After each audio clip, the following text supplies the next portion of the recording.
bought most of his friends. His coffin full of abortions. Outside the Black Temple, dragons were swarming. Enormous abomination came with the children of Cain. Damnation and hell join hands. Black rain anointed his blood clan. Blasphemers near his casket weeping. Coming a multitude of demons, lost souls, followed by a mass of heathens. Complaining crows were screaming. Then something parted the rain, the stars changed. Ultimate light entered the room as God came. His face had my face and half of the entire human race. He walked in God dimensions and God thought. God on looks, God talks. The choir sung dark musically. They read the devil's eulogy. Joyful day. What a joyful day. From the end of heaven and earth came one walking, 1,000-year curse talking. From the dreadful abyss, his wife leans over, kisses hard, dead lips. The room smelled like burnt sofa. Above his body, a tall Gothic sculpture. Scriptures were written by Hitler, Stalin, Darwin, and Idi Amin. The ETs arrive on the scene. I stood in the back, it was new to me. The devil's eulogy. They read it. They read the devil's eulogy. I think they read the devil's eulogy. No foolery. He hung up his jewelry. I'm a bad. This is it. Read the scriptures are hitless. You a bad eulogy. Just laugh. I just laughed. I just laughed. I just laughed. When he looked me in her face, I just blast. Blah, blah, blah, blah, blah. Now I just laugh.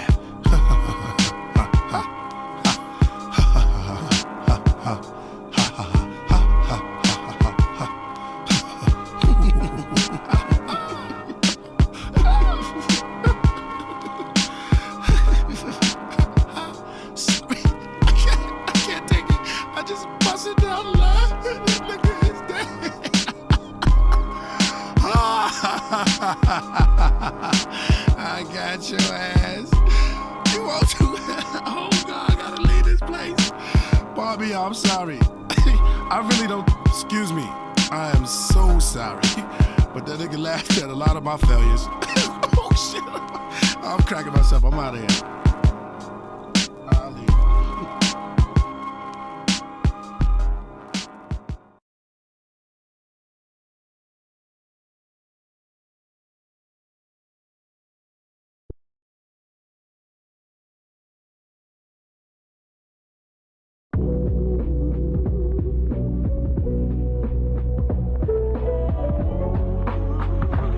Ladies and gentlemen, we build on topics, whether conscious or cosmic. It's never nonsense, mega levels are microscopic. It's a Killah Priest project, AD control the rocket. Before we land the plane, many things we engage and explain. The unexplained, without mask. Welcome to the Killah Priest podcast. Killah Priest podcast. Yeah. What up, what up, what up, what up? Mic check. Mic check. Check 1, 2. Check 1, 2. Yeah, yeah. What's good, y'all? What is going on? It's your boy AD Ross holding it down right now temporarily. For Priest right here at the Killah Priest Podcraft. Man, Priest is on his way back. That's all I can say. I'm not sure if he's gonna make it today. But maybe he can pop up on the Zoom. I got the Zoom open. So we're going to see what's going on. Until then, you know how we do around here. So let's do it. We got Solar Facts in the house. World's Fountain. Perry Mac. What a sauce. Ill Mill. Ill One Mill. Equator 7. We got somebody goes by, I don't know and I don't care. All right. Let's see. Does anybody know what today's topic? Who's today? No, not even I know. You know what I mean? We go with the flow around here. So We're just gonna freestyle. You know what I'm saying? Like freestyle the topics basically. Until Priest comes on, either on Zoom or if we have another guest. So we'll see. We really don't have him. We don't really know in advance necessarily, unless we have a big guest. We don't really know exactly what's gonna happen, especially because Priest has been out. Do you know what I'm saying? He's coming back from Alaska, so he's supposed to be on his way back right now, but we're not sure if he's gonna make it here on the craft once he lands over here in LAX. You know, so I'm just gonna hold it down until then. You know, Jack's Lane in the house, CoverBoy in the building, SL Smith. I'm back. Where Priest at? Priest is coming back. He's coming back today. Look up 13 Moon Peace Calendar. 13 Moon. Rez the Vampire Slayer. Oh yeah, Cover Sports. That's right. I got to put an intro together for that too. But that's gonna be cool. That's gonna be an official segment featuring CoverBoy. Y'all gonna go in about sports. You know what I mean? I'll be sitting back on that topic because I'm not as well versed about sports as CoverBoy and Priest and Solo Gem. You know what I'm saying? They really into the sports. I was into boxing when Mayweather was boxing. I was all about it. I knew when everyone was gonna happen. And then when Mayweather somewhat quit and started doing exhibitions, I was like, all right, I'm not into boxing anymore. But speaking of which, you got the Canelo. Canelo won the last bout. I remember y'all were asking about like who I thought was gonna win. I didn't know enough about the opponent to say anything. So I knew Canelo was good, but he's a power hitter. But I guess he won that one. I need to go back and watch that. I might do that after the show. Who knows? So yeah, man. Rakib, peace. Let's see. Let's do it like this. Peace, AD, and everybody else. Yeah. What up, people? I'm Tony. All right, we got Tony in the house, y'all. Everybody say hi to Tony. Yeah, I'm holding down the craft. We got Mojito right here saying what's up. I feel like he knows we're live, so he comes around here, say what's up. So shout out to the cat. Let's see. So yeah, man, we're gonna go with the flow with that. There's a video that I sent Priest a little while ago. It was about sugar, because people be demonizing sugar and stuff like that, and I've got like some counter evidence about it, and I sent it to Priest just to share the information. And he's like, "Yo, show that on the craft." I'm like, "Oh, are you sure? Like, it's gonna be controversial." It is controversial, but y'all know that I've been, pro sugar, pro good sugar, not high fructose corn syrup and shit, but like, regular good sugar cane, the good shit. Knowing that our bodies run on sugar and stuff like that. Anyway, so that's a little video I could show a little bit real quick. It's a controversial topic, so that's one of the things to look at ahead. I might do some keys. Who knows? Maybe do a little bit like a beat on the craft and shit. Yeah, hybrid ciphers in the house. Who we got? We got 58 people up in here. We've got iPhone joining us. Who could that be? Is that Priest? We got someone in the Zoom, yo. Where's my sound effects? Peace. Yo, who this? Crip Jesus. Hey, you gotta update. Hey, matter of fact, let me start the video. Man, I ain't gonna lie. I just popped in.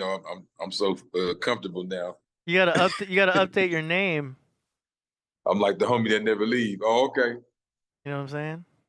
Did the camera start yet? Yeah, I got you on now. Bam.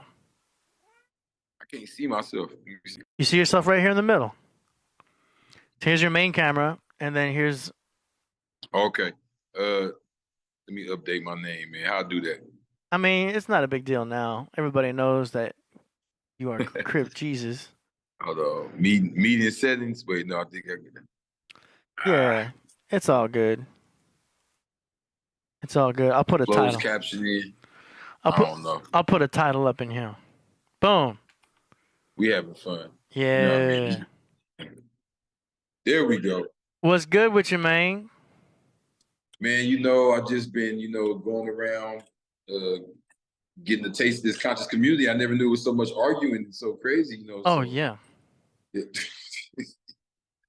I had to go to the goddamn get some court cases to just show niggas I ain't lying about the shit I be saying. Yeah. Yeah, man. We had some videos going up and stuff like that. I didn't even check the numbers, but the last episode. No, that was fun. That was fun, and like I got views. That was fun. That was just talking shit. I'm talking about they got me banned from going live on a lot of the apps, so I've been having to join other people's stuff. So it's just been a lot of, you know, back and forth and on dissing and all type of stuff. You know what I'm saying? On YouTube,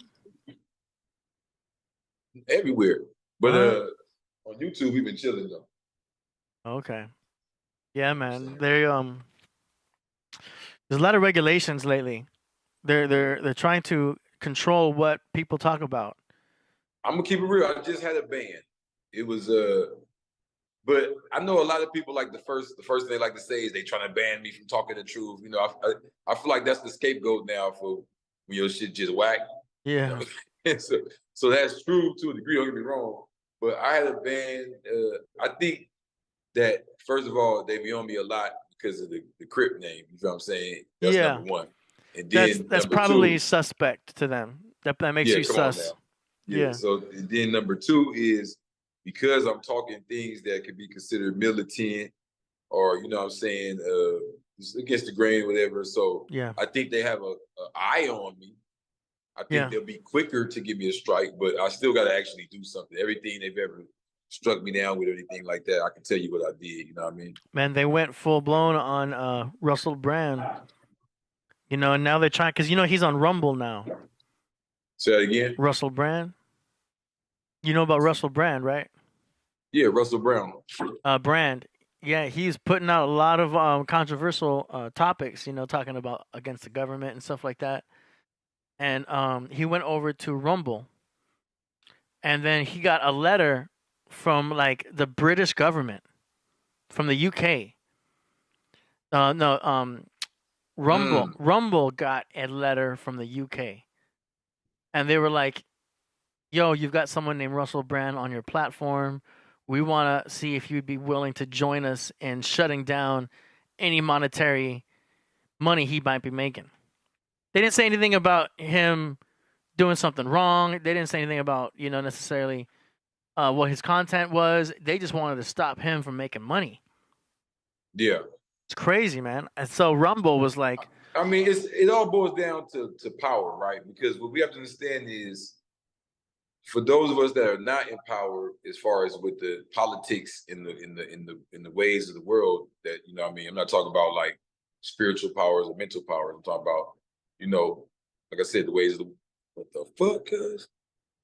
Yeah, Russell Brand is not controlled, man. They're trying to shut him down. If he was controlled, they would just let him rock. They're trying to shut his ass down because he's saying too much truth, man. He's not controlled at all. They want to control him. Listen to what he's saying.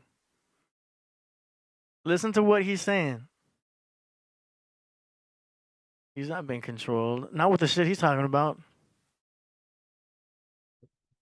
But, yeah, man. Okay, we lost. So I was gonna say, you know, when it's all about the power, you know, they'll go for anybody that's not in full, you know what I mean, it's not all the way falling the line. Right. With what they want to do. You know what I mean? It gets to a point of embarrassment at a time. So it could just be as simple as they feel like he's having too much money, he's not related to the right person, he's not in pocket with the right person. He's exposing a lot. Yeah, I mean, you know what's funny about it though? Everything, you know, the conspiracy theorists or these, you know, the YouTube teachers, whatever, exposed, they tell them themselves a lot of times. It's just that our job is really to, you know, take the spookiness of it away and really show the people the urgency of it, you know, or give them an example of people that's actually tackling it. Like, we can talk about the food all day, but when you actually see people who are still enjoying themselves, they're eating good, and see the benefits of it, and see the type of practices they have, so you have an example and you see what they're doing. But without that, you know what I mean, the information itself, you know, we live in an information age, bro, where it surprises me sometimes how much they let loose. You know what I mean? Mm-hmm. That's why I kept my name Crip Jesus, because I'm like, there's no, what they want me to call myself Sheik Jihad or something like that. You know what I mean? There's no more secrets. You feel what I'm saying? They want me to put some special name on to cover up the truth and make it about, you know what I mean, being holier than thou. You know, and now that we got the internet, it's even worse, because all you got to do is put a few pictures up on a profile and say you're this or that, and there you have it. So it's just make believe, be all you could be, like the goddamn U.S. Army. Yeah.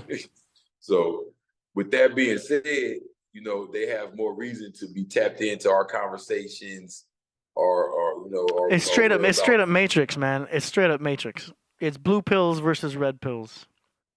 Yeah, because it's agents. It's agents trying to shut down any behind red those pill. that just fall subject to it all. You know what I mean? You realize that there's a lot of influence, like through the internet. That's how I built my brand. You get what I'm saying? Not saying I didn't have to go out in the streets and really live it, but it was that. This was the business side of it. So even having that capability, they don't like that. You know what I'm saying? This gives me the capability to create a network and create an economy outside of their framework, outside of their limitations. Feel me? Yeah. The more of a following you have, the more susceptible you are to being, you know, critiqued, to make sure that you're not saying anything too against their will. Same thing with Michael Jackson. You know what I mean? He was starting to put out music that was like heal the world. 100%. And the powers that be were like, "Oh no, we don't want you to heal the world. Oh hell no." Do you know what I mean? They want to put that low vibration out. So Michael Jackson got attacked. You already know about that. Well, see, it's funny that you say that, right? Because let's say a song that says "heal the world." That's something good. Yeah. So what's funny is we have to ask ourselves, why wouldn't they want to heal the world? So this is when you start to realize that the prisons, the hospitals, and even the low vibrational things we see being approved by the news stations in the most major media mediums are all in pocket together. Yeah. Because their job is to keep you sick. Yeah. Now, this is the point I prove in the Blue Bible. I'm showing through my own journey that basically I was fed not only the wrong foods as far as like what I was consuming through my mouth in a physical matter, but also the information I was given, the medicines. You know what I mean? I talk about that on page 50, how they use their foods, their medicines, and their entertainment to basically infiltrate our DNA.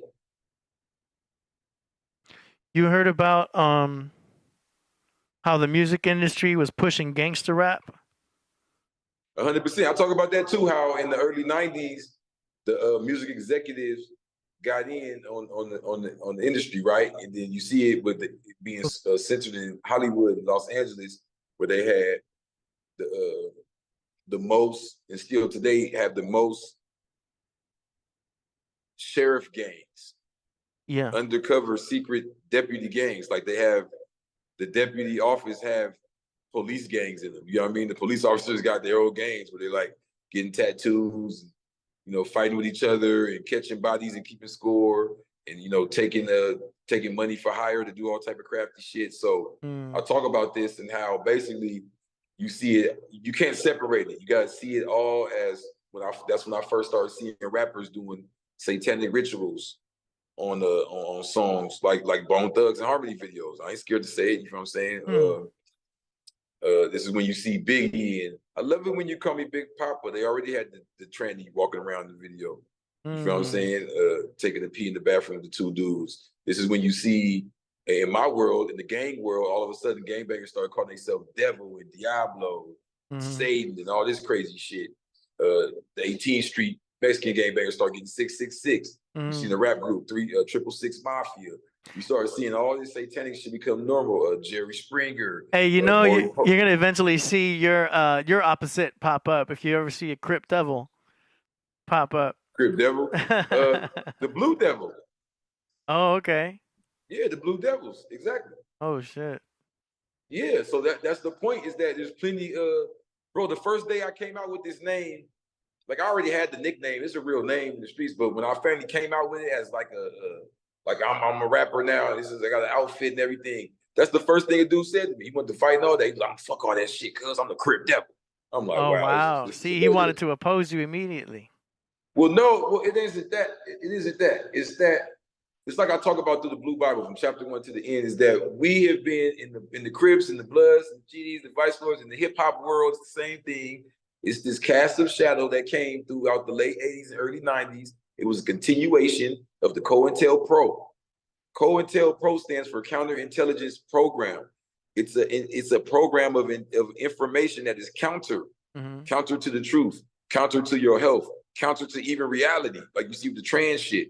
The key word in that transgender thing isn't gender, is trance. They got you in a trance. You feel what I'm saying? So what it is in the COINTEL program, they set out to reverse everything. They started out, they used LA as like a springboard. This goes back all the way to the US organization versus the Black Panthers. Then it goes to the police stations making Crip and Blood separate. I talk about in chapter 2 how the first Crips called each other Blood.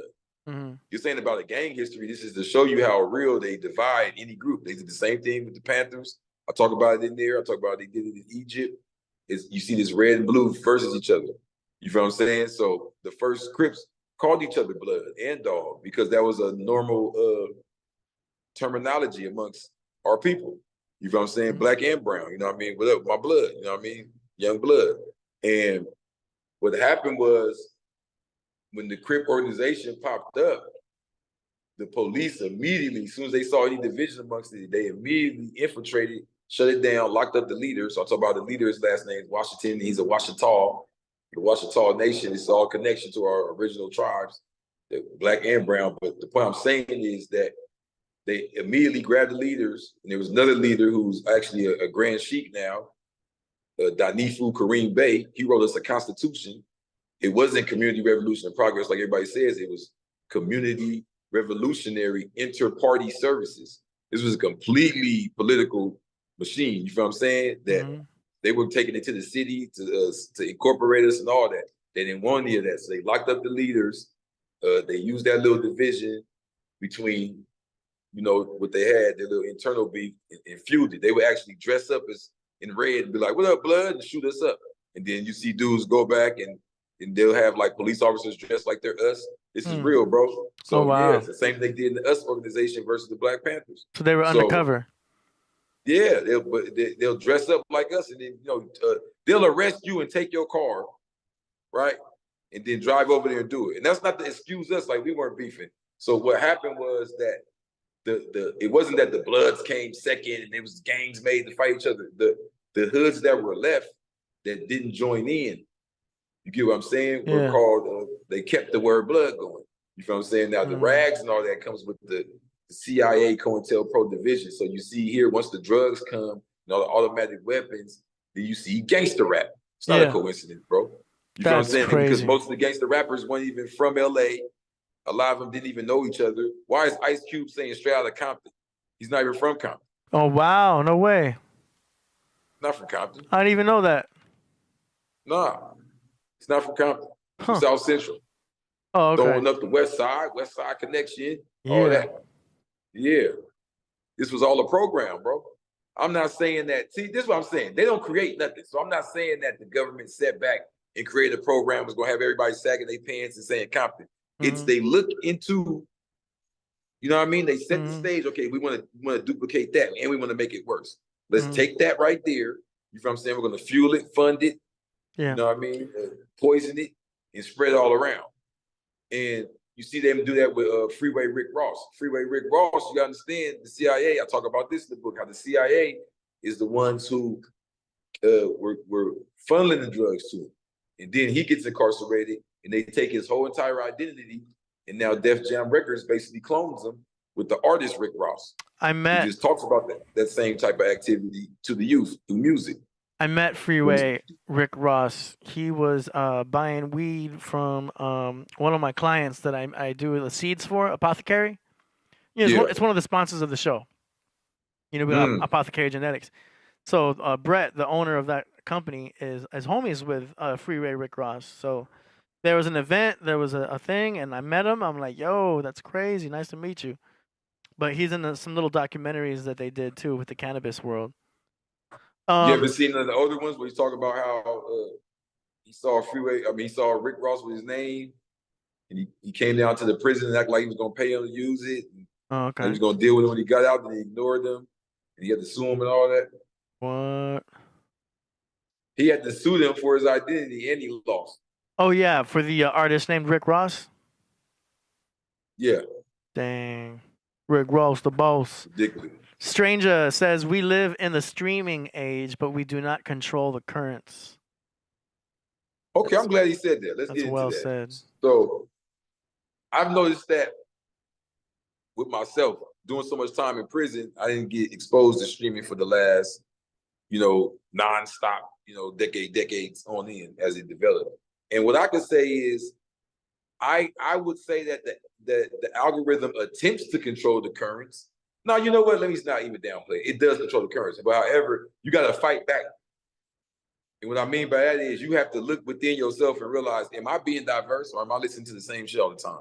You get what I'm saying? You gotta put some different shit in there. You gotta realize, man, am I watching a bunch of garbage? Should I watch some educational things? If you're watching a bunch of educational shit, are you just esoteric pseudoscience type dude? You want to look into some other shit? Like, I feel like that you want to keep yourself well-rounded, so you want to even challenge yourself at times. That's the power of music. I'm always telling people to have a playlist for every mood. And sometimes you'll play a playlist based on the mood you already have. But you ever tried playing a playlist based on the mood you don't have? And it just that's what I'm saying. Now you're trying to control the current as opposed to letting them because they'll even read you and say, this is what you need to hear too next. You know what I mean? They'll grow you, they'll create you if you let them. Around here, though, the radio stations are trash, man. They used to be good back in the day, but the radio stations out here are just trash, man. We got Power 106, but it's just playing some fast food music. You know what I mean? Yeah. It's just the radio stations are trash. Everything is just. It's better to have streaming, Spotify, make your own playlist. You know what I'm saying? It's just the problem is that I've seen is that I've been in cars with people, especially younger people, and they don't even know what to type in. They don't. They're like, what song do I type in? I don't know. Like, just let it control me. Let it tell me what to listen to. And they'll even complain. They'll be like, all this new shit's trash.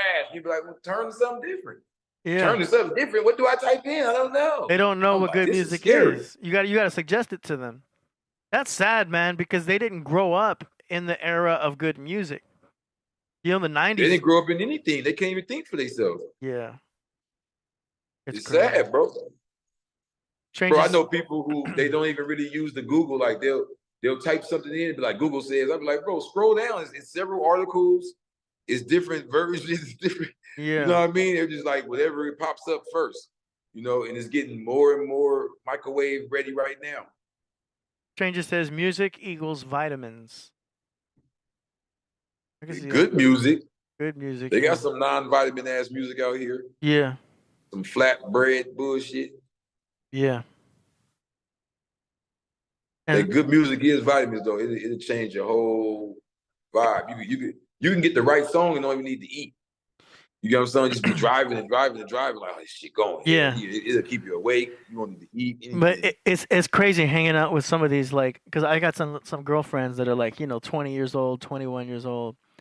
And I'll be in their car, and the shit they're bumping is the most hood ass shit. And then this little cute girl, they're not even hood girls. These are just cute little, happy little goody two shoes little girls. But they're bumping. But the sad part with that is, I wonder if that music even be any good. They're bumping Sexy Red. They're bumping like crazy, all kinds of crazy music. Not to say that Sexy Red is bad. I'm just using her as an example. I'm just saying she's bad. See, this is what I'm saying. Like shit. See, I've had girlfriends where I'm living in the trenches with them, and I'm starting to see like, I got out of prison, so I went through all of that, and I had women who I lived with, and I seen why the conditions were the way they were. I'm like, look at what they're listening. Like they wake up, roll a blunt, and put on some shit that's just nonstop. Dum dum dum dum dum dum dum. There's no vibration. It's the low 808. Hitting your lower self and dragging you down. It's saying all the lowest, nastiest, craziest things you can think of. They're talking in this low demonic way, like it's just hypnotizing. It's just talking about the lowest shit. Like once you start unraveling what they're saying, you like, is this song telling me to sell drugs and be a prostitute? Like, what the fuck? Yo, I gotta shout this out. Demetrius says, AD says ski when no one is around. Yo, I mean, I work at a club, right? I'm a DJ, so the girls gotta request music, and sometimes, like on Ghetto Thursday, we call it Ghetto Thursday. Yeah. The girls will want to play ski eat, so I mean, it's funny because we'll make fun of that shit, but that's funny, man. Demetrius Barnes, man. I mean, my thing is this. That goes back to what I was saying about before the phone cut off, and I was talking about the devil worship. Now we just been normalized to it, so it's like you better not sit here and talk about Sexy Red. This dude said that, this dude said that, but I'll talk about whatever the fuck I want just based on once I'm shocked, I'm shocked. Some shit I have been normalized to. But the sad part is I've been so normalized to this stuff growing up in it, is that right now I look back, hindsight 2020, and see all type of nasty, filthy, demonic shit in movies, songs, and all that I never noticed before growing up. Yeah. Well, I never realized, and I'll say it right out loud, I never realized everybody was talking about Eminem's the GOAT, Eminem's the GOAT. I never realized Eminem was having gay sex on his CDs. Oh, I know what you're talking about. Talk about that? Ken Kniff from Connecticut. Everybody forgot? I know what you're talking about, yeah. Yeah. Shock value. Yeah. He's always into like shock value. Gay sex on his, like, so it's like, okay, I never realized at the beginning of the belly, he's drawing a pentagram on the ground with candles. Yeah. The fuck was that? Yeah, see what I'm saying? So he was I'm sure he was approached by somebody, man, because he's got that album cover where he's doing the devil horns and everything, which technically is representative of the bull horns, but that's what about the album cover topic. When he's in the bathtub full of blood? Yeah. I mean, and then some dark at shit. The end of the movie, he's approached by the federal government to kill who's supposed to be like Farrakhan. I never realized that. I never realized Nino Brown was a fucking snitch. That nigga got on the stand and said, shit, if I'm going down, everybody going down. This shit bigger than me. Who the hell was you working with? So this nigga not only was snitching like on some, it's going down, I'm telling, but this nigga was working on like the CIA or something. Like, come on, bro. Like, I never realized what they was teaching me in these movies. And I ain't scared to say it now. So that's why I keep it Crip Jesus right now, just to let people know I'm revealing the whole truth. Everybody's got these agendas, you know what I mean? That's why I love this channel where you might see a Moor, a Hebrew Israelite, a 5%er, more scientist, or anything, because it's about put it all on the table and let's figure it out. Everybody's scared to even hear each other. Oh, I don't go by that because I'm with this. I don't go by that because I'm with this. Nah, fuck all that. You feel me? It comes down to they know that where energy goes, where attention goes, energy flows. They just want to do whatever they can to get your attention. It doesn't matter if it's good attention or bad attention. If they can get your attention by doing something shocking, strange, off the wall, weird, tattoos on the face, do you know what I'm saying? Why is people in the chat saying that Eminem is horrorcore? Yeah, and then Demetrius says be a witness that horrorcore didn't exist yet when Eminem first came out, even if it's a thing now?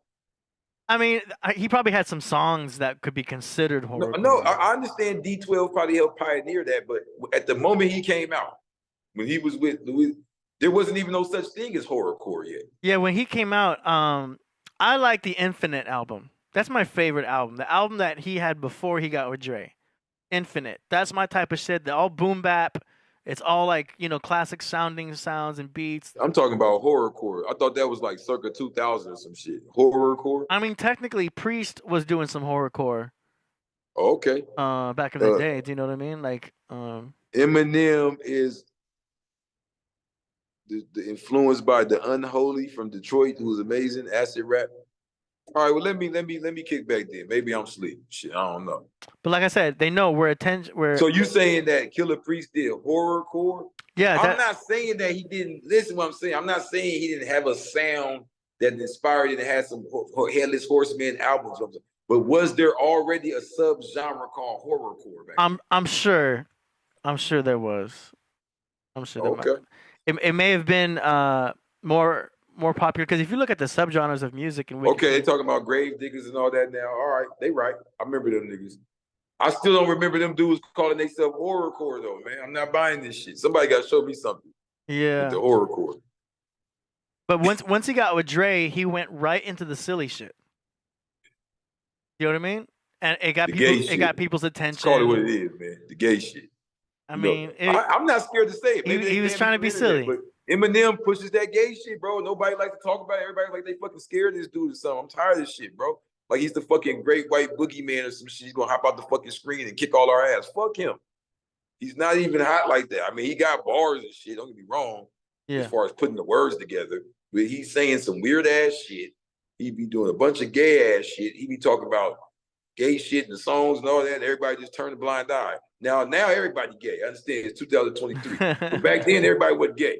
Okay, it was like it was more shocking back then. Nowadays, it was way more shocking, bro. See now when you come out with lyrics like shocking, that, bro, it wasn't cool. It wasn't cool. You playing that shit in front of your mama and them. No, it wasn't cool. You want to rape your mama, get gay and all that. That shit wasn't regular yet then, bro. He was doing that shock 27 years ago. So if we still on this damn channel and talk about the Illuminati and all that shit, I ain't scared to call they fucking truth agents out, nigga. That motherfucker pushing some weird shit, bro, from the jump. Yeah. Straight up. You know, everybody wanted to act scared and don't talk about Eminem. His lawyer's gonna come and get you. All right, what the fuck? Goddamn, he talk about everybody though. Yeah. He clown hip hop. He be like, I'm the first one to come and do what I want to. Ding, ding, ding, ding, ding, ding, ding. How the fuck he get rich? You know this was a setup. How he get rich and famous going ding, ding, ding, ding, ding, ding, ding, ding, ding, Slim Shady. Shock value. At a time when niggas had to be hard like DMX and motherfucking 50 Cent and all this. Nah, man, that shit was obvious as a motherfucker. Come on, bro. They got Aftermath signed Rakim the God and tell him he need to get more gangster and tell Eminem, yeah, rape your mama and all that. Bing, bing, bing, bing, bing, bing, bing, bing. See, my thing, I was always into Meth and Red because, you know, I was a major pothead back in the day. And they were the two that I could like relate to because they spoke a lot about weed. I love the lyrical wordplay. I love the way Redman spits and Method Man. He's so smooth and stuff. Like, I was a big Meth and Red fan, man. You know what I mean? Just because I was just so into the weed, and it was like, they weren't talking about shooting anything up or doing anything crazy. It was just fun, good vibes. But that's the funny thing, though. Wu-Tang, including even Priest, like with the horrorcore, but they really started a lot of that shock rap. If you ask me, they was saying crazy shit way back. Even though they was the guys and it was based on science and based on forcing your brain to step outside the comfort zone, they still was coming with shocking lyrics, shock rap, and a lot of people affiliated with them about the East Coast was as well. Sons of Man, Killer Army, even Nas, you know what I'm saying? Especially when Nas get around them, he really gets to go and shit, you know what I mean? So that's what I mean, you know, not to keep hating on the white dude, but you know what I'm saying? He took it to a like perverted weird place, if you ask me. Like that type of rap already had existed. People just don't want to admit it. You know what I mean? But I say all that to say, you know, they move slick. Food, medicines. We see with the jab, right? With the medicines. Oh, man. We see with the food, now they come out of mid and they putting humans in the food. And they do it with the entertainment. And I think a lot, this is my thing with the entertainment. Why I get so excited and passionate when that's brought up. I feel like it's like a cult following with entertainment. So it's like, shh, don't talk about him. Whenever you bring up somebody that's an idol to the public, and you point out what's obviously they're glamorizing some obvious shit, like Prince. You know what I mean? It's like, no, don't point that out. Like, oh, okay, we're gonna turn our blind eye. We don't see what's going on there, or you know what I mean? Yeah, shock value. Lil Nas X.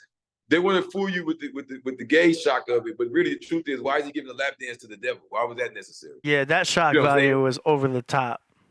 It was Satanism. Yeah. That's why I said in the Blue Bible, when I point out, I said, man, as soon as I started seeing Satanism in the music, I started seeing it all around. But there's a lot of artists that are consciously putting out trash. So like they told Tekashi 6ix9ine that like, yo, what do you say about those people that say your music is trash? He's like, I know it's trash, but it's hot trash. So he knows it's not good. But he also knows they're going to eat it anyway. Well, they actually have been giving rappers bonuses from $500,000 to $1 million to do songs with them. They really want this trash up and going. Yeah. It's like, there's no quality control. It's not about quality anymore. It's about where attention goes, energy flows. What can we do to get their attention? Attention. Nothing to do with good music. Nothing to do with good beats. Nothing to do with quality lyrics. Nothing to do with morals, spirituality. It's just I think we got to go deeper, bro. attention. Music is a broadcast. Yeah. You're not playing with this. It ain't about no money, bro. The people that print the money up have a large stake in making sure that they rituals and that they sick messages are broadcast. And they use the entertainment industry to do it. It's not that easy. It's simple. It's just everybody's under some type of spell to not ever mention these people's names, or they're the boogeyman. You know what I mean? Or they control everything. But the facts is the facts, bro. And I wouldn't even say it's always about, you know what I mean, some big nation wide or global wide plan. Sometimes it may just be a perverted motherfucker that got the bag. You know what I mean? He's putting all type of weird shit through his medium. You feel me? Yeah. Whether it be a Jerry Heller or Jimmy Iovine or any of these dudes, you know what I'm saying? You know, they use their medium to do what they do with it. And you know, I'm not here to, you know, attack anybody personally. Yeah. I'm just calling what we see. We'll see. Here's the other thing: we'll all talk about it in the abstract.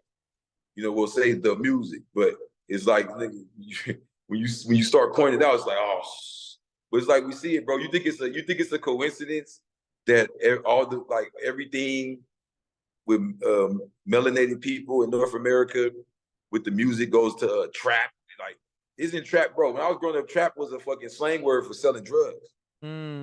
Trap phone. It's trap music now. What the fuck? Yeah. Everybody's a stripper or a drug dealer. Yeah, and it started off as also a type of beat. So we're supposed to ignore that shit and be like, oh no, it's just art. Like, no, it's obvious what they're doing, bro. Trap beats used to be instrumentals only, and then they started rapping on them. No, trap was a word from Atlanta, short for trap house. Yeah, no, I know. But when they started putting it in the music, they were trap beats first. It was Shorty Red and Young Jeezy, Trap or Die mixtape. Before that, they had other rappers in Atlanta saying trap, like Outkast had a song where they mentioned it. T.I. had the album Trap Music in 2002. Yeah, I'm trying to tell you, bro, trap is a drug culture thing. Because I started hearing it really goes back to Detroit. I started hearing trap beats before I started hearing trap rap. They had the trap rap, like trap music came. They didn't even have no trap beats on there. You feel what I'm saying? Then Trap or Die was basically Jeezy. They used Jeezy. Okay, it's Jeezy, and if I'm not mistaken, Shorty Red, and they used Jeezy's flow and the way he did his ad libs and Shorty Red's style of beats with the 808s constantly in the 16 count hi hat and all that. That became like the model for trap sound. Even like if you look at Gucci's first shit, it sounded all like that. Even though his producer was what's that motherfucker, bro? Zaytoven. It was him and Zaytoven. They did the same thing. It's just that he didn't do the 16 count hi-hat. But he did the same thing. Instead of going, you know about the 16 count. Okay, you go, man. Like, it was the same model, though. Yeah. Stranger says, kids' cartoons nowadays are so bad compared to what we had in the 80s and 90s. If you ask me, the kids' cartoons make it super obvious. Like, I don't even feel like how we was debating at that point. Like, I've been at women's house and seen their kids' cartoons saying some crazy shit that's obviously a message. Wasn't even funny. Like, what the fuck that shit just say? You get what I'm saying? You see, when Target tried to do some crazy shit for what they said Pride Month, and then they had to take all that shit down because most of their consumers wasn't even with that shit. They trying to make it bigger than it is. You know? Yeah, it's like 1% of the population. See, the thing is, bro, it's anything. Whether it be divorce, homosexuality, murder, just debauchery as a whole, just any type of thing, even knowledge. It seems like they glorifying being dumb now. Like, you see them put a clip of a reality show, somebody saying some ignorant bullshit, everybody congratulates them as how funny it was. And it's like they're uplifting and putting on the pedestal everything that's of the lower self. You know what I mean? So it gets to a point now where it's getting so bad, people are competing You know, how low can they go? It's like a limbo. How low can you go? See what I'm saying? Yeah. You know. Damn. But when you see it in the child's cartoons, it's sad. You know, and what's really sad to me is there's nothing new under this sun. So it's just the same way they've tried this. They've been doing this. You can look back at people like Emperor Tiberius, the Barbary Coast, and, you know. But the point is, what makes it sad to me is because everything is so digital now, you don't have to submit to it. You feel me? Because you have the options to, you know, move how you want to in America. You don't have to submit to it. I'm not saying it's not still around, but you could kind of separate from the general public, and I'm not saying seclude yourself and be a, you know, a hermit or nothing, but you can kind of make your own rules to a degree, even if it's how you eat, you know what I mean, what you allow your kids to watch. You dig what I'm saying? Yeah. We know that now. You know. True. Man. So now we talk about Michael Jackson, so healed the world. So it's like, yeah, they don't want to raise the vibration. And like I said, they've been against it for so long that now it's like, let's say you play some shit like that right now, the kids will be like, man, turn that shit off. Like, you know what I'm saying? But this is when you deal with the mass media. Will they? Because a lot of the crazy things that we hear sometimes, we be like, they accepted that? And even they'll admit it, like, no, we wasn't into that shit like that. They forced it on us. They played it so much. It's like, once they control the mass media, you never know what they'll just pour on you. That's why I say it don't even be about the money all the time. They'll cut you the fat check just to throw this shit out there. Yeah. Feel me? Yeah. They said they gave Kodak Black $1 million and a Rolls Royce as a tip to do a feature, just one verse with 6ix9ine. They go back to what you said when he admitted, yeah, they basically paying me to make hot trash. So if you take away just the hip hop slang of it, they're paying him to keep the vibration low. Yeah, is it that deep? Do you think that's the original intention? Like, I don't I think he's going in there with that intention. I think he wants to make music and be cool. I think he wants to make money too. I mean, that's it, really, just make money. Yeah. So yeah, but the powers behind him want to keep the vibration low. And I think they don't even have to hide their face no more now that he caught that federal case. I think he deals directly with him. You feel me? Deals directly with what? Now that he caught that federal case, yeah, they don't have to hide their face with him now. They could he can get visited right by agents. Like, this is what we want to do. We want you to do this ignorant shit right here. So, okay, for sure. There go the bag right there. Dang. Think about, I mean, you know what I mean? They don't have to navigate it no more. Okay, look. When he caught the case, it was federal agents right there saying, yeah, we got you, man. We got everything on camera. We've been watching your crew. We got this, we got that. So that means people in the crew had already been with the federal agents. So it's that deep. They were sent on the mission to recruit him. They recorded everything they needed to record, hollered at them, and got them to do what they want. A lot of people skip over, I guess we were fed so much information every day. During the court case, he told on hip hop. He didn't just tell on the blood dudes. He started talking about Cardi B. He started talking about Jim Jones. He started talking about all type of rappers and producers that he felt were tied in with any illegal happenings. You're familiar with what Too Short was saying?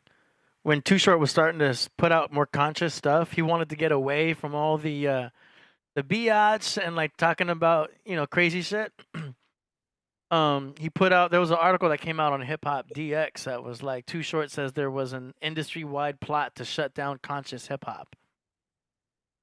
I mean, I agree with that, but I don't think Too Short's the right person to talk about it. He's like, what the fuck? Like, well, we could believe you, but I don't believe this shit. Like, when the fuck, how the fuck Too Short gonna become conscious? Because like, he was trying to change his words. He was trying to change his lyrics. He was trying to change his songs.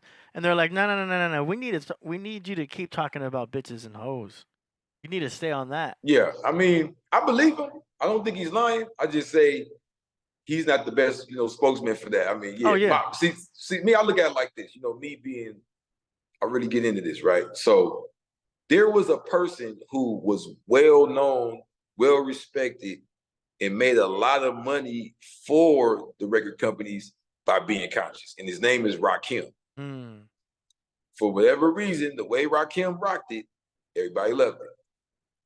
So When he signed at Dr. Dre, to me, this is the most obvious example of what Too Short's claiming happened to him. He went with Dr. Dre, a person supposed to have an independent label. Remember, he was NWA, Ruthless Records, Death Row, Suge Knight, Aftermath, his own. Yeah, if you pay attention, that was always the same people controlling them in each setting.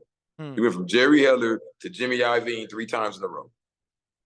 Damn. Jimmy Iovine, Death Row, Jimmy Iovine, Aftermath, Jimmy Iovine, the new era with his Aftermath, Slim Shady, / the Beats checks. I mean, he's tied in with Jimmy Iovine in 1,000 ways.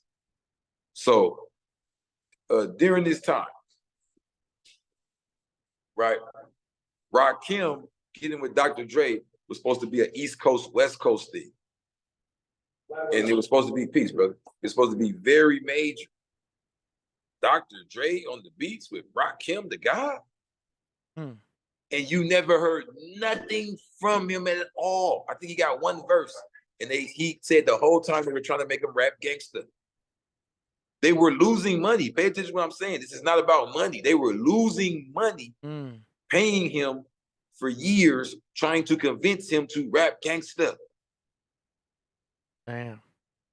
They will pay for this shit, bro, because they print the motherfucking money. So all it is all the money is access to more, you know what I mean? More of the wealth, more of the resources. So we will give you more access if you give this message out for us. It's that deep, yes. It's that deep. They wanted Rakim Allah himself to get up here on the microphone and talk about, yeah, in the motherfucking house. It's Rakim in your bitch's mouth and some shit like that. Wow. You know what I'm saying? Yeah. Let's see. We got a super chat here from Stranger. He says, every art form was better before big money became the goal. Yeah, I mean, if you think about it, this machine they created, the way they're able to capture a sound. How magical is that? So they capture a sound out of thin air, and then they capture compositions of sounds out of thin air now, and they're able to take that piece that they've captured and monetize it.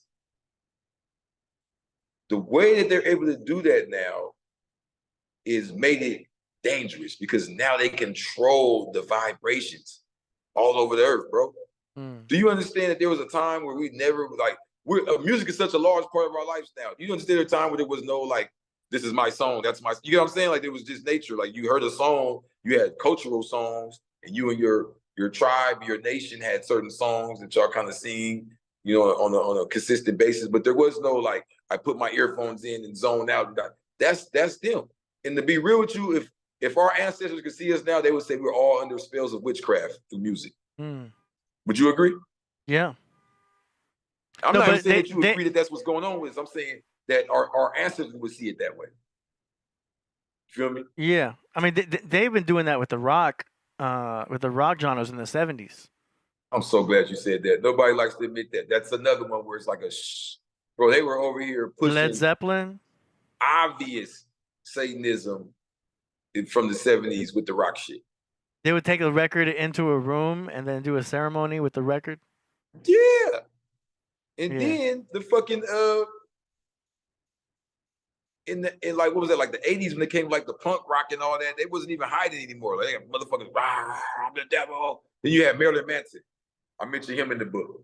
How you had Jerry Springer on the same. See, that's what I'm saying. The 90s when it came out, you had movies like Eyes Wide Shut. You had commercials on all day in the kids' house of Girls Gone Wild. You had this shit. You had Maury Povich on there saying, "Is it a woman or a man?" all day. You had Jerry Springer. This was the Jerry Springer, man. But the people ate it up. The people loved it. Jerry. Yeah, Jerry. but I mean, we eat it all up. This is what I learned. It's McDonald's. No, it ain't. Yeah. But I'm saying, even back when it was the corny version, we ate it up because that's what it was. We really follow it like sheep.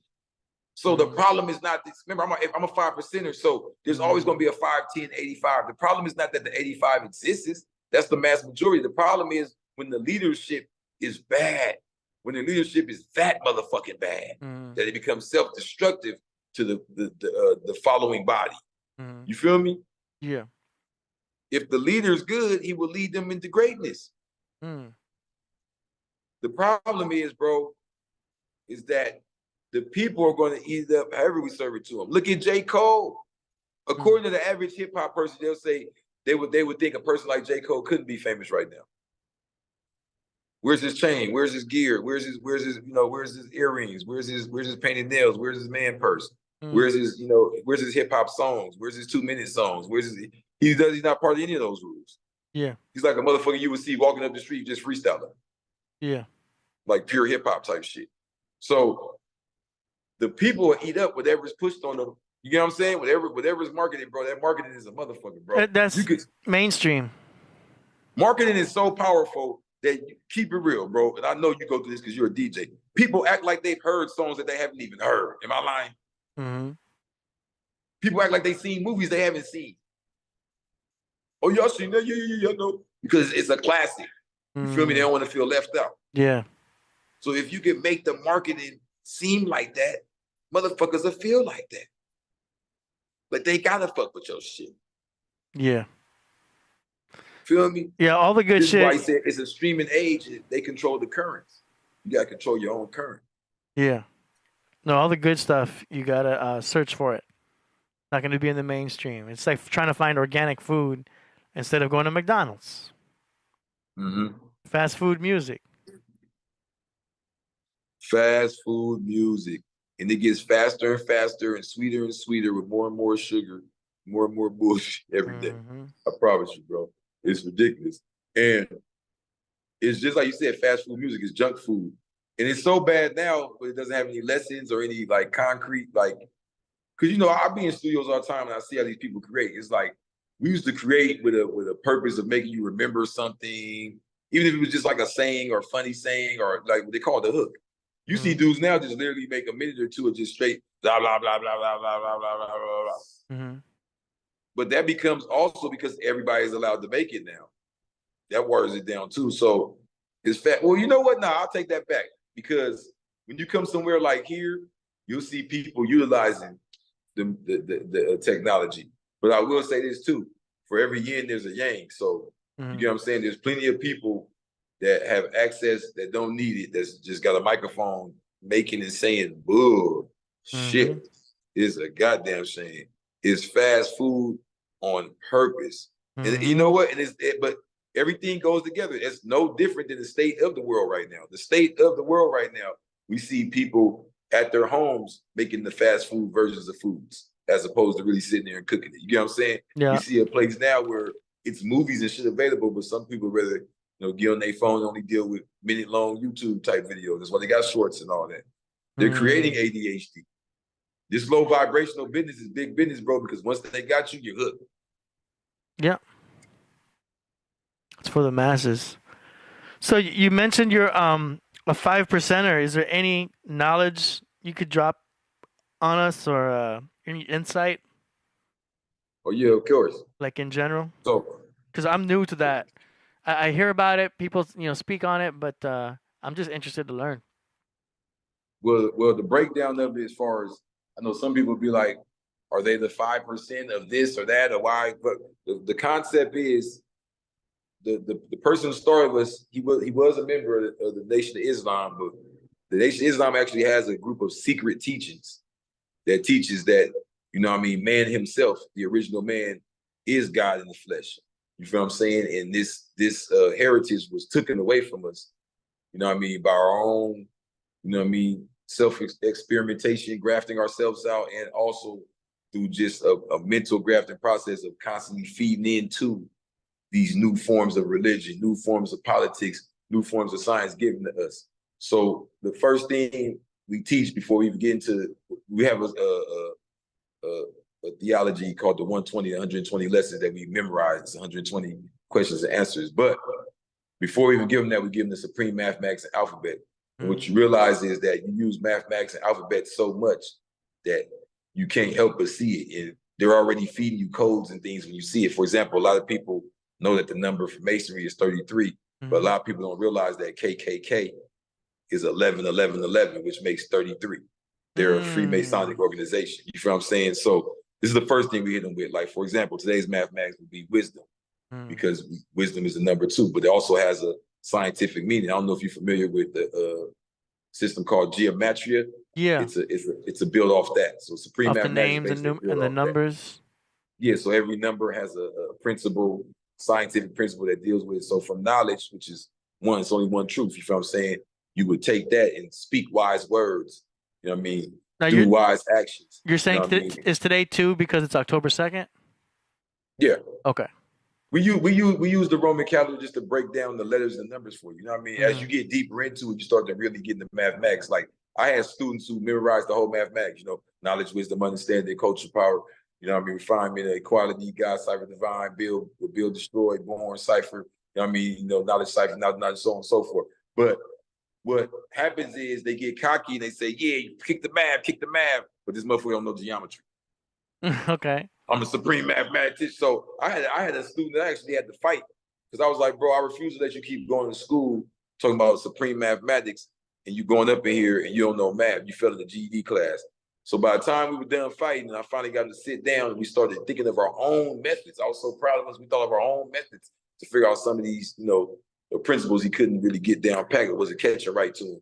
You know, I kind of explained to him in a hustler's way or try to use the, you know, some of our street life as analogy because even in the nation, you know, like I said, the person that started he started off in the NOI that had secret lessons, but he left the NOI.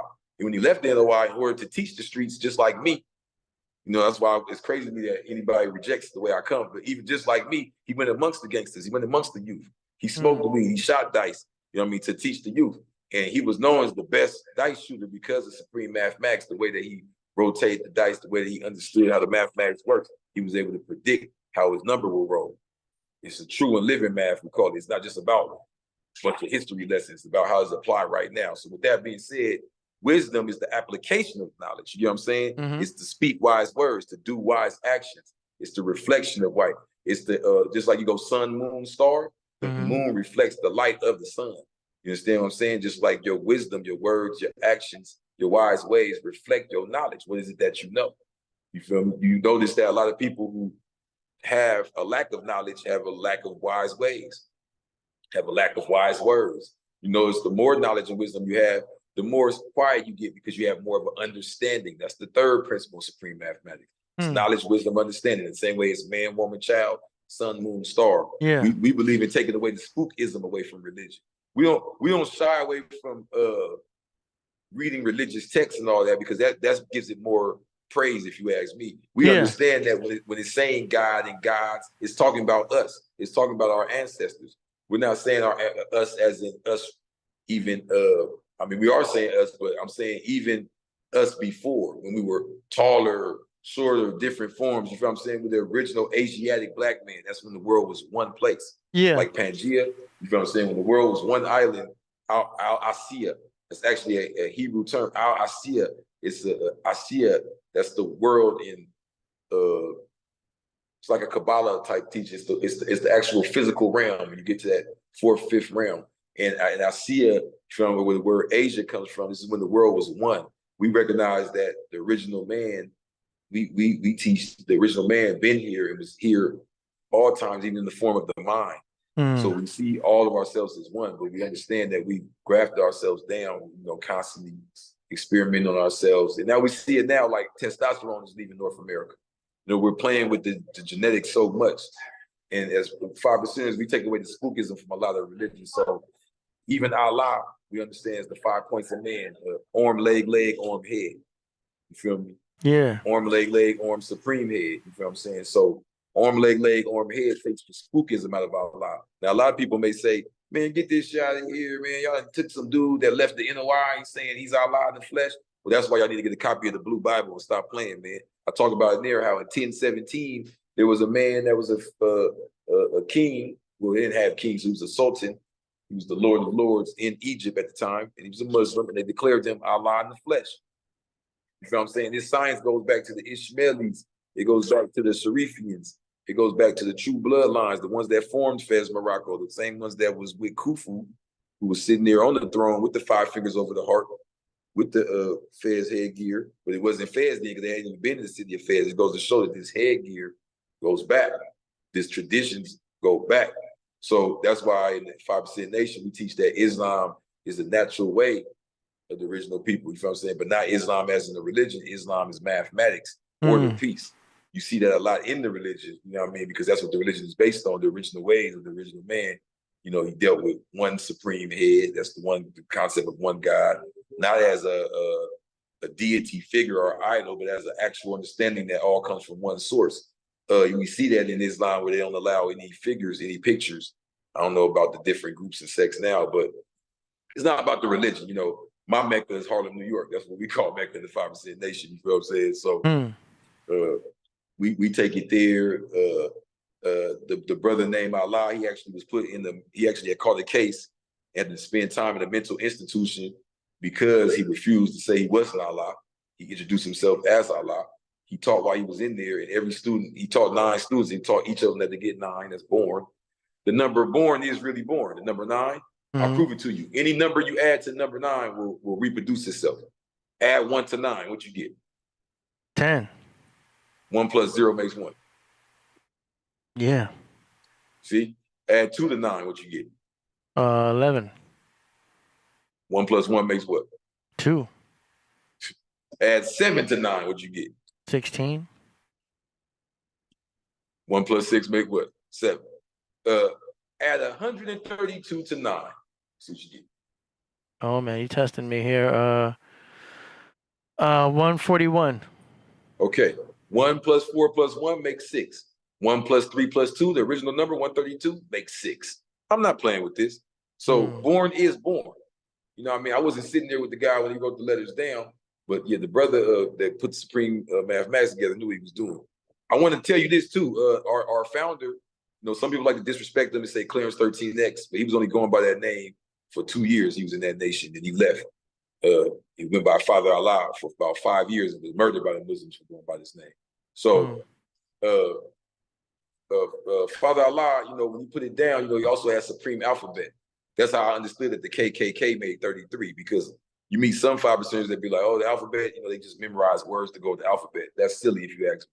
It's a mathematical script. You understand what I'm saying? And it shows and proves to you that once you memorize the Supreme Alphabet, you can look at letters and words and start doing the math on them as soon as you see them. You feel me? Yeah. So with that being said, he taught born, he went out first trying to teach the streets. You know, gang bangers, prostitutes, the people he felt really needed, the people that were allowed to learn these lessons. You would have to join the temple, clean yourself up, and then become part of the FOI and all that to learn these 120 lessons, supreme wisdom. So he was breaking the rule, teaching this to people. This was the initiation stuff. And just to give throw a bone to the NOI, not to defend them, nothing, but just to keep it 100 with y'all, just on the sake of knowledge. Like I was saying, there was a Allah in the flesh declared in 1017. If anybody want to look that up, I can type this in my phone for y'all. The brother's name was Abu al-Mansur al-Hakim. Declared Allah in the flesh. He's the one that they call Allah in the flesh in the Druze religion. Druze being D-R-U-Z-E. And just for those that may be naysayers, let me type them in. Al-Hakim, Allah. Yeah, Al-Hakim be Amir Allah.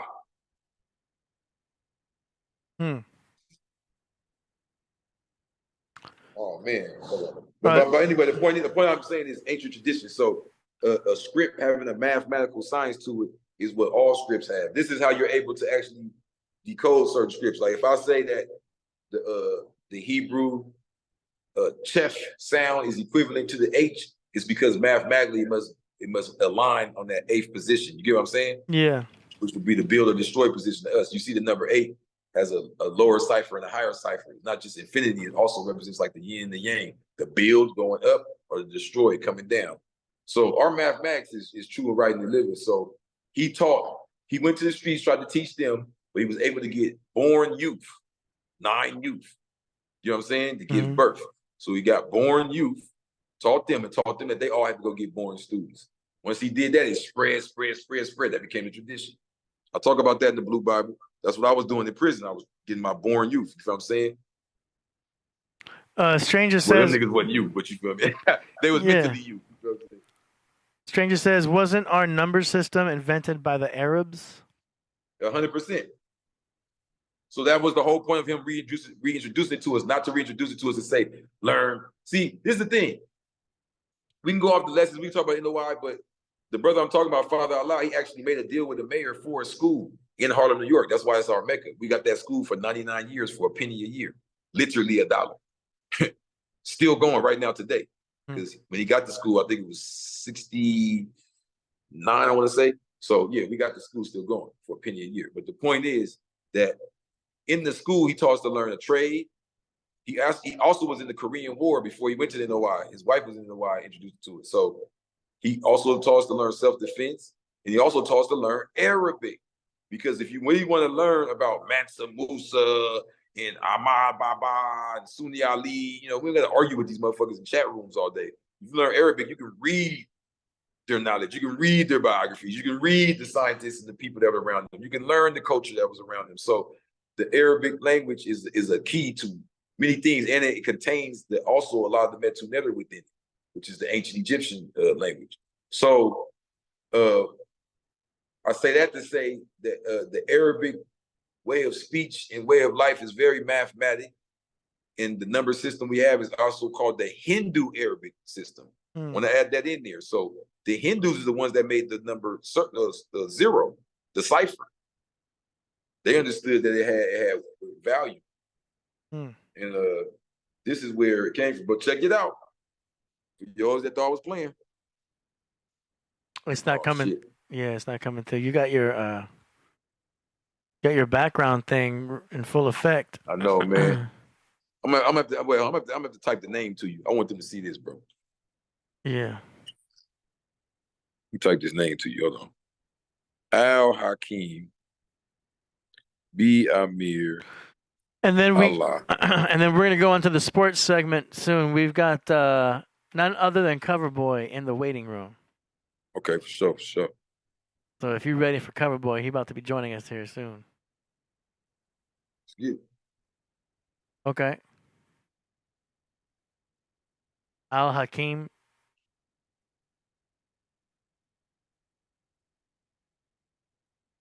I'm just saying the mathematics, the astrology from Timbuktu, the declaring Allah in the flesh. This is all part of the culture coming from even in Africa and over here as Aboriginals that came here, like the Muskegee and the Creek and the Ma Nation, the Gullah Geechee Nation.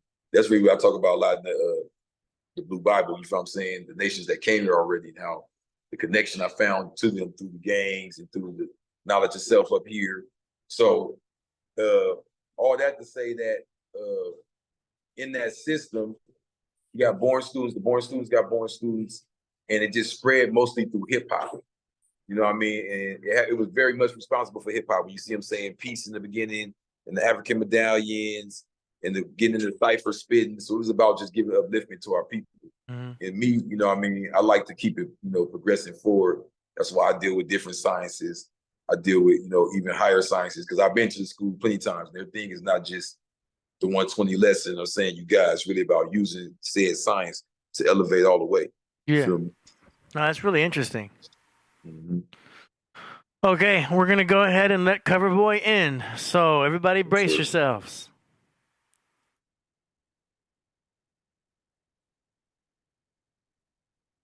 Let's go.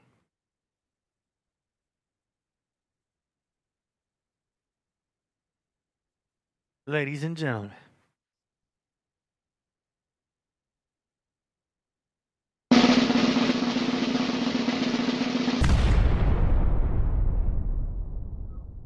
Yeah. Hey, D, what was up with that? I got to ask a question. How you feel, brother? You good, Crip Jesus? How you feel? Yeah. What's good? This is what What's going on with you, bro? Not much, man. This is what I want to know, Crip Jesus. And maybe I can help you. Well, support everybody out in the chat. Hope everybody's doing all right. This is my question right here. Here's my question. Why are you gonna diss Eminem like that when he learned from the greats like Redman? How you gonna diss Eminem? Now, CoverBoy, personally, CoverBoy ain't gonna buy an Eminem CD like that, but we gotta admit that brother got bars. That brother got bars. He remind me. I said that. I said he got bars. I kept it real. Crip Jesus. You remember that first CD? Well, not the first one. You remember what's a Slim Shady LP CD, right? He had that one song called Role Model, right? Yeah. Don't that sound like a RZA beat to you? A little bit? No, yeah, I'm not gonna front. I said he got bars. I didn't lie about that. I said that. I said he got bars. That brother but kind of sound I'm just, like, I am Crip Jesus, so I had to go against the grain. I said, man, everybody won't be scared to say nigga did some gay shit. That's all I said. Niggas talk about young thug dress. They talk about gunna dress. I just pointed it out. That's all. They talk about Lil Wayne kissing baby. I just pointed it out. That's all. Now here you go. Here you go. So what we talking is this. What we talking is this right here. Eminem, you said you ain't gonna buy a CD, so I mean, you know what I'm saying? I bought his CDs. So you see what I'm saying? So I bought all 3 of his CDs. He got more than 3, but I bought 3. CoverBoy ain't gonna go buy a CD, although I feel his struggle. I can't relate to his pain. With that being said, if y'all aficionados when it comes to hip hop, Eminem sounds a little bit like Cool G Rap with them multi-syllables and all that. Yeah, it sounds like Cool G Rap a little bit to me. I'm just saying. But I think the problem with it, I'll let Crip Jesus elaborate on that, man, because I kind of feel that brother got bars, man. I think it's his color, because here's the funny part about it. I grew up listening to Third Base. You see what I'm saying? You had Third Base. You had what's my other nigga? Beastie Boys. It wasn't really a white thing I'm tripping off of. Nah, I know you're not. Yeah. I know you're not. Hey, I'll go even deeper for you. Bubba Sparks. Bubba Sparks. We found you, Miss Bubba Sparks is, I mean, he nice, but he ain't nothing compared to MC Search and Pete Minister Knight. Look, Solar Fact. He got nothing on there. Solar Fact said M dressed up like female in all his old videos. I just pointed out something. You know what I mean? Hey, Crip Jesus, let me ask you a question, man. In regards to your book, do you mention who built pyramids? You said, did I mention who built the pyramids? Yes, sir. Like in Egypt? Yes, sir. And all over the world. Did you mention that? The subject gets touched, but I'm not saying like this is the authority, this is who built, you know what I mean? Because it's real, it's not fake. These are just different architects, it's different people involved. How come black people in America say we built the pyramids when them brothers wasn't even dead in the first place and they were born in America? That's what I want to know. We're going to talk about sports. Oh, you said the pyramids in America? No. We're going to talk about sports because I need your input, a smidgen, but maybe I need to correct your due diligence, right? But not even you, just brothers as a whole. How come brothers are first? Because it's like association. We the first ones to say, we built the pyramids. Ain't nobody that's living now in America from the 50s, 40s, 60s, 80s, you name it. Ain't none of us stepped foot in Egypt and built no pyramids. We ain't built shit. Why do brothers always got to use that term? Because I think it's more about a connection with shout out to Rasul Allah. It's another brother in there, so they want to get the Blue Bible. I'll holler at y'all. I think it's more about a connection with different nations. I know for me, the way I deal with it, when I come across it, because I don't like to deal with it on a fairy tale level. That's cool for me to talk about personally. You feel what I'm saying? But when I come across it, I just go off, you know what I mean? Like, I know a lot of research dealing with the pyramids of the East, they'll say like the Anu. You feel what I'm saying? Now, I know from my own looking through the records, I've seen pharaohs with the name Anu. I've seen different people with the last name Anu. This ain't fake. You know what I mean? I know in the West, you have a nation that was actually legally recognized as the Washita de manja, mounds being mounds, not necessarily big old extravagant, Pharaoh Zoser joints, mounds, bro, So I think when you see the one in Mexico, everybody wants to get fantastic and say, I'm the top nigga and we built the biggest dick, you know what I mean? But it's and I think that's the problem. I understand exactly what you're talking about. And I feel like I try to dead that by bringing it to reality with names like, okay, this is what happened here. This is what happened there. It's not no big old fantastic motherfucker flew out the sky and you this, that, and the other. And a lot of this stuff ain't even got nothing to do with always trying to run to the Bible. I know a lot of people think I'm doing that because it's called the Blue Bible, but I that's why I challenge motherfuckers to look in there. I'm not validating none of that. I'm not saying, nigga, this mound was made by Seth and Moses because the nigga was pointed to the left and that means Moses and this and that. Like, dudes just become some far out ass shit. And no, I'm not with the pseudo. So as far as, okay, for example, damn, bro, I'm at the stew right now. I'm on the west, the sun going down, but we can see. For Jesus, it's almost like, it's like brothers be like, oh, we built the pyramids. And then all of a sudden the brothers be like, we didn't build it, the aliens built it. So CoverBoy like this. No, I'm glad you said that. Now, that's where I come in. No, hold on, wait. Here you go, Crip Jesus. It's like, damn, brothers, did you build it or was it aliens? Because I don't think you brothers built it because you niggas ain't got no job. Don't build the pyramids. No, see, the thing is, me being a 5%er, I don't deal with spookism. So this word alien, when we get into it etymologically, you see Aliyan, right? The tribe of Ali. You see that it's dealing with people. But what we've done is we've taken the concept of any civilization, like some ancient civilization with higher technology. Oh, it's got to be from outer space. It couldn't just be your granddaddy and them knew more than you. You know what I mean? And this is the real problem. If you really want to keep it real, that's what I talk about is, if you look at our history, we in slavery now. We weak now. We boo-boo now. There's more motherfuckers incarcerated now than there ever was in the so-called slavery. There's more families broken. So the truth is, a lot of us need to focus on now. You know what I mean? And I feel you. A lot of people use the religion as dope, as opium. You feel what I'm saying? And I don't. And I tell people, bro, we can get to the racial shit all day, but page 117 says that the word spirit in Latin is a spirit. It comes from the word spirit is the English word that comes from the Latin word spiritus, which means breath. So if the devil is a spirit, let's just keep it simple. You speak that bullshit, you are that bullshit. And it's not, we ain't got to go into the dude named such and such and that. I'll give you that, something to play with. But these are actual facts. Like you play, like I said, the KKK. We know ain't too much good coming from that way. We know what the intention is. You know what I'm saying? And do I sit there and write a whole chapter on them? Nah. I just give you that to show you Freemasonry, some secrecy going on.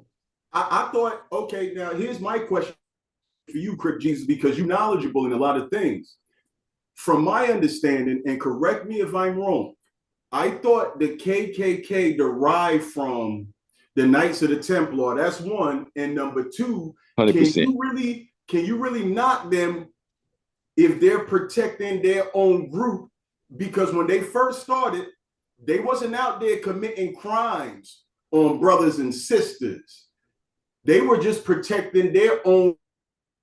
But can you knock them when brothers and sisters, whether it be social media or in person, they sit there and tell you, if you black and you get with a Caucasian person or a Nordic, you going against the grain? Isn't that the same philosophy? I'll say this. Yeah, on a genetic level, but I'll say this, though. This is where the Blue Bible comes in. It's not even about going on right or wrong, because I see exactly what you're saying. It's about just the facts. And this is what I talk about a lot, because remember, the book is centered around my understanding in my life. So in my life, I spent all that time learning all that shit that you be joking about, right? And that's why I be laughing, because I know what you're talking about. Whether it has truth in it or not, it turns people into these Frankenstein race monsters, right?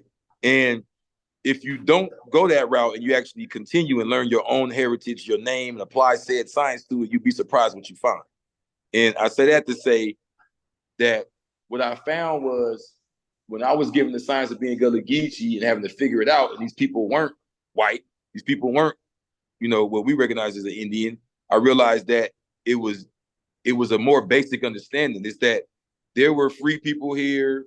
There were people that traveled here from across the waters. There were people, you know what I mean, even of the families of brothers that we do see amongst us that come from families in Africa or Middle East, but we can't recognize it. People like Nipsey. These motherfuckers are reaching, but you thinking it's just a homie. You feel what I'm saying? So this was going on already. And what happened was I got court cases right here. I'm so sad the goddamn light went out, but I got court cases right here. You feel what I'm saying? The Cherokee, the Muskegee, people like Amenhotep El Bey, showing them that there was many nations over here that had suffered a paper genocide. Now, what's that got to do with the KKK? That's where their big sin is. Now, don't get me wrong. We're not going to skip over them lynching motherfuckers and hanging motherfuckers and killing motherfuckers. But I'm saying their biggest murder was the paper genocide with the Dawes Commission and teaching tribes like the Choctaw and the Seminole in the Creek and the Muskegee and all these different Oklahoma tribes. You know what I mean? The Cherokee, mainly the Cherokee and the Choctaw to marry white. This was a hustle they had going to sell, you know what I mean, to the Europeans for citizenship over here on this side. So whether it's right or wrong, whether they did it to come up or not, I give my people that knowledge so they can stop crying in the street and just being mad at themselves and actually go to court, make some sense of the shit. You feel me? Or even if you don't go to court, it calm you down just to know the truth. You feel me? Point you in the right direction. So you can go look for something that makes sense. I looked for my name on the Dow's roll, you feel what I'm saying? As opposed to just saying in the Bible, it will appear Walla Kashamazam. You feel what I'm saying? It's like give you some direction. The Yamasee, the Tougaloo massacre, I already talked about. Hey, brother, Crip Jesus. The Washita. 1 second, brother. Hey, and I don't really pay attention to the chat like that. Rasul, I see you talk. My bad, it's hard for me to hear while I'm at the studio. They start talking. Rasul, let me tell you this, brother. Yeah. You already been exposed, young man, with your little voodoo shit that you do, with your little mason jars, and you put fingernails and piss and nails in there. Rasul, I want the chat now. Shit. Fuck from me. I never knew. Oh, let me bounce back because the music playing this motherfucker. Go ahead, Crip Jesus. I'm listening. Rasul, you done for the day. Go ahead, Crip Jesus. Because here's the thing. Rasul dissing Crip Jesus and all that, but he buying Dr. York books. Crip Jesus actually wrote his own book. All right? He wrote his own book, and nothing against Dr. York. But Crip Jesus wrote his own book. He published it himself. You can buy it. But Rasul's a follower, and you dissing Crip Jesus because he came out with his own information, but you never dissed Dr. York. Rasul, go on, brother. Go on. Your time is limited, brother. You got like, 3 more days. Go ahead, Crip Jesus. I'm listening. I think Crip Jesus stepped out real quick. Okay, well, then let's talk CoverBoy right now. Yeah. CoverBoy. Shout out to AD, man. AD, Peace. Man, I want to start off, salute to you for holding down the podcast. Yeah. I'm going to start off right now with Danny Salinas. Danny Salinas mentioned something to me about the Mario Brothers, Super Mario Brothers, right? I forgot what it was. It was some Japanese language, and I understand a little bit of Japanese, not that much. With that being said, I'll say this right here. You got to understand it because AD was the one that showed me the link where I was talking about Teenage Mutant Ninja Turtles, and brothers was talking about Black people being fragile. Let me tell y'all boys something. Whoever put that in the chat, CoverBoy different. I'm a different kind of dude. I'm a different kind of entity. With that being said, Super Mario Brothers, and I'm sure AD knows, he's Italian. It got to deal with the drug game. All right. He going through pipes. He going through pipes, getting mushrooms and all that other stuff and clovers and marijuana, you name it, and he flying like raccoon, he flying in the sky. But let's break it down to the other side. You got that brother named King Cooper.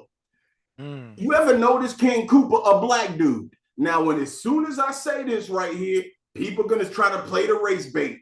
King Cooper, a Black dude. King Cooper ain't nothing but King Kong. All over again. You know why?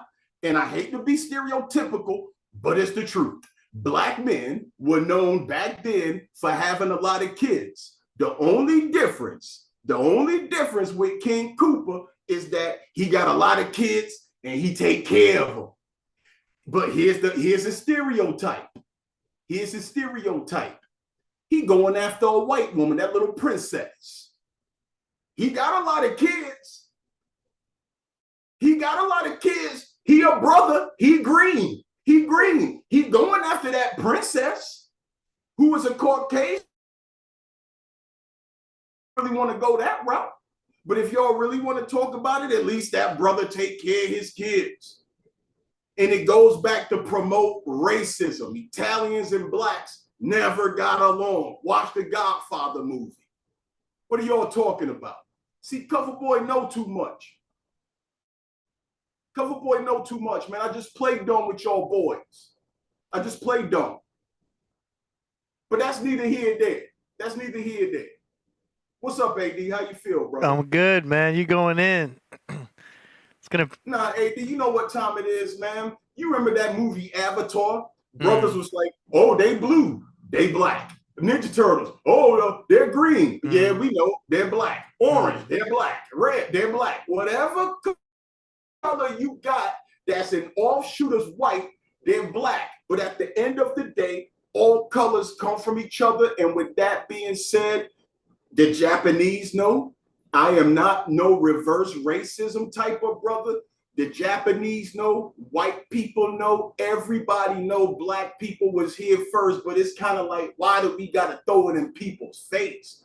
Why do we have to do that? You done made it, Negro. You done made it. You got TV shows.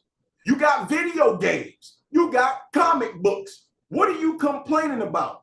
This is what get me about the brothers.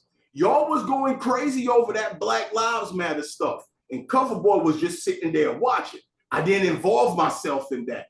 I was sitting there watching. I didn't join that stuff. And I said to myself, damn, these Black Lives Matter brothers, what do? They raid the local pharmacy and forget to take the sunscreen and the Father's Day cards because y'all ain't got no daddies. What are we talking about? What are we talking about? CoverBoy know too much. I know too much, yo. I just play dumb. I like to make people laugh. Come on, man. What else y'all want me to talk about?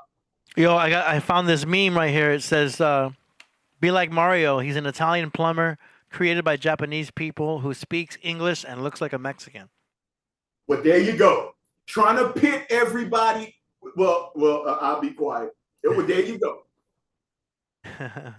There you go.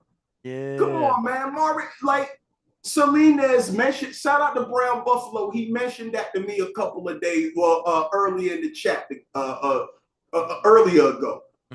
You see what I'm saying? Like, and then here's the thing. If brothers and sisters from different races, I said this before on the show, if we can't sit down and laugh about little jokes, because if you think about it, every single stereotype has a truth to it.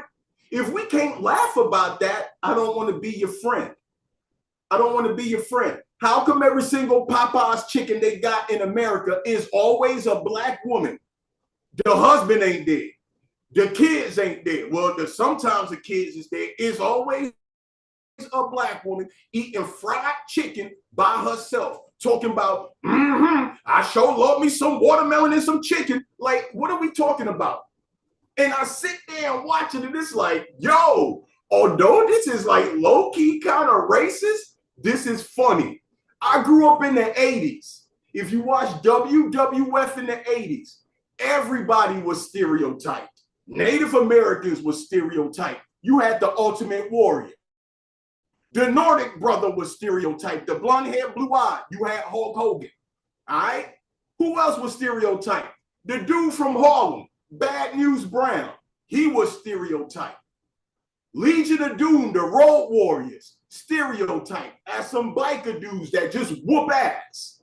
That whoop ass. You ain't hear them complaining.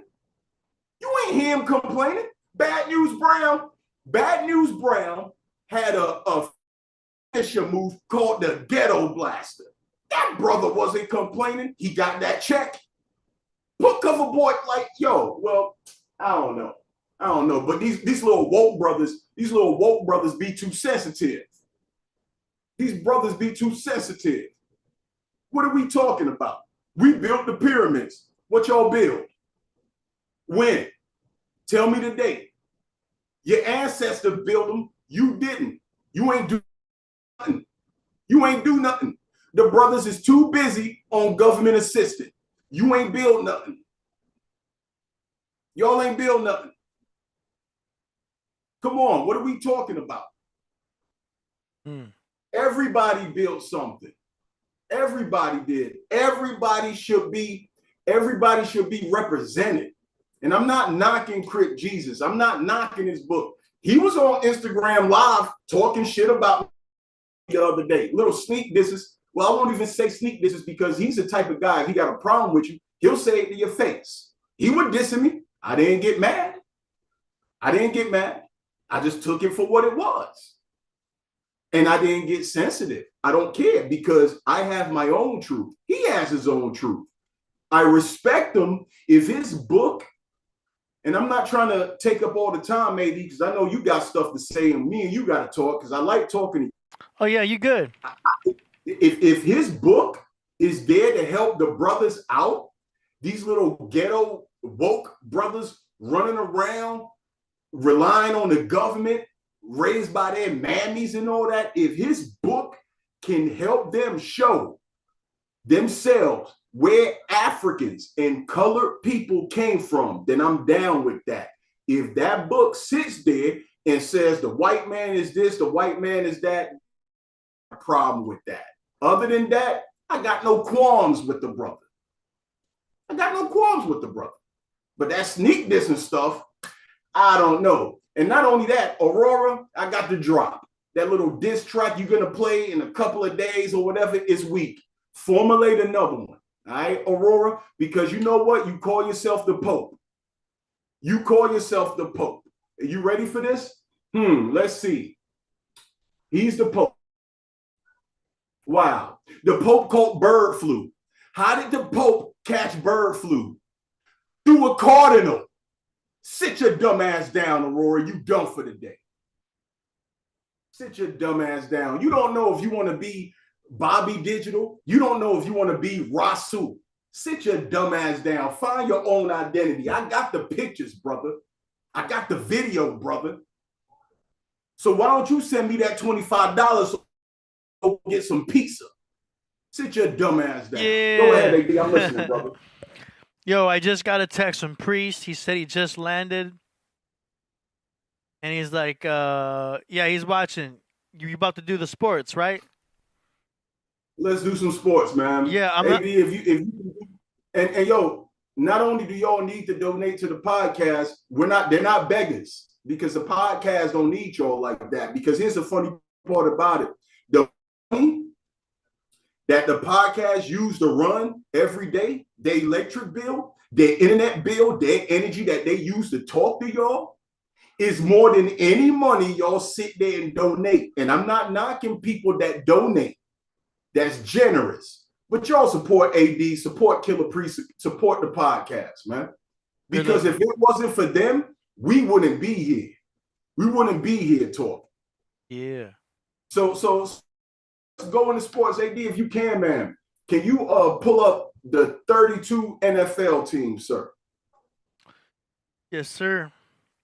Okay, Priest said he's not coming in, but he's going to be joining us on Zoom. He's going to be coming in on Zoom. Let me open this up real quick. Yeah, AD, you know, I seen somebody else in the chat talking about CoverBoy win the same jersey he had last week. You really want to go that route? The jerseys I've been collecting jerseys since 1994. I give them away for free. And I paid $150. This ain't no cheap stuff that I got from the swap meet. This the real deal. Holla at me. I'll give you one. Oh, jit. I'm listening, brother. What am I opening? You can type in the 32 NFL team logos. Shout out to Killah Priest. Shout out to Solomon, the AD. Yep. Shout out to Hyper Cypher. Shout out to your boy FG Postmortem, man. Shout out to them Aquarius brothers. Aquarius is cool with me, man. And also them Pisces. All the zodiac signs is cool with me because you got positive, you got negative. And I don't pay attention to that stuff. You got positive and negative. But if you come with that negative stuff, I'll shelve you. You'll be out the game. Yes, sir.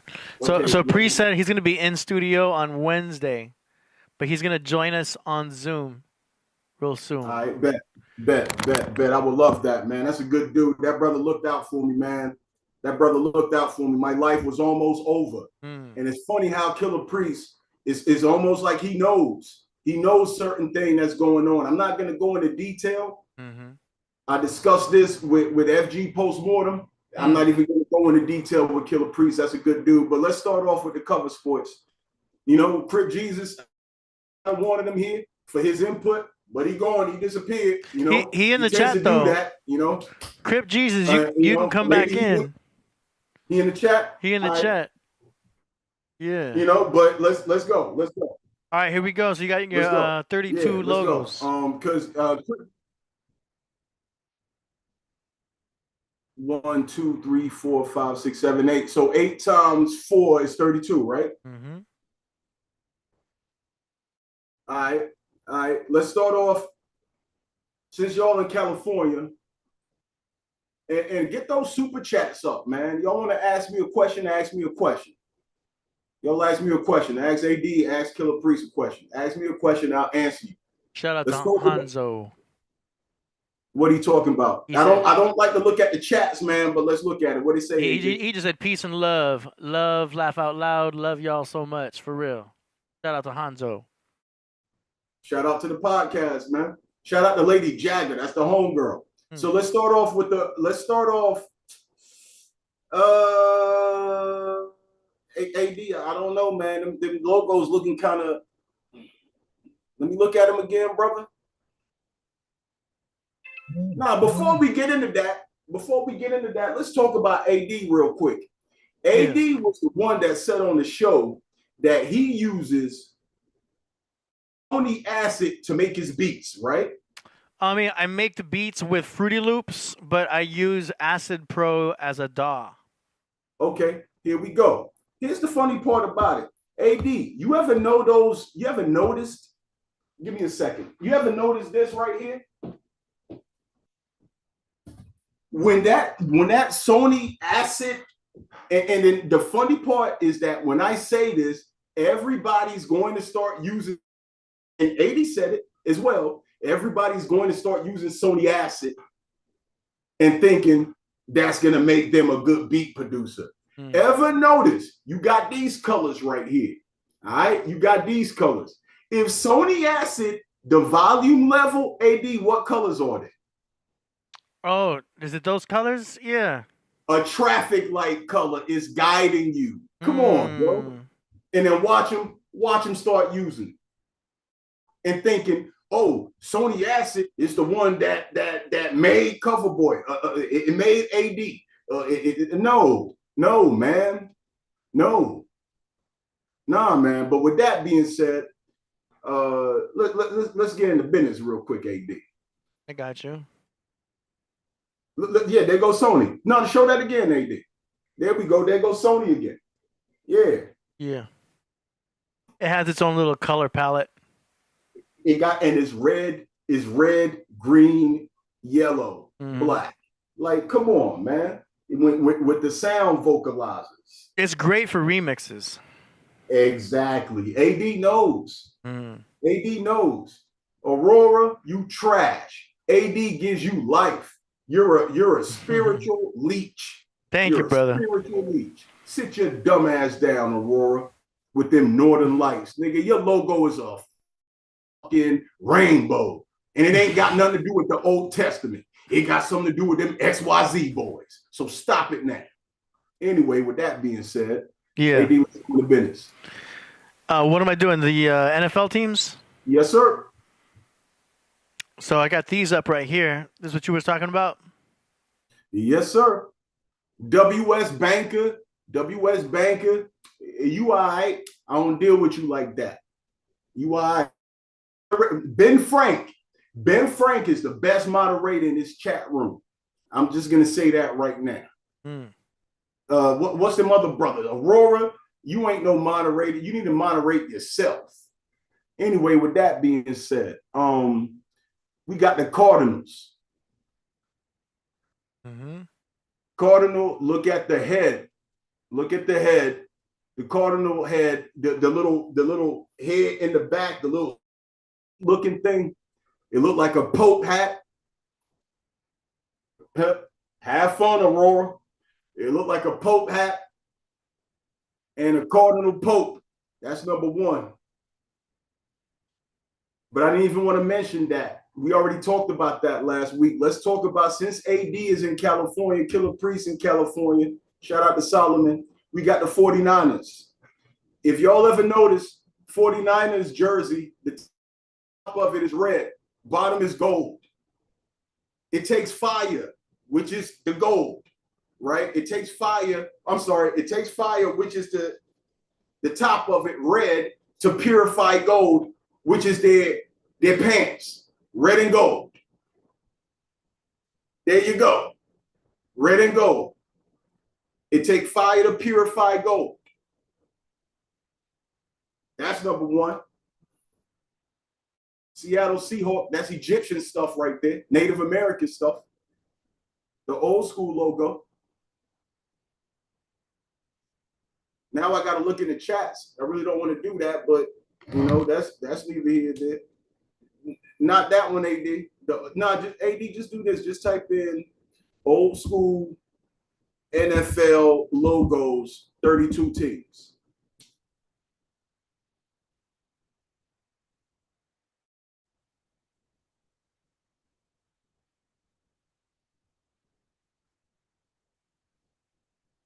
Hmm.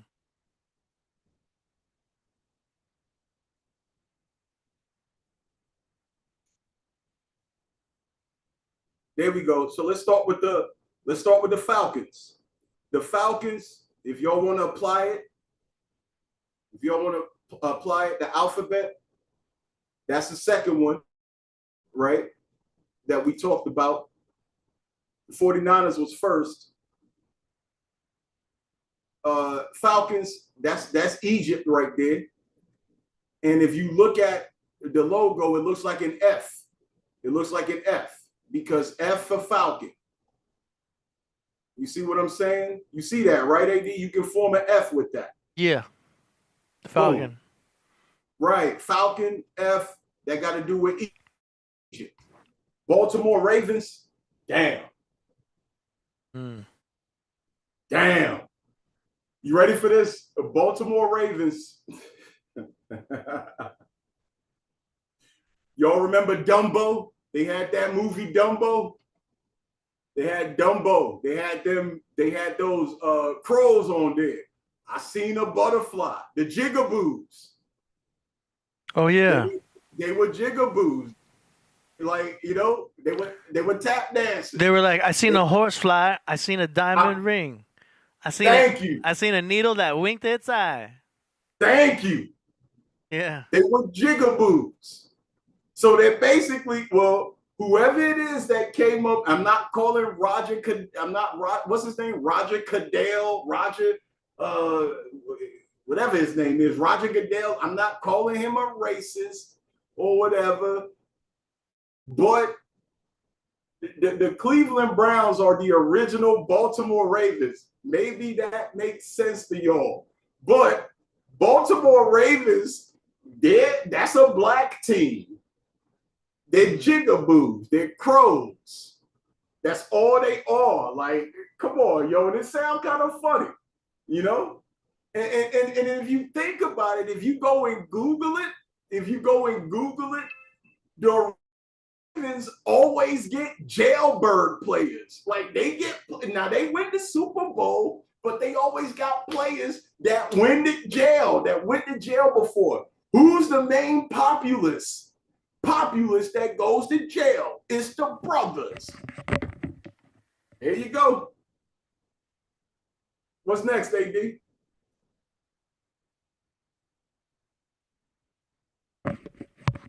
We talking about the Buffalo Bills?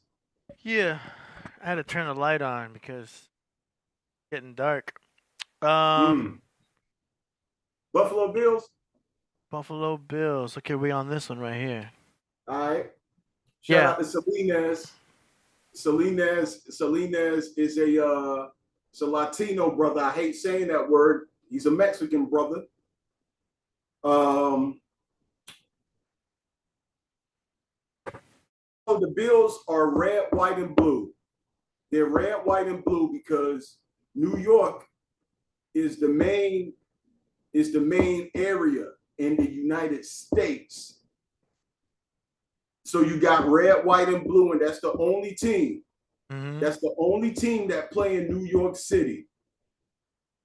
But at the same time, Native Americans will be considered Mexicans because if y'all want to dig deep into research, a Native American is pretty much an African and a Chinese mixed together, right? With that being said, that's all they are. With that being said, Buffaloes were in the Eastern Seaboard. They were in the Eastern Seaboard. So they were all through the East Coast. So were the Native Americans. All right. So you got that right there. Carolina Panthers, the Black Panthers, another black team. Because let's keep it real, y'all. NFL stand for nigga for life. Nigga for life. Because what y'all do, the quarterback is always a white dude. Really? The running back is always a black guy. And if the quarterback is a black guy, he can't throw. Because his mental capabilities, for the most part, are low. So what does he do? Slavery terms. The brother got to run. He got to run for his life. And what he gonna do? They changed the plays on me. They changed the plays. They gave the white dude a better play than me. Or in the playbook, nigga, shut your mouth. You making $3 million a year to throw a football. What you complaining about? What you complaining about? Sit your dumb ass down. Anyway, but the Carolina Panthers, Huey Newton, they're black. Go back and look at that Super Bowl when the Panthers, Black Panther faced the Denver Broncos, behold a pale white horse. We'll get to that later. Chicago Bears. That's Native American. Because Native American people, I'm pretty sure there's a lot of Native American people that migrated to Chicago and they were heavily influenced with the shaman workers and the totems and the bears. It was like a totem. It was a spirit totem. That the bear was a totem. What's the other one we got? And then also, if you want to go deep into that with the Chicago Bears, you got C, you got the letter C, which is on their helmet. C is the third letter in the alphabet. And I know we got these woke brothers up in the chat that's going to be like, well, C is this and blah, blah, blah. I don't want to hear that right now. We talking sports. I don't want to hear it right now. C is the third letter in the American alphabet. And if I'm correct, from what I studied back then, Chicago had 3 Native American tribes. Y'all figured that out. Who's the next one, AD? Are you right here? After the Chicago Bears, it's the Bengals, right? Oh, that's the Bengals right there? I think so. Okay. The Bengals. I don't know. A Bengal sounds like Bangladesh. Where's Bangladesh at, AD? Bangladesh? Yes, sir. Man, I don't even know. That's in India. In Asia, in India. And they like Bengal tigers. Oh, okay. They like Bengal tigers, man. And then it's Hinduism. I see. You got the Bengal region, You got the Bengal region. And then, if I'm correct, there's a, I don't want to say the wrong word. There's a Hindu temple in the greater Cincinnati Bengals. So that's what it's about. Y'all go Google that if y'all want. Y'all go Wikipedia that stuff if you want to, man. I'm not knocking everybody because some people know when it's truth. Them Wiki brothers, I don't know. AD, how do you feel about Wikipedia? I mean, the fact that people can change things. Thank you. Makes it not 100%. Like I would trust Chat GPT more than I would Wikipedia. And even ChatGPT is not 100% accurate. But I would trust it more than I would Wikipedia because people can go in there and change stuff. Yep. At any given moment, and they can put false information and it can be approved. You're absolutely right, AD. They do that to political figures too, to make them look bad, and it's just chaos.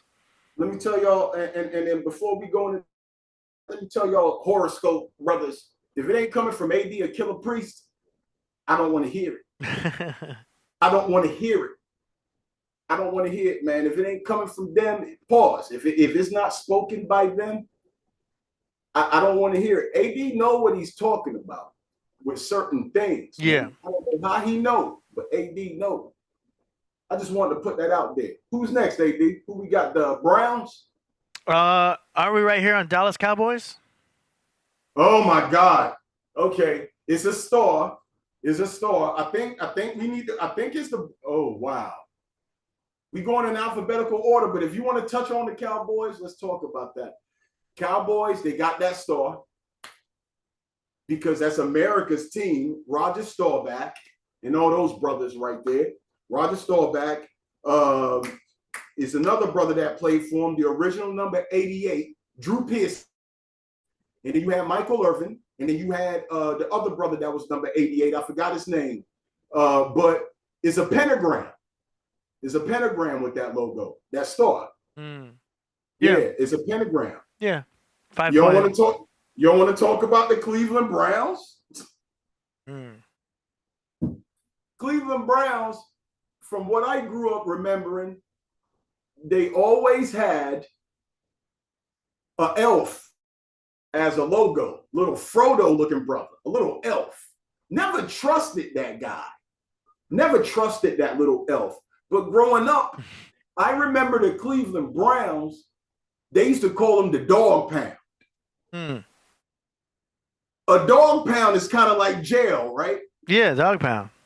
How many? Okay, their names are the Cleveland Browns. Ain't nothing but black dudes that play for that team. And when they get good statistics, when they're actually doing good, their players are felons. Their players done got arrested and they shipped them to Cleveland. Come on, man. Come on. Damn. And I know people are going to say, oh, Paul Brown is the, okay, what about Jim Brown? Jim Brown, one of the greatest running backs. Jim Brown. What we talking about? What's next, AD? This horse. I'm not a big NFL guy, so I don't know what the horse is. Denver Broncos. Behold the pale white horse. Oh, damn. And then here's the thing. You ready for this? The guy, William Cooper, that wrote that book for Behold a Pale White Horse, you got the Denver Broncos. William Cooper was talking about Illuminati on that. Denver Broncos. Here we go. If you go to Denver and look at their airport, AD, do you remember that? How they got the murals on the wall talking about the days? About the New World Order, and it shows like this Nazi-looking guy with a freaking sword. There you go. Like slaughtering like a peace bird, and people are in terror. It's like, why would they have that up? And then there's like Masonic stuff all throughout the whole airport. There you Go. There you go. So weird. I'm not even sure if it's still there anymore. And I'm glad you said that, AD. I don't know if it's there anymore. It's almost as if they put it there for you to look at it, and you're like, yo, like, what is this for? Okay, we're gonna put it there, but let's take it down. AD, you might be right. I think they took that stuff down, brother. Yeah. Well, you know, they also took down the remember there was the Stonehenge? Yes, sir. And they would have like those tablets that showed like they want to maintain 500 million population, and it showed basically the agenda of the Illuminati. So then all of a sudden they're like, oh, somebody blew it up, and then they immediately just tore it down. There you go. AD might not be a fan of the NFL like that. I'm not saying that he pretty much said he don't know all the teams like that, but at least he know the open. Oh, AD, you already know what the Raiders are about. Can you elaborate on that, AD? You already know. The Raiders, all I know is that they're not winning. Okay, we'll talk about that later. We'll talk about that. What's the other team, AD? Let's see. This lion right here. Oh, Tribe of Judah. Tribe of Judah. Ooh, Lion of the Tribe of Judah. The Leo. Tribe of Judah. It's funny you said that, man. Funny you said that. For these brothers out here talking about CoverBoy wearing the same jerseys and all that. Nah, this that y'all see right here. This that Megatron. Yeah. Megatron rookie jersey with all the patches on it, with all the stars. It's that Megatron. That looks nice. Old school, man. That's a Tribe of Judah right there. The Lions messed up. Man, because it's almost as if whenever they get the Lions are a cursed team. As of now, they're doing good, but AD, somebody put a curse on them for 22 years. I think his name was like Bobby Lane or something like that. Yeah, they got rid of him. He was a quarterback and a running back, and if I'm correct, he won a Super Bowl for him, and they got rid of him, shipped him to another team where he won another Super Bowl, and he cursed them and said, yo, y'all ain't never going to see success again. And they had Barry Sanders, they had Megatron, Calvin Johnson, and they both retired early in their prime. So, okay, we got that. Who's next, AD? I wanted to point out, they're right. It was Georgia Guidestones. That's what I meant to say. Georgia Guidestones. Yeah, I said Stonehenge. I meant Georgia Guidestones, yeah. Where's the... So what part of Georgia is it located in? Well, it was located in a certain part of Georgia, but somebody blew it up, quote unquote, and then they immediately just swooped it up and they got rid of it. It's like it was hidden in plain sight, but everybody knew about it.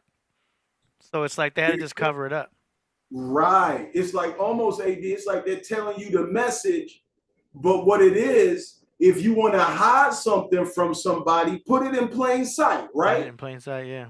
Put it in plain sight. Good look at the dollar bill. Man. They got symbols all over the dollar bill. You could break that down. Yo, thank you. And I like that. I like how AD said that right there. I like how AD said that. AD, no, man. What else we got next, AD? What's the next team? I apologize, brother. I got the game on. I'm watching the game. What's this G right here? Oh, what do you call them? The Green Bay Packers? Oh, okay. That's a Mason sign. Oh, wow. That's a Mason. G, the 7th letter in the alphabet. You see what I'm saying? Yeah. So the Packers, they were considered, if I'm correct, I could be wrong, they were considered one of the dynasties back then with Bart Starr, Brett Favre, Aaron Rodgers. They were those dudes back then. But yeah, like the G is a Masonic symbol. What we got next?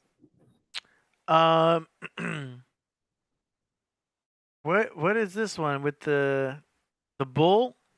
The bulls? We talked about that the other week. The Aldebaran with the Taurus. Okay. With the Taurus. Yeah, because AD, you can Google it. Taurus has that red eye. Yeah. That red eye is the star. And y'all heard it here first. if you piss off an Aries or a Taurus, well, I'm not even going to talk about that. I'll leave that alone. Y'all got to send a super chat to AD or Killah Priest or Solomon or something. You send a super chat, I give y'all some of the secrets. But that super chat need to be $100 or more. And I'm not trying to generate money for nobody. I'm just helping out the people that help me. That's all it is. I'll give y'all the secrets, but you got to send it to AD, Killah Priest, or Solomon. And it need to be $100 or more, and I'll give y'all more secrets. All that is Aldebaran. AD, look it up. If you look at the constellation, you got the stars. You got Taurus. Taurus has that red eye, Aldebaran. When a Taurus goes crazy, Taurus sees red. He sees red. He goes after you. He goes after you. So that's what it's about. And I'm glad that AD said that. And this is where AD comes into place because he know about the zodiac sign. Yeah. Tell me how every team in the NFL combined, you got the four-headed creatures that they talk about in the Bible, which is who? The man, the lion, the calf, and the bird. The eagle, yeah. There you go. You got the eagle, which is Philadelphia. You got the calf, which is Houston Texans, or the Los Angeles Rams, whatever you want to. Well, got the man. The Rams would be Aries. Exactly. Now here's the thing: a ram and a Taurus, they're kind of like, it's like almost like Aries and Zeus. They're right next to each other. Exactly. And they both exist in the head. The higher mind is the ram, the cerebrum, and the lower mind is the bull, the cerebellum, but the cerebellum. There you go. There you go. It's in the head. You got the man, which is a patriot. Aquarius. The lion, Detroit Lions. The calf, which is either the Houston Texans or the Los Angeles Rams when I was growing up. And then you got the bird, which is either the Eagles, Falcons, Seahawks, Cardinals. But that's on another day. That's another day. Man, that's another day. Going in. Okay, so which one is the horseshoe? Indianapolis Colts. Wow. That's an upside down Ankh, because in Egyptian language, the Ankh meant good luck, but it's upside down. You see what I'm saying? In Egyptian culture, the Ankh meant good luck. Horseshoe, if you ever play that horseshoe game, that's good luck. Who's next, AD? You've got the cougar. What is that? Oh, okay. And with that being said, with the Ankh, okay. And the horseshoe, the Indianapolis Colts, is something else I wanted to say. Maybe my spirit wanted me to not it, so it's not meant to say. But you said the cougar. You talking about the Jacksonville Jaguar? Oh, okay. Here we go. Here we go. Let me tell y'all brothers something. And y'all gonna sit here and call me a clown and say CoverBoy racist, and CoverBoy this, and CoverBoy that. I don't care. I tell you niggas how it is. You brothers love some luxury cars. Y'all do. You driving a Jaguar. All right? Take away the A from a Jaguar. Put an I where the A is. You got a Jaguar, a Jacksonville Jigaboo. Not only that, that Jaguar got a blue tongue. AD, do me a favor. Type in Jacksonville Jaguar and blue Kool-Aid. Type that in. Because I'm in Florida right now. We been you. I'm in Florida right now. Shout out Mojito. You said Jacksonville Jaguars? Type in Jacksonville Jaguars and blue Kool-Aid. Blue Kool-Aid. Blue Kool-Aid. Who drink Kool-Aid? I used to drink the tropical one. Well, that means you black, AD. Go, type that in and click images. Yeah. You see it? What did it say?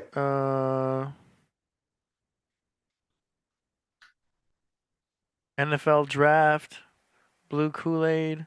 Now the one with the Jaguar logo talking about they've been drinking Kool-Aid since 1995 and their tongue is blue. Huh. Oh yeah. You see it? Yeah. Yeah, you brothers, come on, man. Brothers love Kool-Aid. Brothers love some Kool-Aid, man. The Jaguar tongue is blue. AD, all you gotta type in Jaguars, go to Google, type in Jaguars, blue tongue, and Kool-Aid. That's all you gotta do, and you'll see a meme about it. We used to laugh about this all the time. They were like, Jaguars, been drinking Kool-Aid since 1995. Blue Kool-Aid, raspberry. That's what y'all brothers drinking. Come on, man. Sugar water. Ain't nothing but brothers in Jacksonville. Drinking berry blue Kool-Aid since 1995. There you go. Since 95. And y'all drive them Jaguars. Y'all drive them Jaguars. Oh, I'm balling. Nigga, you're driving a Ford. You're driving a Ford. What is the acronym for Ford, AD? Fix often what? I don't even know. I haven't heard it. What is it? Fix often, ride daily? I haven't heard it. Come on, man. Come on, man. It's a black team. That cat was worshipped in Egypt. Right or wrong, AD? Yeah. There you go. You would be you got in a lot of trouble if you were to hurt one of those a cat in Egypt. Say it again. You would get in a lot of trouble if you hurt a cat in Egypt. There you go. There you go. Because a cat can see your soul. Yeah. They can see through your soul. But if CoverBoy say, oh, CoverBoy's a joke. Now what it is, y'all just jealous. Because CoverBoy know too much. CoverBoy know too much, man. What's next, they do? Who we got? Kentucky. Kansas City? Okay, yeah. That's Native American. Mm-hmm. The Arrowhead. Yeah, how come? Oh, we want to change the Redskin name. We want to change the Redskin name, but because it's all woke, that woke shit. We want to change the Redskins. We're gonna call them the Commanders, but let's not change the Kansas City Chiefs. What? Till the day I die, CoverBoy will always call that team the Washington Redskins. Eastern Seaboard. I don't care. They some Redskins. Who next, AD? Raiders. All CNI. Oh yeah, because the pirate patch. All CNI. Who's next, AD? Is it the Chargers? Yes, sir. It's funny you said that. The Chargers. Let me ask you this, AD. Are you familiar with alchemy? A little bit, yeah. Turning lead into gold. Yes, sir. And then the metaphysical idea of transforming yourself into gold. Yes, sir. Let me ask you this, AD. And I'm glad, man. That's why I like talking to you, man. I can sit here and talk to AD for days. Yeah. Does alchemy, and I could be wrong, if I am, forgive me. Does alchemy have some type of element to where thunder or lightning or energy is infused? I think so. Okay. Well, with that being said, y'all go do your research. I felt like I call them San Diego Chargers. Oh, if y'all want to get that deep. Oh, CoverBoy, here we go. CoverBoy wearing the same jerseys every day. Oh, don't mess with the CoverBoy. CoverBoy still got that Phillip Rivers. CoverBoy got that Phillip Rivers. What we talking about? This San Diego. CoverBoy got that Phillip Rivers. So here's the thing. that got something to do with Zeus. They got something to do with Zeus because Zeus used to throw the what, AD? The lightning bolt.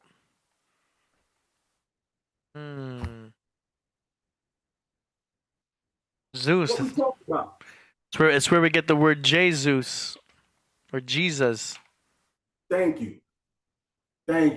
Right. It's all Latin. What is it? Latin or Greek? Greek. So then it makes you kind of question this right here. If you brothers that are Christians, and I'm not knocking nobody because I have nothing against Christian people. I have nothing against anybody that worships whatever religion. All I know is what I was brought up with. I was brought up as a Hebrew, or I'll simplify it for you Americans, a Jewish kid, right? My father practiced Judaism till the day he passed. Mom converted to Catholicism, right? If you're calling the guy Jesus, you're praying to Zeus, calling me the wrong name, I'm not going to answer to you. Right or wrong, AD? Right. What team is next, AD? Next is the LA Rams, which they got their Aries. That's Aries. They're I'm right here in Inglewood. So we've got the SoFi Stadium. You kidding me? Yeah. So they have a game going on. In fact, this month there's like 3 games going on at SoFi Stadium. The LA Rams. It's a home game. I know because I made the flyers. What's that? You gonna go to the game? I made the flyers for them. They're on Sundays, and I work on Saturdays. And, you know, I don't get to bed until 5 a.m. on Saturday night, so I may not go. But my club does promotions at the games, so I made their flyers and stuff like that. That's how I know. But I've been to the SoFi Stadium for like a Metallica concert. It's a nice ass stadium. It's fun. You said for whose concert? Metallica? Metallica, yeah. I saw a Metallica concert there. AD, please. It's down the street. AD, for these young cats out here, because CoverBoy used to be in it. Like, I used to listen to all kinds of music, man. I never discriminate. You remember Metallica, that song they had, For Whom the Bell Tolls? You remember that song, right? Yeah, of course. I never knew they had alternate versions of that song, brother. I mean, they might. That song is from Ride the Lightning album. Thank you. Growing up, AD, a lot of people, when they saw it was like a purple and blue cover, right? Can you show that cover? It was a purple and blue cover. People thought it was a microphone. And I was like, that's an electric chair. Yeah. And people were like, that's a microphone. And I'm like, there you go. Hold on, let me get a good one up here. Ride the Lightning Man. Let me do the album. Yeah, that's a great album. That's one of my favorites, actually. One of the best albums they ever made. Yeah. It's an electric chair. That ain't no microphone, y'all. Yeah, that's why it's like Ride the Lightning. Exactly. Deal with it. It's so funny how their Photoshop was back then. You know what I'm saying? now they see where CoverBoy concept art. That looks like that somewhat influenced me. The Misfits with Glenn Danzig, because I used to listen to that too. Glenn Danzig, all of that stuff, man. Hip hop don't discriminate with rock music, yo. We don't. Yeah. Discriminate. Because here's the thing. You got white people at a white hip hop concert, they're gonna do a mosh pit. You got white people at a white rock show, they're gonna do a mosh pit. You got brothers at a hip hop show, they're gonna sit there and mug you. Sit there and mug you. And it's like, yo, we just trying to have fun. Nah, fuck that. Yo, we don't dance. And that's cool. But nah, learn how to relax. And it's almost as if, and I hate to say it, but CoverBoy tell it how it is. It's almost as if the black man wakes up paranoid. To the point he see a white person, oh, that's my enemy right there. That's not your enemy. You just been through psychological trauma that your family members put you through because and what society put you through. We're not knocking what society put you through. We know how it is. But don't wake up angry at the world.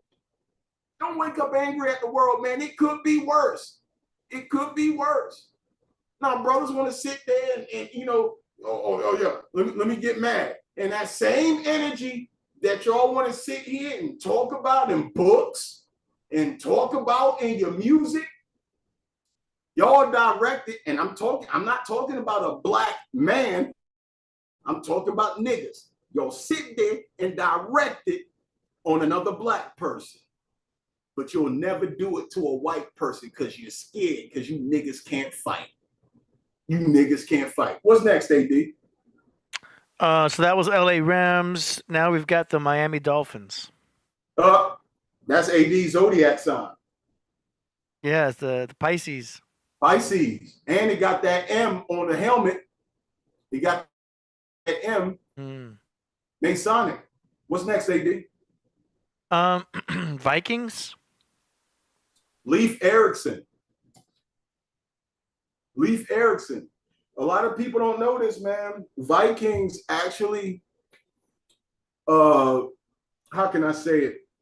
We're going to get back to the Rams. Shout out to Danny Salinas because he's in Aries. We're going to get back to the Rams later. Vikings, Leif Erikson actually came to North America. But if people remember, back then, North America was, you know, it wasn't Canada and United States. Leif Erikson, if I'm correct, pardon me, I got to check this score. Nice and commercial right now. Leif Erikson, let me something. I always found it strange how the Vikings, if you break down the letters, you have V and you have I, which is the number 6 in Roman numerals, right, AD? Mm-hmm. 6 kings. 6 kings. But from what I was told, America was originally a dominant. I know it's the land of the free, allegedly, but then you had the migration. You had the people that were pro blonde hair, blue eyes, and then you got a Viking. Mm-hmm. You got a Viking because he's Nordic, Scandinavian. I could be wrong. I'm just going off of. Excuse me, my live stream went off for the game. I could be wrong, but I'm just going off of what I was taught as a kid because I study sport. Go ahead, AD. What's next? Next is... And then here's the thing. This is where it gets tricky. Let me turn down this volume. With the Vikings, it gets tricky like this because if they were Nordic, they wanted to migrate to a place that was super cold. Let's go to Minnesota. What's next, AD? New England Patriots. Crip Jesus said that the other day. New England. You don't talk to Crip Jesus about that. That's Elvis. Elvis Presley. I am not promoting hate on Elvis Presley because Elvis to white people in America back then, when I was growing up, that was Tupac. That was the white Tupac. Either him or John Wayne. I forgot. But what else they did? I don't know what this one is. What is that symbol? The Saints? Oh, the Saints. Okay. 5%er. He 5%er. He black and gold. Oh, look what? Up, type in 5%er logo. Black and gold. A saint.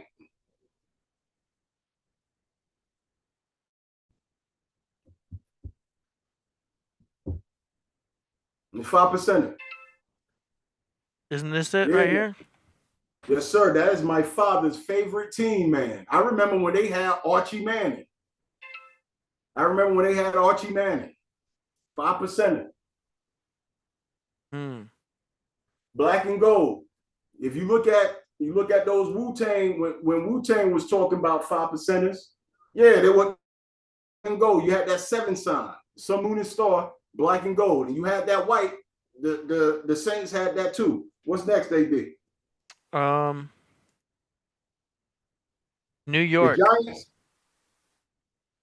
Giants? New York Giants. Okay. Nephilim. So New York has 2 teams? New York really has 1 team because the Bills are the only teams that play in New York. The Giants and the Jets play in New Jersey. Okay. So the Giants are Nephilim, fallen angels, and then the Jets are Titans, which was a Greek myth. New York Nephilims.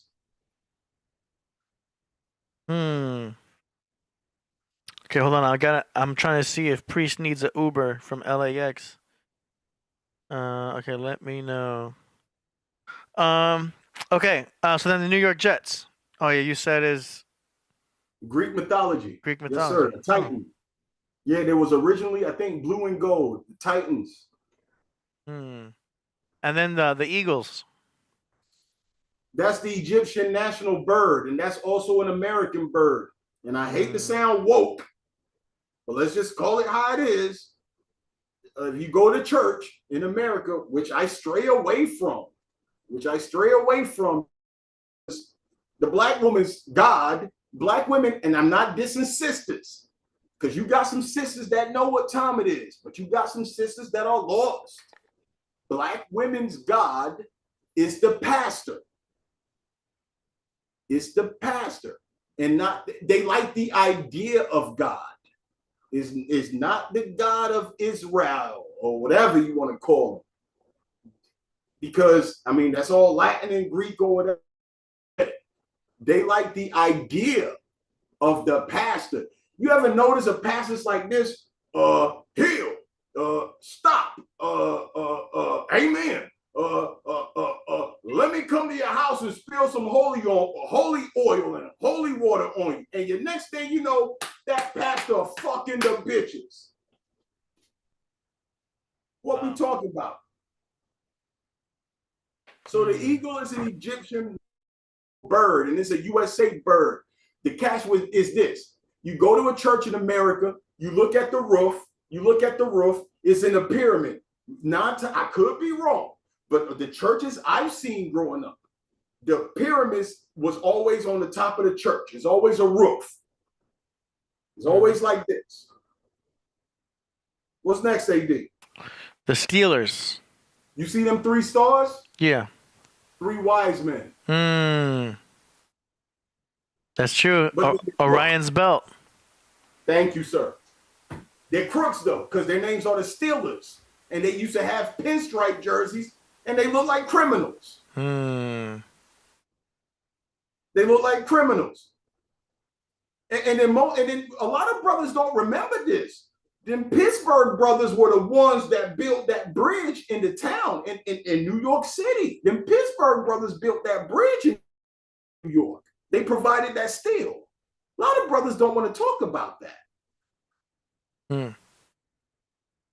And then some cast is going to see, I forgot the name of it. Is it hyper something with the Steelers? And because the 3 stars represent something. It's hyper something.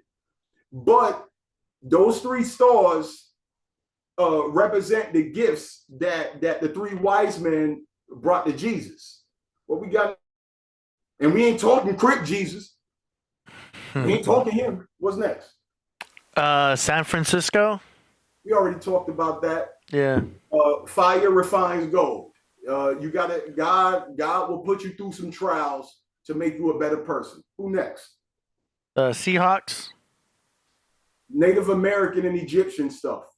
Because you got the Eye of Horus on it with the old school logo. Not this logo that you see on the screen, but the old school logo. The old school logo got that like on the jersey right here. And then right here. You see what I'm saying? Yeah. But then some clown want to sit here and say, "Oh, CoverBoy wearing the same jersey he was wearing last week. Look here, Dumbo. Look at Dumbo. CoverBoy was wearing this one right here. CoverBoy was wearing that one. Nice. That CoverBoy got this on. What you talking about? Whatever your name is, sit your dumb sweep my driveway, nigga. Who's next, AD? Next we've got like a pirate flag.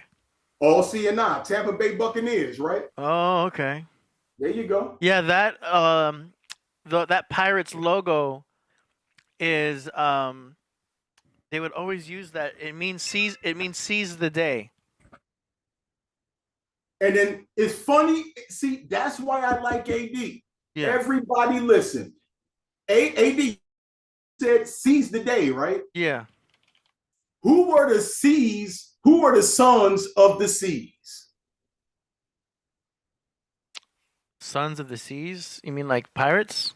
There you go. Flip it around. Seasons, sons of the seas. Oh, yeah. Reptilians. All CNI.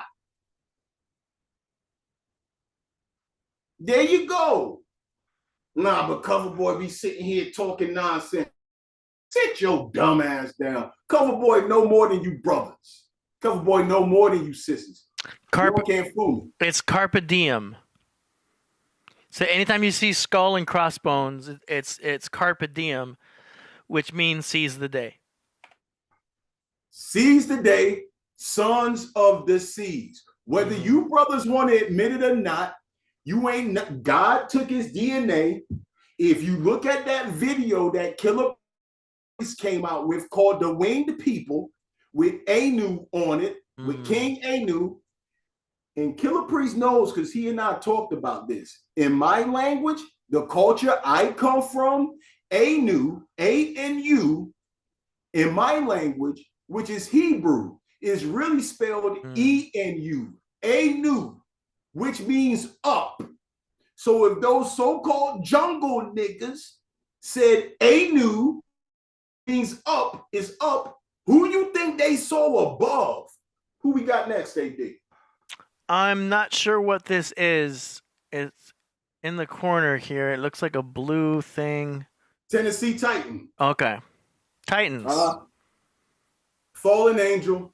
A Titan, kind of like the New York Titans, who were the Jets, is a comet falling down. If ever you see a shooting star, for you dumb, y'all think a shooting star is somebody dying? No, that means a fallen angel coming down. A Titan is nothing but a meteorite. Doesn't it look like a meteorite, AD? Yeah, it does. And AD, how many stars it got emitted with a sword? How many stars it got? 3. There you go. We just talked about that with the Steelers logo. Yeah. Y'all seem to forget, man. You brothers, let me tell you something that's sitting out there doing this little voodoo and witchcraft. If you do that stuff, and I'm not dissing anybody important, I'm dissing y'all sorry brothers, people like Aurora Borealis that sit there and vocally says, and I'm not trying to get him any credit because he ain't got none, because he black. Niggas ain't got no credit. Anybody that sit there and say, oh yeah, I do voodoo like Aurora Borealis, you know niggas ain't got no credit. Their credit score bad. Anybody that sit there and say that, oh, I do voodoo, that is a female trait. That fallen angels taught females that. Fingernail paintings. Them little eyelashes. What's them eyelashes with that look like a broom, like a little push broom. Metals, alchemy. You wasn't supposed to learn that stuff till you get to your resting place. You weren't supposed to learn that stuff. Females know about that. Men know more so about astrology, astronomy. Females know about the metals. And then watch everybody sit here and say, oh, CoverBoy's a male chauvinist and CoverBoy is this and blah, blah, blah. Nah, CoverBoy know too much. Who next, AD? Well, first of all, I'm getting a text from Priest. We got Priest watching the show right now. First thing he says is, tell Sewell I said no negative speaking in the chat. Moderators, please do your job in the chat. You know, AD, I find it funny. I never said anything bad about Killah Priest. Of course. If anything, Killah Priest is a helper. He's a positive soul. Mm-hmm. He looks out for people. But you got these little sorry moderators that sit here like I'm not gonna say any names. Y'all figure it out. CoverBoy got the transcripts. They let people talk bad about Killah Priest. And I gotta jump on those people and be like, yo, why y'all saying something bad about Killah Priest? But when CoverBoy, Hybrid Cypher, God Sentinel, all these other brothers about the truth, I'm just speaking for myself from what I observed. FG, well, they never blocked FG postmortem. All these brothers that say the truth, the moderators want to block. You want to block the brothers, but y'all don't block the brothers that say something bad about Killah Priest. Rasul, let me tell you something, brother. Your little magic jaw spells, they're done. They're done. Repent. Repent, brother. You ain't got nothing but 5 more days, probably 3 is over. People done figured you out. I know who you work for. I got the drop on you. Quit that stuff, brother, because here's the thing. You sitting here doing voodoo on people, and most likely you did it on the people that helped you out. But do you know the repercussions of doing voodoo on people is going to come back to you? Your little projection, what you call them? I don't know. Your little projection jaws and your protection spells and witchcraft and holy moly stuff. That shit don't work, brother. It don't work. You need to repent, man. If you ever notice, y'all go back and watch the Killah Priest episodes back then when Rasul was on the show. Killah Priest always radiates a certain light.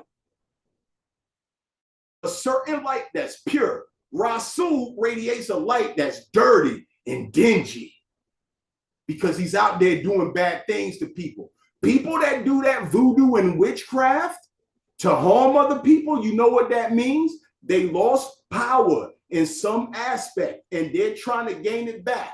Why don't you be a goon like the CoverBoy and fight outside? Ain't no horoscopes.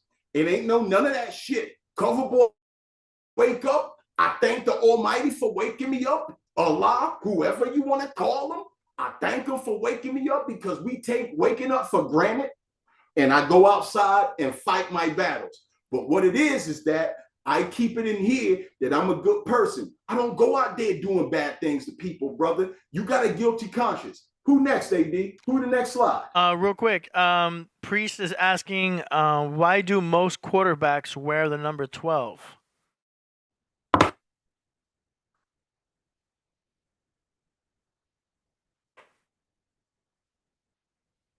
See, now Killah Priest is getting too smart for me. I can't answer that right now. I can't answer that. He knows a little bit more than I do. I would say me as a spokesperson of the sport. No, I'm not going to say anything. I'd rather talk with Solomon about that. I can't say it because is that even? Go ahead, AD. I mean, I'm not familiar with that many quarterbacks, but is that very common for them all to be wearing 12? Because they all have their own number, I know. I think, I don't know, but we don't talk about Tom Brady. That's the only number 12 I can think about. Okay. Now, I could be wrong. Now, let me keep my mouth shut. I ain't talking. Because you can say, 12 Knights of the Round Table, 12 Apostles, 12 Signs of the Zodiac. We know how replete 12 is in the Bible. It's funny how Terry Bradshaw, who was the original Tom Brady, TB, Terry Bradshaw was number 12, and the Steelers won like how many Super Bowls? Then you had Roger Staubach, who wore number 12. If I'm correct, can you Google Roger Staubach, AD? Roger Staubach. So it's not a coincidence. This is all intentional. And then you had Tom Brady. And the funny part about it, they all had 12s on their logo. Damn. See, and that's why I roll with people like Killah Priest. I don't understand everything in regards to that, but every single quarterback every that I just mentioned in regards to what Killah Priest said, they all have 12. They all have stars. There you go. Tom Brady, he had a star, 12. Roger Staubach, he had a star, 12. Terry Bradshaw, he had a star, 12. What we talking about?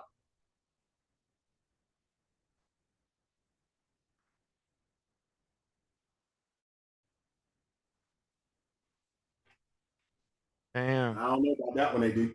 That's your boy. And for the record, for all my brothers out there, all the brothers in the town, that New York Jets game the other day against the Chiefs was rigged. We know it, but we ain't gonna talk. What's the last team, AD? Okay, yeah, we're back on the teams. Let's see. Hold on, let me move myself out the way. Now take your time, brother. You got to read some super chats. No super chats, but we got. You see how it is, AD? CoverBoy get online. It's like almost like they plotting and calculating. They don't drop any super chats, man. You know what it is? Because they're intimidated. Drop a super chat and ask me a question. Yeah. I'll answer. Who else you got, AD? So what is this W right here? 1 second. Give me a second, AD. 1 second. I got to think about that one. Matter of fact, CoverBoy back. Washington. Let's talk about that. Washington Redskin, right? That's the logo for Washington Redskin? No, pull up. Do me a favor. Give me like 1 minute. I got to go to the powder room. Pause. Now, I ain't sniffing no coke. Because, you got that little, I ain't going to say that thing's name. I ain't saying that thing's name. You got Baloney Bikini that's going to sit there and flip my words to make a little diss track about me. I got to use the bathroom. I got to go to the powder room. I'm going to use the bathroom, and I'm going to come back, and I'm going to tell you about that. Pull up. All you do is this. Pull up Washington Redskins logo. And I'll tell you about that. I got it already up. I got it up here on the right side. All right, give me a second. No doubt. Okay, we got Priest right here. He says a lot of 12s go to Super Bowls. Patrick is 15 off the radar. I mean, I would assume, it's the power of numbers. Y'all already know about power of numbers, but to wear the number, there's got to be some manifestation for that.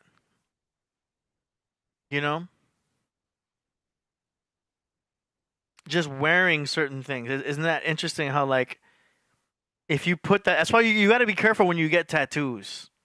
I don't even want to get any tattoos, but make sure if you get a tattoo, make sure it's something that's not going to be, make sure you're not putting a curse on yourself. You know what I mean? If you're going to put a number, put the right numbers. You know what I mean? Make sure it's something meaningful, because I feel like symbols, numbers, when you wear them or when you tattoo them, they can affect your energy. Am I wrong? And it's not superstition. I don't think it's superstition when you're dealing with numbers. Wearing your favorite sock, wearing your favorite T-shirt, wearing a certain hat, that's probably superstition. But wearing numbers, wearing words, the power of words. Sir. Yes, sir. AD is right. AD is super right, because I'm not even going to go into that. We're going to leave that for the other sports segment, man. The cover sports. AD is 100% right. But AD, should I tell him or should I leave it alone? Why not? You can tell him.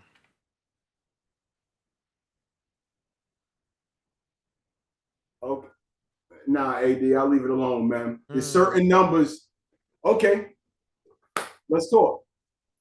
Before we get into that last logo that looked like Solomon. Right? Matter of fact, let me get the jersey. I'll show y'all. Give me a second.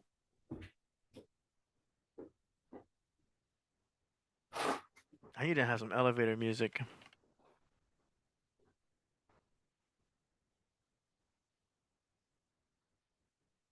Hear this one.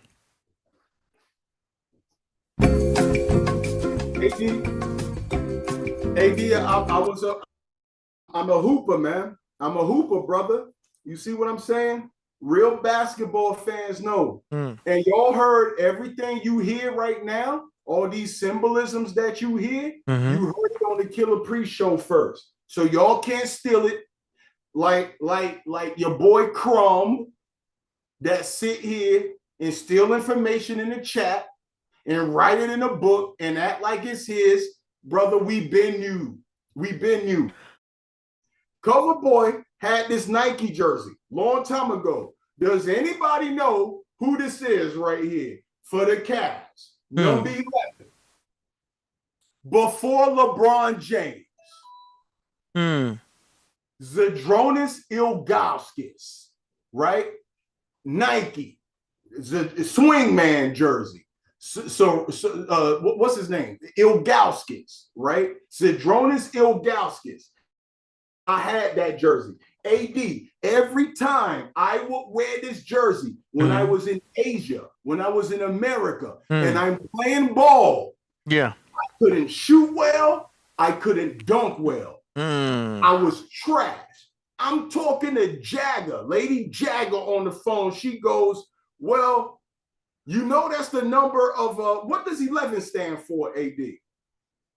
I mean, 1 and 1, you can bring it into 2. A spiritual consciousness, awakening, synchronicity. And then here's the funny part about it. I'm glad AD said that. AD say what he say, he mean it. You got this number 11. You got this. Here's how numbers work for you smart dumb cats out there. This is how it works. You got 11. This is you. This is somebody else, and then there's a median in the middle. Something was blocking my chi, my energy, and sending it to somewhere else. I couldn't shoot, I couldn't dunk, I couldn't do a layup. As soon as I took that jersey off, CoverBoy balling. Balling. He balling. Now let's that's spiritual stuff, but you heard this here first. If you want to talk about that Washington Redskins logo, AD, can you pull it up? I'm about to shock people. Yeah. Yes, sir. The old school one. That one? On the right? Yes, sir. Do y'all know what that means? I want y'all to look at that. It's a Native American and it's a dream catcher because you see the feathers and you see the circle. AD, you know what a dream catcher is? Yeah, right? I used to have one. Come on, man. Come on. But you woke brothers want to complain. Black lives matter. Black lives matter. Take the red man off. Come on. Look, you brothers done took Uncle Ben's off the box. I go to the supermarket. I can't find Uncle Ben's rice to support the brother anymore. You brothers done took him off the box. Now I gotta go to the and buy some rice. Land O'Lakes, they took off the Native American. Took off her titties. Yep. Aunt Jemima. Oh, okay. Now that I don't know. That's where CoverBoy kind of like, But you took off Uncle Ben's. You took off the Washington Redskins. You took off the Cleveland Indians. You're taking away your legacy. But then y'all are the first people that say, take down them Confederate flags with the statue Robert E. Lee. But them same people were sitting here putting you on TV, Ninja Turtles, Super Mario Brothers, all of that stuff, making you the boss, King Kong, Godzilla, making you brothers the boss, but you canceled. You brothers made a big mistake. You never hear Latinos complaining. You never hear Chinese complaining. You never hear Irish complaining. It's always the niggas. Because y'all feel entitled. Don't nobody owe you a damn thing. We all are owed reparations, but at the same time, we're not. Yes. Go ahead, AD. On Cinco de Mayo, everybody wears the Mexican hats and the sombreros and it's just a tradition, you know? And yeah, the people who get mad are usually white people. They're like, how dare you do that? It's insulting to Mexicans. And the Mexicans are like, we don't care. It's Cinco de Mayo. Who cares? Put on a sombrero. Wear a poncho. You know, it's a celebration. CoverBoy can't tell you about that right there because I'm still in a paradox to where I never heard Latino people complaining because I can't understand their language. The only language I understand with Latino brothers is taco, burrito, Tito Santana. I love burritos. Okay, amigo. That's my shit. I never hear them complain. I don't hear them complaining. They work their ass off. Yeah, hard workers.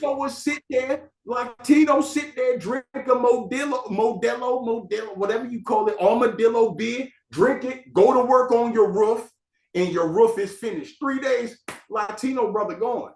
Brothers want to sit there and chill. Shit, let me smoke this blunt real quick. Fuck that nigga. Shit. Yeah, baby moms. Yeah. Mike, Junebug, Skillet. You know, strawberries got into some drama the other day. Like, nobody want to hear about strawberries and Mike. You don't want to hear about that shit, nigga. Do you have a job? Can you work for me? If you can work, nigga, I can give you a job. And let me tell you all this. I'm going to tell you this about my father. Since Crip Jesus was over there, and I'm not dissing Crip Jesus, ain't nothing but love. I'm going to buy this book. Y'all heard me say it right here. I'm going to buy the Crip Jesus Blue Bible so I can read it. Crip Jesus sat there and said that my father left my mother in America to suffer. Well, Crip Jesus, here it goes. All right. My father married my mother when she was 21. My father was 36, arranged marriage, 7 kids. And my father, and I can pull up the transcripts. Now. My father left his riches. A black man, darker than me, left his riches from another country to come here and fight for Black Americans during the Civil Rights Movement. Andrew Young, the brother in Atlanta, my dad knows him. Google Andrew Young if you want to. My father was hit in the head with a baton. He done got tumors from the baton. And let y'all little niggas piece this shit together and try to diss me. Oh, your daddy this, your daddy that. Nigga, where your daddy? You niggas ain't got no daddies. My dad is a Leo. Ever notice Leos would always look out for other people, but when it comes to people to look out for them, people disappear. My dad was born August, right? Mm-hmm. He came here to march and fight for Black Americans. And those same Black Americans, and before I get into that, right? You ready for this? Mm-hmm. My father got hit in the head with a baton by the cops. Damn. Hit in the head for marching for the brothers. The same brothers that sit here and diss Africans and Asians of, you know, and we white people, you name it. But then here it go. He sued the courts he sued the police department in Georgia. He shipped me to New York when I was a kid, although I was born in Georgia.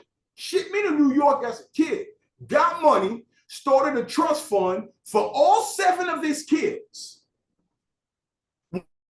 Help out Black Americans, help out Africans. My mom is still building his mansion till this day because she was like, that's a good man. And here's the funny part about it. Pops left this country saying this. Not all of them, but a lot. White people will help you out before your own kind would. And he to a brother in this country. What are we talking about? So you brothers sitting here saying Africans don't like, and I said this before, I'm talking about these woke Africans that got the internet. Africans don't like Americans. Americans don't like Africans and shit like that. And black people, like, stop it. We're all in this together. This world is going to shit. We need to be kind to each other, yo. Now you see how and now CoverBoy go through some stuff. I do. But now you see how I get my blessings. I'm not bad to people. My father wasn't bad to people. My father taught me how to be an animal, a gorilla, a gangster, a killer. But mom taught me, she taught me compassion and love. So if y'all want to go out, man, if y'all want to go that route, stop it. Stop it. Stop it, man. We in it together. Look, it's not about color. It's all about people helping each other out, man. Because at the end of the day, the person that y'all call the man, the so-called man, and then the brothers want to equate it to a white man. Nah, the man is a politician from every single country. United Nations. That's the man. We got to stop this, yo. I'm not knocking Crip Jesus. Go get his book and all that. Go support it. I'm going to buy it just to read it. I'm not a follower because I write my own path. But at the end of the day, we got to stop this shit about white people. Y'all keep giving white people credit. Y'all keep doing it. And they're sitting there laughing at you and watching you all kill each other. White man ain't got to do nothing anymore. He just sit back and watch you like this. Oh, okay, I'm the devil. I bet. Well, watch you brothers kill each other over this. Watch you brothers kill each other over that. Watch you brothers do this. Watch you brothers do that. Again, it is almost as if being a black man, if you want to go that route, because I am not the color of this cell phone. It's almost as if being a black man, it seems like we're cursed. We're not cursed. God is waiting on you. He tired of your nonsense and you're complaining. Wake the fuck up. What else we got, AD? We done with the sports? We got the N and we got the A. Is that non-applicable? Non-applicable. AD, you might want to do that for me, man. You might want to do that for me. I mean, is that Nebraska and Arizona? I don't know what. No, that's the NFC and the AFC, the different conferences. Oh, okay. But then now this is where you fall in, AD. The man, the lion, the calf, and the bird. Can you break that down for us in regards to the N and the A?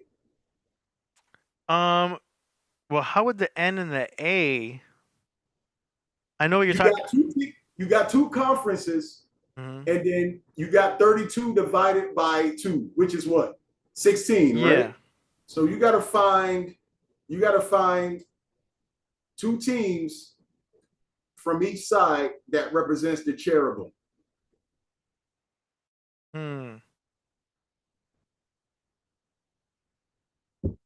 And I never studied that, so I couldn't tell you. So what are you talking about? Like finding the bird, finding the lion, finding the... Yes, sir. The man, the lion, the calf, and the bird. And if y'all want to know where although I know about the cherubim from a while back, the lyrics that I'm speaking, the man, the lion, the calf, and the bird, Emmanuel the third, that comes from that CD that I produced for Killah Priest. 5 out of 6 tracks. For you people saying I'm a joke, 3 fantastic Supermen. CoverBoy produced that, 5 out of 6 tracks. But here's the funny part about it.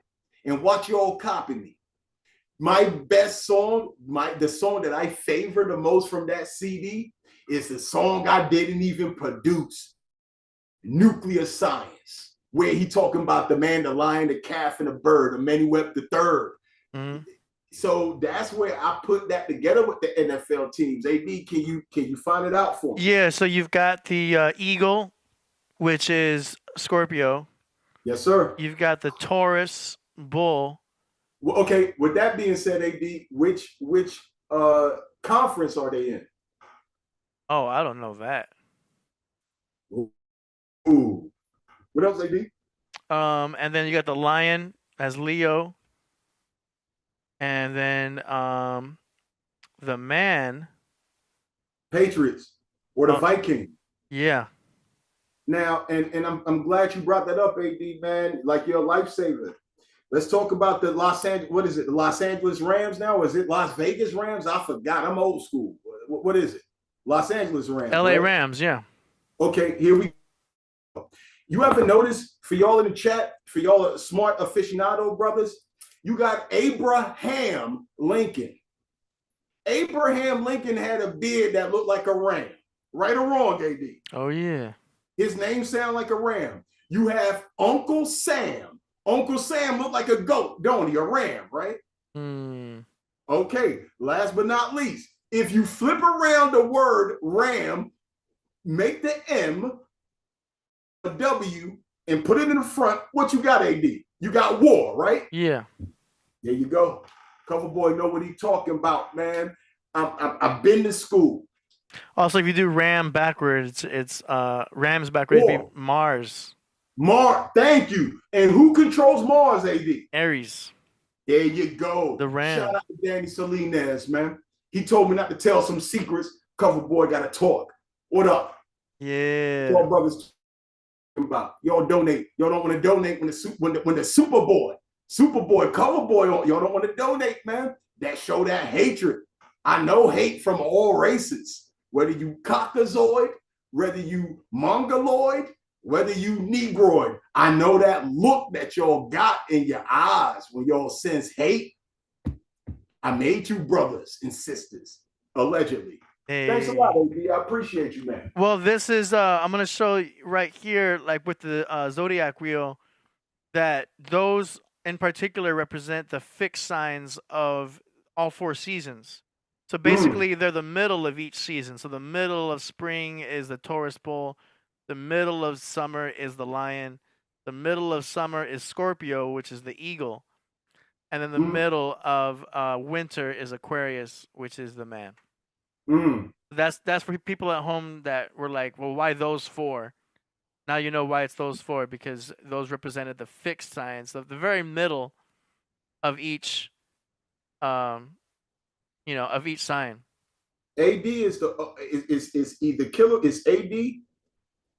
Priest. They're the only ones, because let me tell y'all something. When it comes to that astrology and astronomy, I don't want to hear it. It's only Killah Priest and AD. That's it. Yeah. That's it when it comes to that. Other than that, I don't want to hear y'all because I don't pay attention to that stuff. Don't come up to CoverBoy. Let me get your Nordic node. Let me get your moon chart. Yeah. Let me get your moon sign. Let me get your bowel movements. I don't want to hear that. Yo, and we're literally just in the beginning of Libra right now. We just started the fall. So we're in Libra season. The scales where it's all of a sudden getting cold. We lost some of the sun in the daytime. So Ain't that funny, AD? It's almost as if I woke up this morning. Pause. I ain't say woke. I wake. Shit. I arrived. Grand rising. I got up. I got up at 7:00. I walk outside. It's freezing outside, and I'm like, yo, it's October. What's going on? Hey, CoverBoy, I'm wearing a t-shirt and some shorts, and I'm like, how would AD? Can you explain this to me? You gotta switch it. Seems as if like the time is going by faster. What does that mean, AD? Yeah, I mean, they say time flies when you're having fun. as everyone gets older, it just seems like time is moving faster than it actually is. You know what I mean? Here's the funny thing. I'm not having fun, man. I'm not having fun. Or when you're busy. You know what it is? You know what it is? It's kind of weird. I see. I got you. It could be being busy. It could be having you're working on your goals. It doesn't necessarily mean because you're having fun. There's a lot of things that can change your perception of time. Hey, D, let me ask you this, man. Why is it, and I don't want to hold it, like, how many more minutes we got till we get to the song submissions? Because I'm not trying to hold it. We're almost there. Oh, okay. Why is it that God focuses on those 4 cardinal, or not even cardinal? Why does he focus on those main signs? Does that suggest that they're the strongest signs out of the zodiac? So those are the fixed signs. You'll notice those are the ones that are the most stubborn. But the whole point is that they represent the middle of the seasons. You know what I'm saying? So so the middle of spring is Taurus, middle of summer is the Leo, middle. So they are the stubborn ones because they're fixed. The cardinal signs, which are the beginnings of each season, they are the initiators because they're the beginning of each season. So you'll notice Aries, Cancers, Libras, and Capricorns are likely to be the ones to push, the ones to initiate, the ones to start things, the ones to just initiate, the ones that begin things to happen. Whereas the mutable signs, which is the end of each season, Pisces, Geminis, Virgos, and Sagittarius, they're more fluid. Because they're about to switch into the next season, they're mutable. They mutate. They change up a little bit. They're not fixed, and they're not the pushers. They're more of just the relaxed type because they're about to mutate into the next season. So that's the whole point of having a cardinal, a fixed, and a mutable. Cardinal, fixed, mutable, cardinal, fixed, mutable.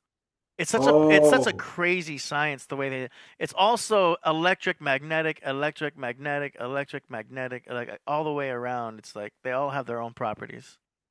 Oh, I see. So AD, man, so would you concur that when those 4 signs actually become friends and work together, would that be the end of the world, or would they have beef with the other signs that you mentioned that push, or what will happen? What is the scope on that? You really can't predict that because any sign can have beef with any sign. Any sign can be almost compatible with any sign. There's certain signs that have a tendency to be more compatible, and that's all we can really speak on with astrology is the tendencies. There's no absolutes. Do you know what I'm saying? And everybody's different. So one Leo is going to be way different than another Leo because, it's not about sun signs completely. It's about their whole chart. It's about their moon. It's about their rising. It's about their Venus. And then astrology aside, it's about their upbringing. It's how their parents were. It's about their nationality. So there's so many aspects to a person. Astrology is really only 40%. Yep. You're right. Yes, sir.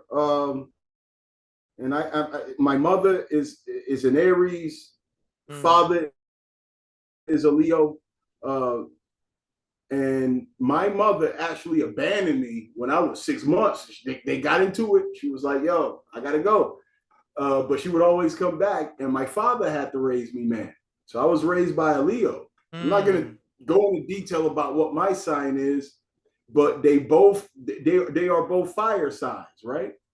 Yeah. That's a very likely couple, Aries and Leo. But when they fight because... that's right. Because Aries has no problem fighting. In fact, sometimes they're the ones to start the fights. Because don't forget, they represent the beginning of spring, and they're a cardinal sign. They can start and initiate fights, and they're also ruled by Mars, the god of war. So they'll fight with no problem. You know what I'm saying? They find it as a necessary means to an end, to go to war if it's necessary because it's Mars. And then Leo is a fixed sign, and Leo is fixed middle of summer, so they can get hot if they have to. If you want to go to war with a lion, the lion's gonna bite you. So you put an Aries and a lion together that are fighting, you've got a war against the lion, and so it can get pretty bloody. Yeah, yep. But and you know what? go ahead. It's funny, man. They both of them, you know, they both invested millions in me. Because you remember AD, like what, you're like, what, 30, 37, 36 years old? 39. 39. Yeah. You remember back then when we was growing up, the average rate to raise a child, one child, was $1 million, right? Mm. All right, man. They invested millions in me, man. So it's kind of like when it comes to CoverBoy, I don't play when it comes to them. I got to represent my family's legacy. They may have had their little issues and all of that, but at the end of the day, they were very protective of me. And I'm the youngest of 7. You see what I'm saying? Mm-hmm. Youngest of 7, man, and they both did their job. So I will say this. I will say, man, shout out to the Aries, shout out to the Leos.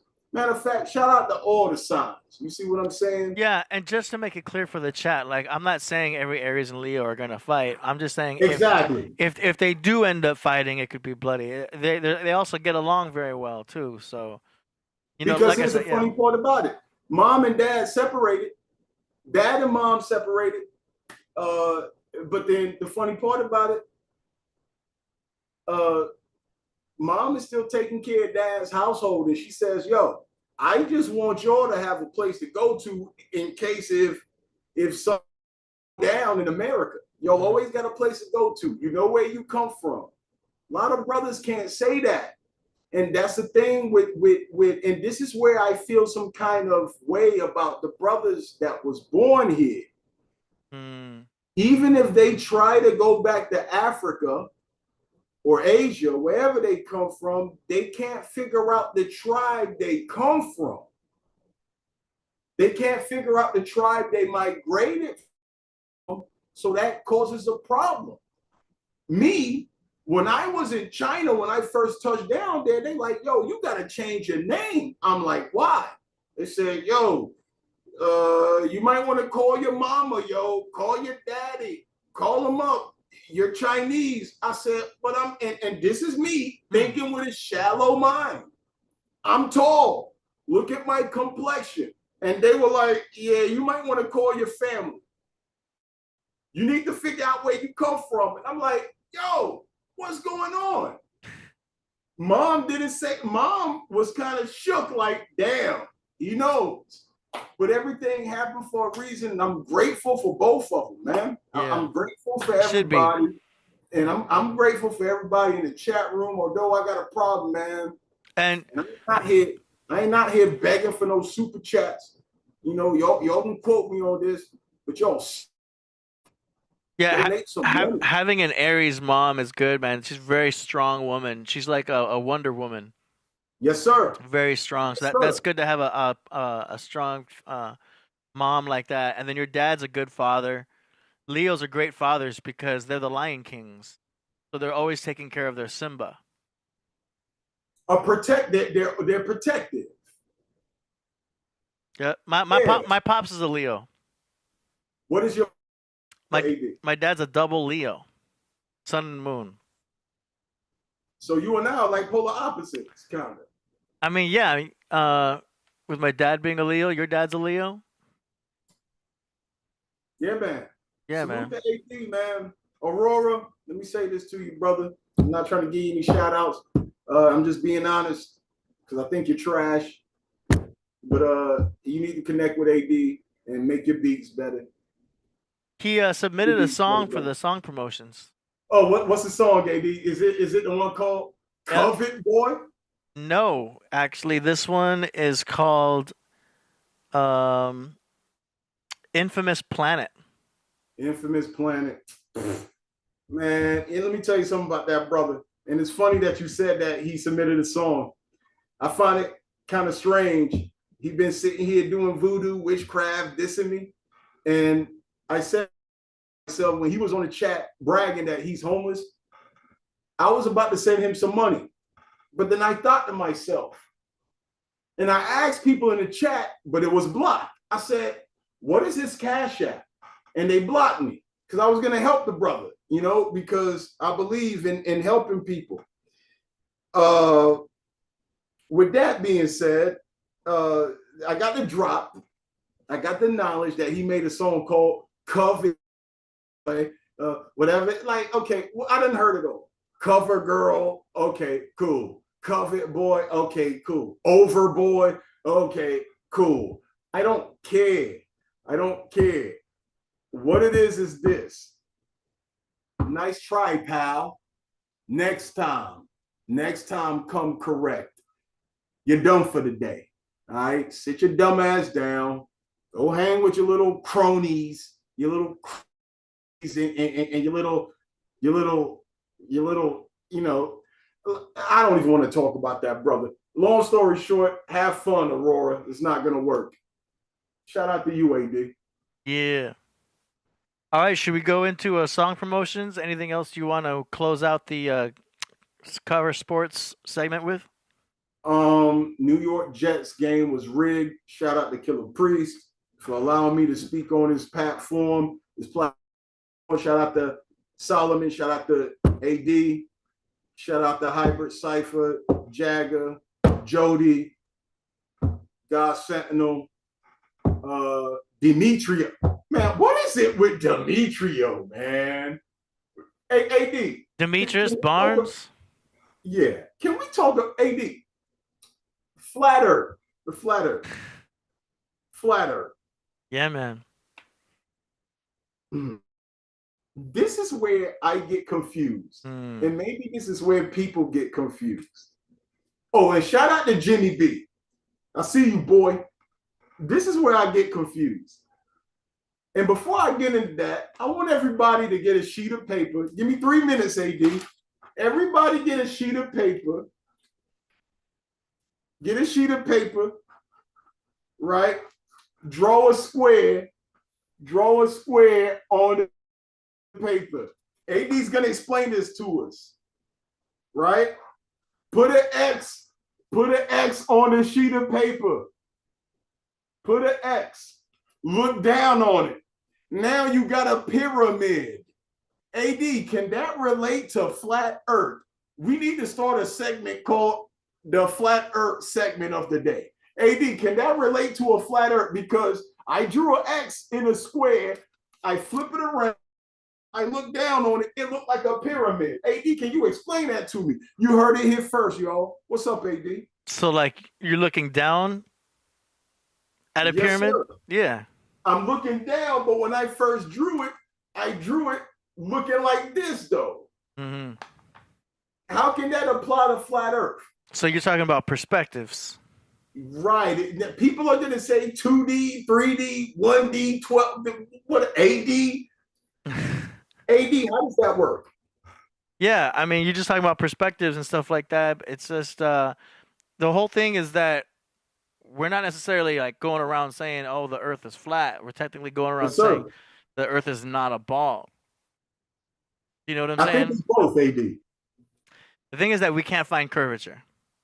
At the end of the day, that's my thesis, is that there's no curve. Because there's no curved ocean. You're never going to see an ocean that curves. We have technology that could shoot a missile 100 miles straight. AD is right. AD is right. Boom. And that missile doesn't go up. It doesn't go down. AD is right. Because if you're walking down the street, all you see is just a line. But when you hit an angle, all you see is a line, right, AD? Mm-hmm. Well, because water always finds its level. AD is you gotta use the ocean. The ocean is where it's at because the ocean just does not curve. Damn. It's ridiculous. Like how can there be a curved? You know what I mean? But we're told that it's gravity. Oh, we're on a planet. We're on a spinning ball. The universal logo has this, design. Our minds are programmed with that ball Earth. But what we don't realize is that they have us in that prison of thinking we're on a ball so that they can hide the extra land. They got so much extra land on the outside. It's extra terrain. That's where we get extraterrestrials. Shout out, man. Shout out to, what's that brother named Triple JC? Jimmy B, man, FG, Postmortem, AD, Killah Priest, Solomon. It's too many people that show me support in the chat. AD, you just, yo. Yeah, Because man. I just thought about that because it's like when I'm walking and everything seems kind of like flat. Even if I bust a curve, it's still flat, but I busted a curve though. But I don't see that curve with my peripheral unless if I focus on it. Mm-hmm. Damn. Yeah, man. Shout out to the New York Giants too. I know I don't deal with them like that, but man, AD, yo, you're gonna make a lot of money when you write a doctrine. It's flat Earth, brother. I don't see anything to monetize this whole thing is because it's technically an archaic knowledge. It's old knowledge. It's something that's interesting, but my focus isn't even on it. Like I learned it, it's interesting, but now I'm into other things. Like I've kind of brushed it off to the side. Like okay, Earth is flat, cool, I got it. But there's other stuff to me that's more important. You know what I mean? Like I want to learn a lot of other things, and like I'm into the macro. What's it called? Like macrocosms. Yeah, like quantum physics and stuff like that. You know why certain things work at the microcosmic level, stuff like that. You know what I mean? The power of intention, the power of manifestation, the power of meditation. I need to meditate more. It's not something I do all the time, but like all the knowledge that we're getting is for ourselves. Do you know what I'm saying? Like everyone has their own path. But they call it the age of information. Yeah. So look, I've always felt this way, and I told you this before. I'm not trying to cut up the segment, but it's kind of like, yo, I don't know, man. That Wi-Fi, the internet, like, is almost to the point where I leave my phone at home whenever I travel, if I go somewhere, because it's kind of like I don't like to be in contact with people, man. I've always felt like if you put on your phone, and I hate to ruffle any feathers. I've always felt like the phone was 666 because 2-3, that's 6. 4-5-7, that's 6. 7-8-9, that's 6. And you got 0. So that doesn't count. But it's just a cipher. It's like an ongoing cycle. It's almost as if AD Facebook, I'm careful who I add. For people out there that send me a friend request and I don't know you like that, it's not that I'm being standoffish and I just don't know you. And it's like, I got to be careful who I associate with, AD, because it's almost as if I get the information that other people get. Like me, for example, if you get a basketball Instagram thing on your chat or your live or whatever you call it, yeah, that's me. Sports, that's me. Not much so music, gossip, that's not me. But it's like when I add people, AD, it's like their counterpart, what they follow becomes a part of me. AD, how do we break out of that? Break out of what? Like a matrix? Yeah, it's almost as if, let's say I ask somebody that likes to eat popcorn or something like that, and all of a sudden I start getting Instagram recommendations of popcorn. Mm-hmm. Like, how do you break out of? It's almost like you got to get out of that, right? Yeah, you just have to regulate your own. If you're talking about Instagram, you just got to regulate that. I'm always telling Instagram, not interested in this, not interested in this. Mostly on YouTube. You know how you have the YouTube page? Right. And it'll suggest a video. You know, like I'll get one that pops up about the keto diet. I'm like, I'm not into keto. So like I'll just hit the button and be like, do not recommend channel, not interested. So that way I don't get anything else like that. Or if I see anything I don't agree with. But we're constantly having to remind our social media. But you ever notice you ever notice, AD, when you press I'm not interested, and they'll say, okay, we're not going to recommend this again. As soon as you scroll down, another ad from that same site pops up. You ever peep that, AD? Yeah, you have to hit refresh in order for it to register. Copy. Thanks a lot, brother. Salute to you, man. For sure. Yeah, any adjustments you make aren't going to register until you refresh. Thanks a lot, brother. Salute. Yeah. Okay. Are we ready? For Yes, song sir. promotions. Let's go. Time for that segment we call song promotions.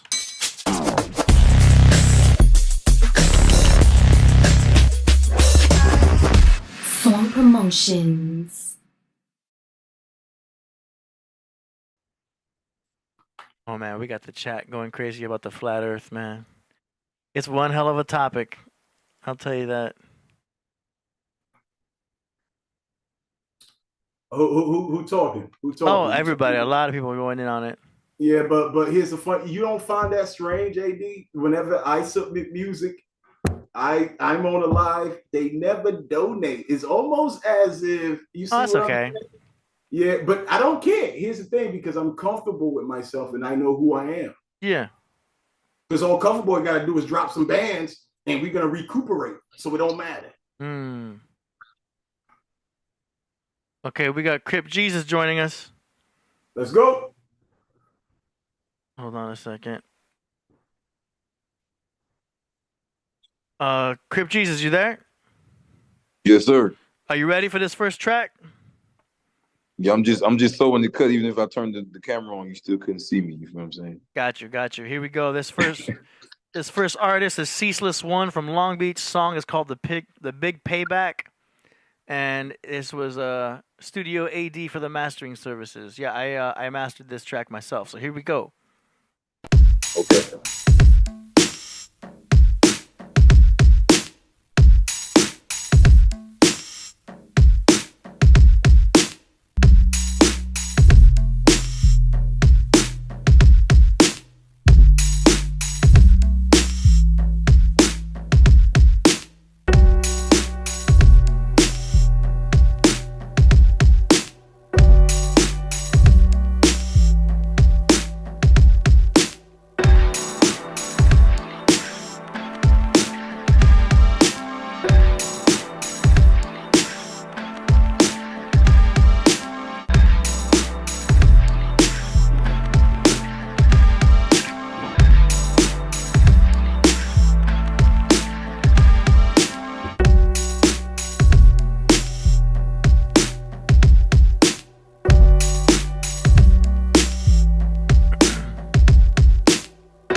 All right.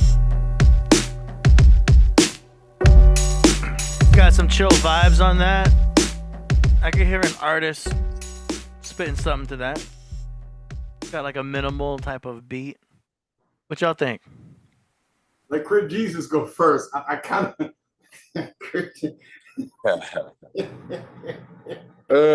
I'm gonna say I like the quality. I was vibing to it, but I wouldn't know what to rap to it. Like it was very abstract. You know what I'm saying? It was like a vibe beat. Like I can imagine like if I typed in like not like the low def vibe, but you get what I'm saying? Like some shit like that. Like I could see it getting sync license and shit like that. Like it wasn't a bad track. It just I don't know where to go with it as a song.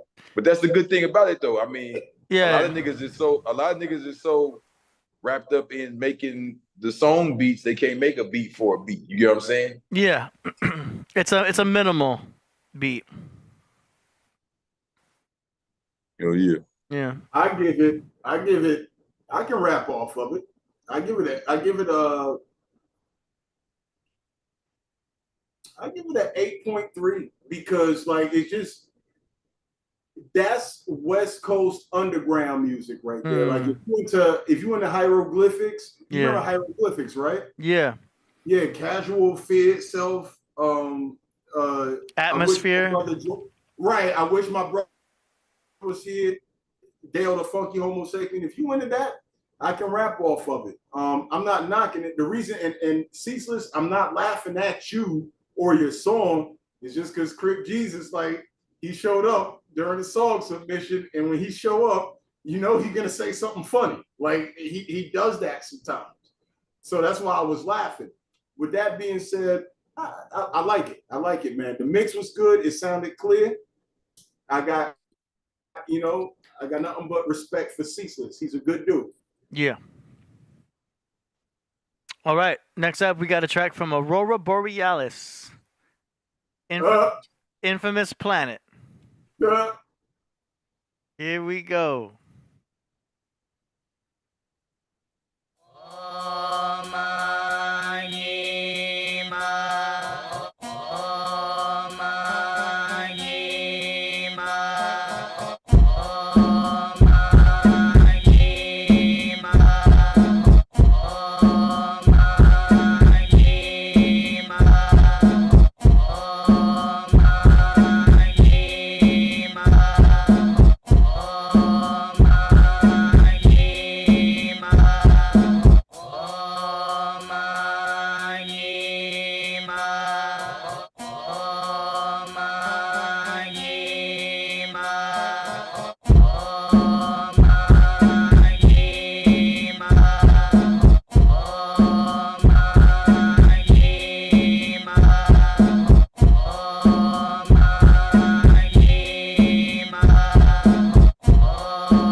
I got 20 more seconds.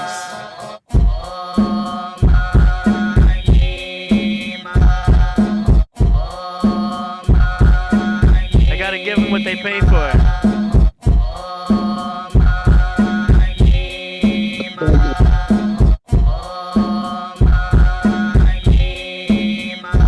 Uh-oh. Yo.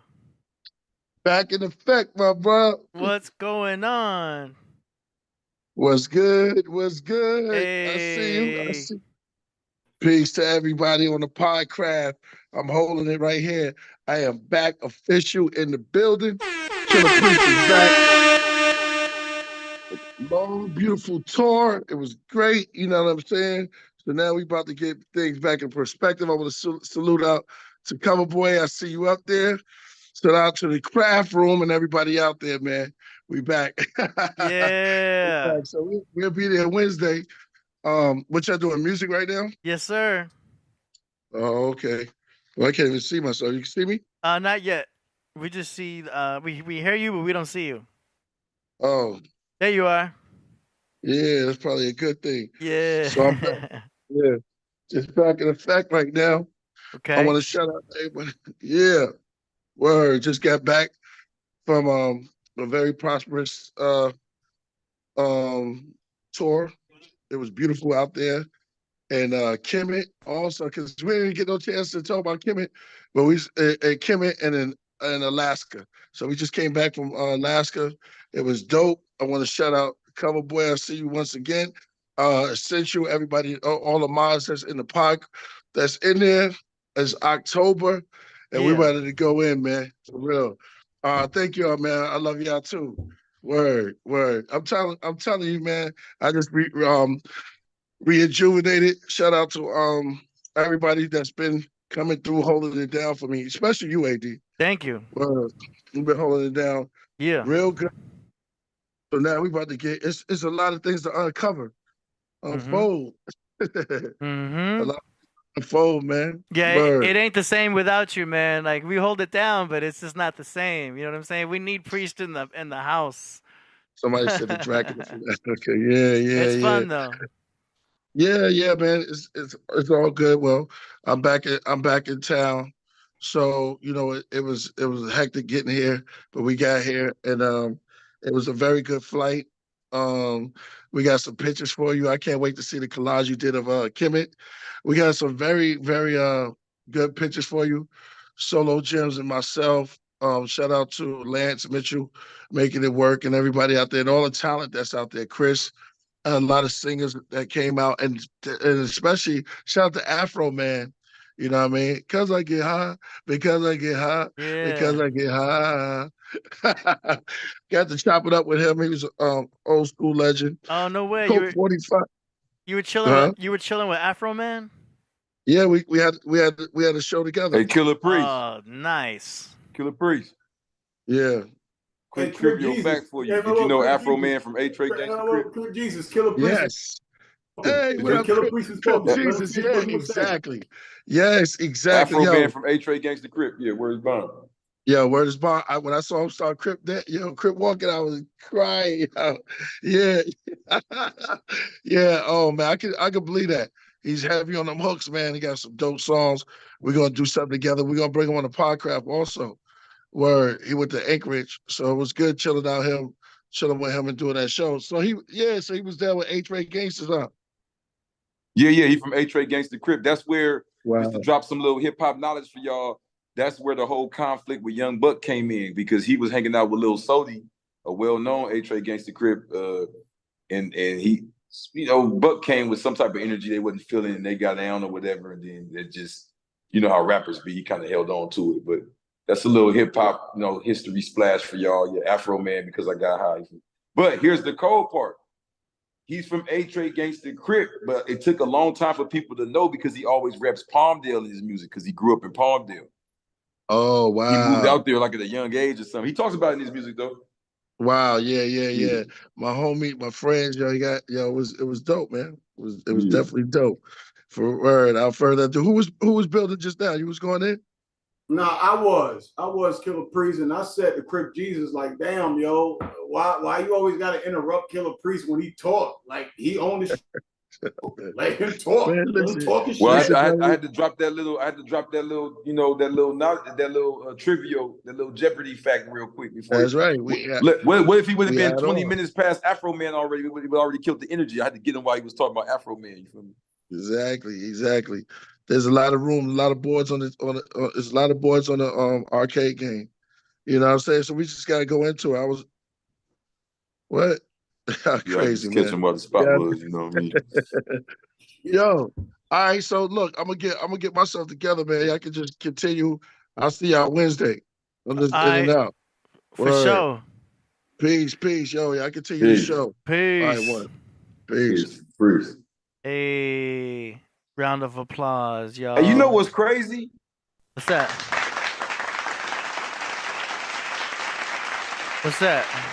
Hey, Crip Jesus, why you always got to steal the show, dog? Why can't you let the brother talk, man? Why you got to be you got your own platform? Let him talk. Look, all respect, young brother. Look, I always thought Killah Priest meant, because I remember explaining his name the other day, right? I always thought his main name meant like kill a priest. Yeah, my dad thought that. You feel me? Like, we're going to kill us a priest up in this motherfucker. Yeah. I didn't know it was like, I'm the killer priest. Like that shit fucked my head up. I was like, oh, wow. Okay. Yeah, I remember telling my dad, like, hey, But you know, I always told him I felt like he inspired my name because he came with that song Ghetto Jesus a while back, bro. I used to listen to that shit all the time when I was young. Like, all the time. Crip Jesus, you got to understand.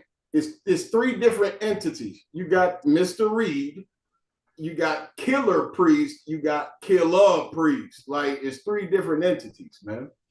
Okay. That's how it go down. Like, with that being said, yeah, man. that Aurora song was trash.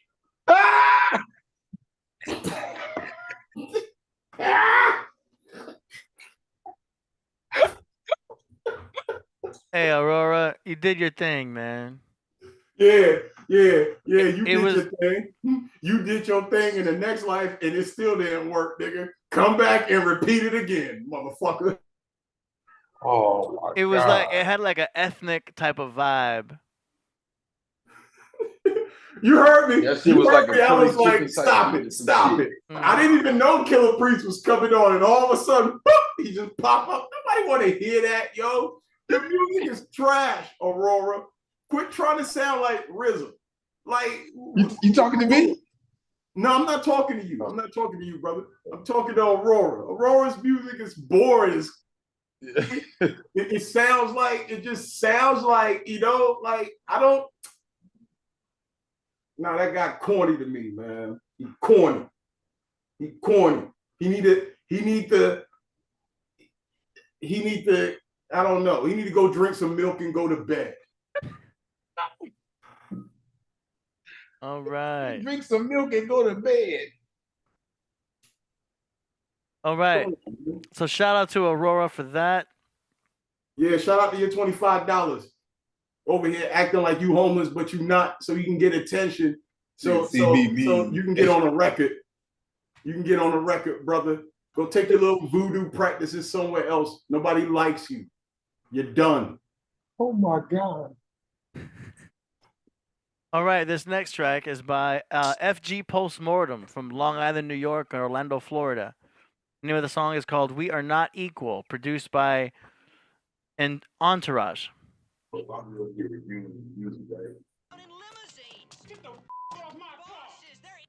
ain't no job, black, honey.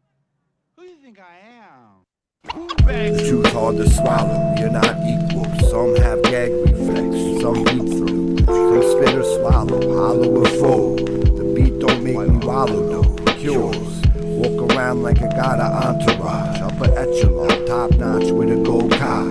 We are not equal, some are just downright evil. Acting like animals instead of people. Think we equal, scream that in the habitat. You'll get eaten alive by stray dogs and cats. And just wait until the rats come black. Then you can literally call your bitch ass a snack. Almost is out to lunch. We are not equal, like the diet splendor in your cup. Some born deformed with warts and hunch. Some pro-life or have abortions. Bang with the big boys, those who roll names. Aimed and ready to fire the back. There's a difference between seagulls and eagles. Read John Livingstone and start living, son. If we all equal, why we need prisons? If we all equal, why y'all kill cause of color of skin? I don't even know where the fuck to begin, but I finish it after it already ends. Why y'all think I came up with postmortem? Inflicted after death like autopsy report. We are not equal, like it's not your fault, but Peter still has to pay for Paul. Not equal, like big or small bathroom stalls. Trying to stand at the urinal, peeing on your balls. We are not equal, cause the balance is off, but I can still lie out a gram or an eighth for you. Bang with the big boys, those who roll names. Aimed and ready to fire the back. We give you that and back. We give you what you back. Still lie out a We got gram their or an eyes eighth on the for top. you. Bang with the big boys, those who roll names. Still lie out a gram or an eighth for you. All the vibes on us. Still lie out a gram or an eighth for you. Yo, I like that beat a lot. I think that beat is really cool. I like that feel of it. I just think his vocals deserve to be a little louder. He does it on purpose, AD. I know, but then I have to squint. I have to audibly squint to hear what he's saying. You know what I mean? Yeah. You know what, man? And for y'all little goofballs out there that think I got an issue with Crip Jesus, it ain't nothing like that. That's the best right there, man. All day. It's all love, y'all. We homies, man. All day. Let's hear what Crip Jesus got to say about that, man. Because okay, I'll talk. I apologize for intruding like that. I like what he said about the NutraSweet and the what do you call the little fructose sugars that equate, whatever. I think it's equal sugars, the little powdered sugars. Yeah, the fake sugar. That's what causes white people cancer. It's sucralose. Sucralose. That's what causes white people cancer. White people always drinking that Diet Coke shit. Aspartame. And then CoverBoy like Pepsi. CoverBoy like Pepsi, but I got to do what I got to do today. Yeah. He said, I love the beat. I love the lyrics. I get at a 9, man. And it ain't because we friends or nothing like that. And it's not like that because Hempstead or anything like that. I'll give him a 9. With that being said, man, Crip Jesus might feel different about it. Crip Jesus from a different side of town. Yeah, I'm gonna keep it real. I loved it, man, and I want him to keep making them like that. Don't go back to them reverse crazy witchcraft beats, nigga. Keep that shit like that. We need like 10 of them, nigga. We need like 10 of them, nigga. We got the the FG classic album, nigga. Hold on. Crip taking Jesus. over Spotify and all that shit. Witchcraft beats. Yo, I'm trying to give this nigga a compliment. That was the past. I'm saying don't do no more of that. What? Keep that shit like that. We hot. Crip Jesus. You know the other beats that FG Postmortem raps on are CoverBoy's beats. No, Hey, I'm not talking about no, I'm not. CoverBoy. No, that's not what I'm talking about. I heard the ones he did with CoverBoy. Okay. Just making sure. No, I've been coming here every week, like twice a week, nigga. He had some other ones in the beginning. You know what the book I'm talking about. Got you. He got better when he got with CoverBoy. CoverBoy probably got on his ass. You know, CoverBoy ain't got no filter. Yeah. Nah, Crip Jesus, man. We need a brother like him to at times he tell it how. With that being said, I do like the song. And the thing with FG Postmortem, you got to go back and listen to his old stuff. It's kind of like what Crip Jesus said the other show we was on, man, when people thought we was arguing and shit like that. And brother wasn't arguing. We wasn't fighting or nothing like that.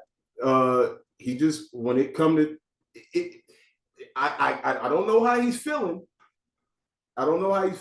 But maybe it depends on his mood. Probably. It depends where he come from. It depends how he was brought up. I like it. I was brought up an East Coast kid, but I was still listening to down South music at the same time. I love it. But Well, don't let me throwing that in there overshadow what I said. I love that motherfucker. I love like the last. If you go back and look, I love like the last about what like 4 or 5 he put up. You know what I'm saying? Like I said, it was them. I've been coming up here for a minute now. They've been fucking with me for some months, so it was some of them first ones. That's true. I used to tell them then. I used to be like, man, I want to just, you know how I am. I want to just be like, fuck that. But I'd be like, man, bro, you hot as a motherfucker. Just put some different beats. So I don't know if he listened to me or if he just developed. I think it was CoverBoy. I think CoverBoy told him, look, bro, now that you rocking my name, you can't go back to the other shit or it's gonna be an issue. No, damn. What? No. Nah, man, that brother. Nah, he damn. I wouldn't say that, man. That brother he got bars. It just. Oh no, he got crazy bars. He got bars. I can't. He different. He got bars, bro. He got that. He on like Immortal Technique type level. You feel me? You remember Immortal Technique, bro? Yeah, I fuck with Immortal Technique.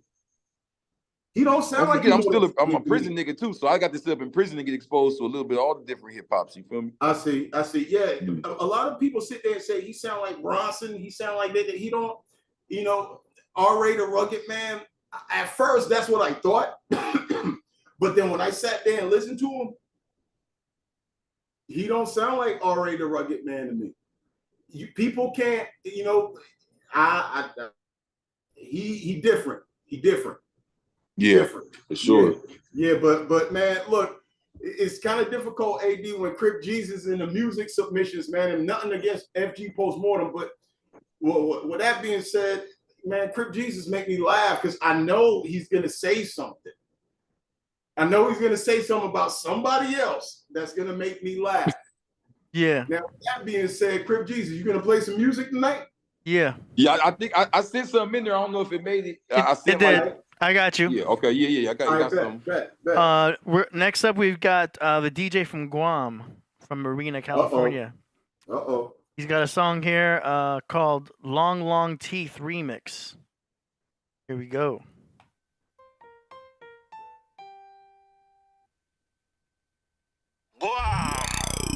Yeah, we are born vampire and born pagan, you know. Them finna see a global in the car. Burn them. Naughty. Why? Hot of fire. See them a come with them long, long teeth. Some of them a look flesh with eat. People scared, even just to walk the street. Oh God, ragamuffin. See them a come with them long, long teeth. Some of them a look flesh with eat. People scared, even just to walk the streets. Oh God, ragamuffin. Hey, naughty dread, hey, naughty dread. Have it till the style make the children have today be fed. Yes, naughty dread. Oh, naughty dread. Oh, naughty dread. Have it all a made car Babylon a lose them head. That's why the street running red. Yes, naughty dread. See them a come with them long, long teeth. Some of them a look flesh with eat. People scared, even just to walk the street. Oh God, ragamuffin. See them a come with them long, long teeth. Some of them a look flesh we eat. People scared, even just to walk the streets. Oh God, ragamuffin. War in the Middle East and war in the West. Everyone them claiming them are the best. Money's not the truth of life. Rastafari way is the root of life. I wanna go to Zion on the first flight. I can sit around and watch them fight. Word, sound and power make all unite. China, black or white. Yeah. See them a come with them long, long teeth. Some of them a look flesh fit eat. People scared, even just to walk the street. Oh God, ragamuffin. See them a come with them long, long teeth. Some of them a look flesh fit eat. People scared, even just to walk the streets. Oh God, ragamuffin. Hey, naughty dread. Hey, naughty dread. Have it till the style make the children have today be fed. Yes, naughty dread. Oh, naughty dread. Oh, naughty dread. Have it all a made car Babylon a lose them head. That's why the street running red. Yes, naughty dread. See them a come with them long, long teeth. Some of them a look flesh fit eat. People scared, even just to walk the street. Oh God, ragamuffin. See them a come with them long, long teeth. Wow, very interesting track. Somebody called it a Predator type beat. Eye to Eye. That's funny. It did sound like Predator was making a feature in that track. I don't know how he's making that sound with that. Wow, that was really cool. I'm imagining he's using some kind of analog type of sound machine or a keyboard or something analog, but it sounded really cool. I like that. The piano was kind of cool in there. I like the low end piano. I kind of feel some of the high end piano might have been unnecessary, but it was still cool. But I like what you were doing with that low end piano and that weird Predator sound in the background. I probably would add reverb to those vocals more to make it more cerebral. Other than that, man, TJ from Guam is really good with his music. Cool stuff. I like it. What y'all think?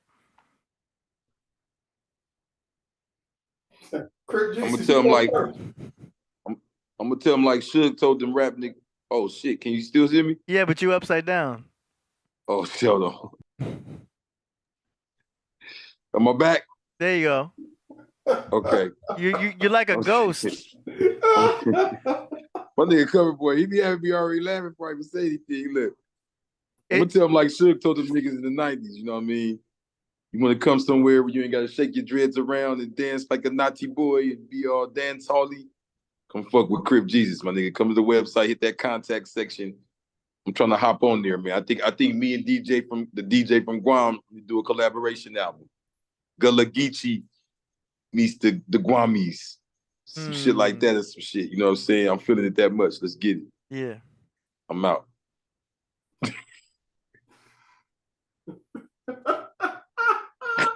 Guam, I like the original version better. That one you just played, it sound like Aurora sent some negative energy to you. Leave that nigga alone. He's going to the dumpster. He's rubbish. It sounds like Aurora sent his energy to you. I love the lyrics.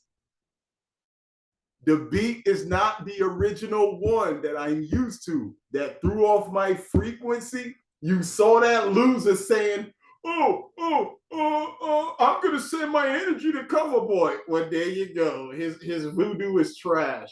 With that being said, Aurora, you're lame to me. DJ from Guam, the original one is 11 out of 10. This one, I gotta be honest with you, brother, and I love you. Everybody tune into the DJ from Guam show. This one, I wasn't feeling it, brother, and it's not coming from a place of hate. That's just not what I'm accustomed to hearing from you. We don't mix auto-tune. We don't do auto-tune and raga music. Reggae, we don't do that. We don't do that. All right. It's the love the lyrics, love the message. But that song, I don't like how it made me feel. Now I have to do some spiritual cleansing and return it to that weak. CoverBoy a transformer, Aurora's a GoBot. He Hanna-Barbera. CoverBoy is crazy. But Guam's that dude. Guam is that dude. Let's not mistake that. He that dude. So I'll leave it at that. All right, next now we've got Oni Dakini with a song called Lab Rats. Oh shit. Live my life. Live my life. Live my life. Live my life.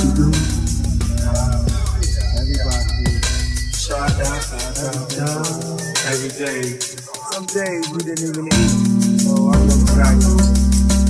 Gay sad, you know, way back in the day. Street scene, story of the ghetto. Black style ever. Wildville. Bush leg, Flatbush. 14. Anyway, darling. Queen Craig, wherever you from. Boogie down. Yo. 5 brothers, they were laying in the lobby. And one had a shotty. Greed made him thirsty for money. So he plot with his gat cock. I need a knot. Shit is getting hot. The other said, what could we do? It's on you. He stared him down as he passed in the blue. Maybe you see my view. Follow me upstairs on the 8th floor.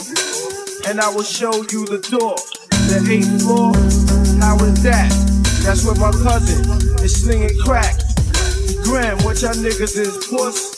Y'all seem shook to have niggas ambushed. When other kids say you sound like a savage. Couple of years ago you spoke mathematics. I beat the ways, now you carry automatics. And try to give niggas traffic.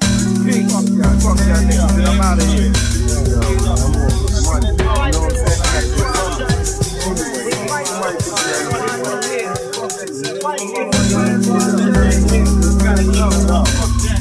Step on the elevator. I see y'all crab niggas later.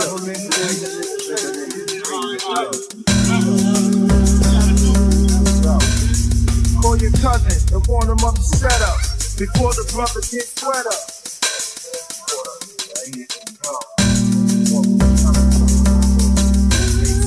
We ran to the payphone. Hoping that nobody stayed home. He tried to dial, but niggas started busting. On the corner while them other niggas hustling. He jetted back to his project. He heard the sound of attack. He heard the sound of attack. He heard the sound of attack. He heard the sound of attack.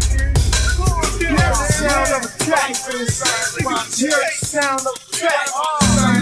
He heard the sound of attack. White Sound Science Projects. Green Science Projects. Park Hill Science Projects, Queensbridge Science Projects, Left Rack Science Projects, Life in the Science Project, Life in the Science Project, Life in the Science Project, Albany Science Project, Bushwick Science Project, Stapleton Science Project. All right, so that would technically be under the category of progressive hip hop. Because it's progressing and it's got like, you know, hills and valleys, so to speak, and it switches up. You're kind of like it's not really like a hip hop song. It's like a progressive rap sound. I see how you've dropped in those verses and stuff. So it was cool. I like it. You know, she's a painter, so she paints with her music. So I liked it. It was very artistic. And it was chill, and I was digging it. What you think? I think the word progressive rap is a fucking excuse used to excuse that bullshit. And that shit sounded like, no, fuck that shit. You could Google that. This is an actual term. No, I'm going in. Fuck look up. Listen, man. It exists. I'm tired of this shit. They're using hip hop to get away with everything. Just put some shit together and say it's hip hop. Man, fuck that. Listen, check it out. You couldn't take that shit to country. You couldn't take that shit to R&B, and we rejecting that shit over here. That shit sounded like when you used to flip the radio channel, trying to find the right radio channel. You'd be like, Crip Science Project. VHF. Crip Science Project. No. Now,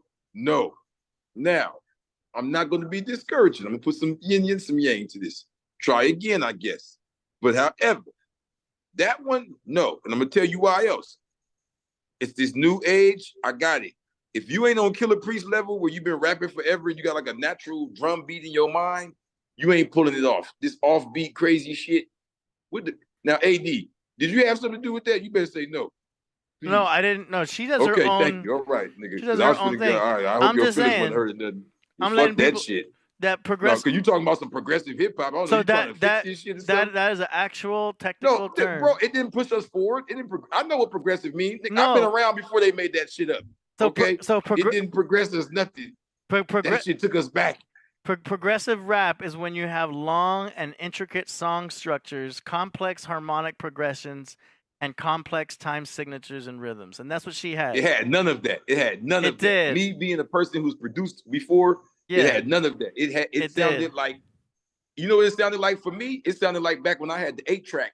No, before the 8-track, when I had the goddamn the karaoke machine. I had to record a tape on one side, then I flip it over, record the other side, then I flip it over. I'm done. Gotta be sorry. It was very good. Great job, Oni Dakini. That was a nice progressive hip hop track. I liked it. Okay. Oh, you liked it? Yeah. Oh shit. Okay. I gotta show credit where credit's due. Do you know what I'm saying? What's the credit? I mean, what they do that was so incredible. It was like, well, because Science Project. Well, once I put it, Project. Once I can identify the subgenre, which obviously I said it was progressive hip hop. Okay, I'm gonna make a subgenre called Killah music. I'm just gonna be gunshots and niggas get beat the fuck up the whole time. I ain't gotta be on beat or nothing. Just fuck it. I want to go platinum every track. That could be either. I want a cult following of niggas that be like, oh my god. That sounds like either gangster rap or if you're really vulgar, it would be horrorcore. No, I'm saying he gonna have no drum beats and nothing. It's gonna be a hi-hat and some gunshots and niggas screaming. Then that would be experimental. Oh, okay. We already ready then. So I used to work in a publishing company, a music publishing company. And I had to like listen to all these songs and put them in genres, subgenres, put in keywords, tags. So I was able to hear anything and put it in its own category. Do you know what I'm saying? And if you look up hip hop subgenres, oh my God. There's subgenres people don't even know that it existed. Do you know what I'm saying? Like drill and cloud rap and crunk and like there's so many hip hop subgenres. You know, not just East Coast, West Coast. There's nerdcore, mumble rap, hyphy, dirty rap, Jewish hip hop, snap music. You know, I can go on, but it's interesting. Jewish hip hop? Yes, there's Jewish hip hop, Christian hip hop, progressive rap. There it is right there. All of hip hop is Jewish hip hop. What the fuck? It's all Jimmy Iovine, Jerry Heller, Clive Davis, David Geffen. Who Man, what the hell? Whoa, wow. Okay, Crip Jesus. I'm buying that book. Yeah, brother, I'm listening. Look, I mean, AD, real talk.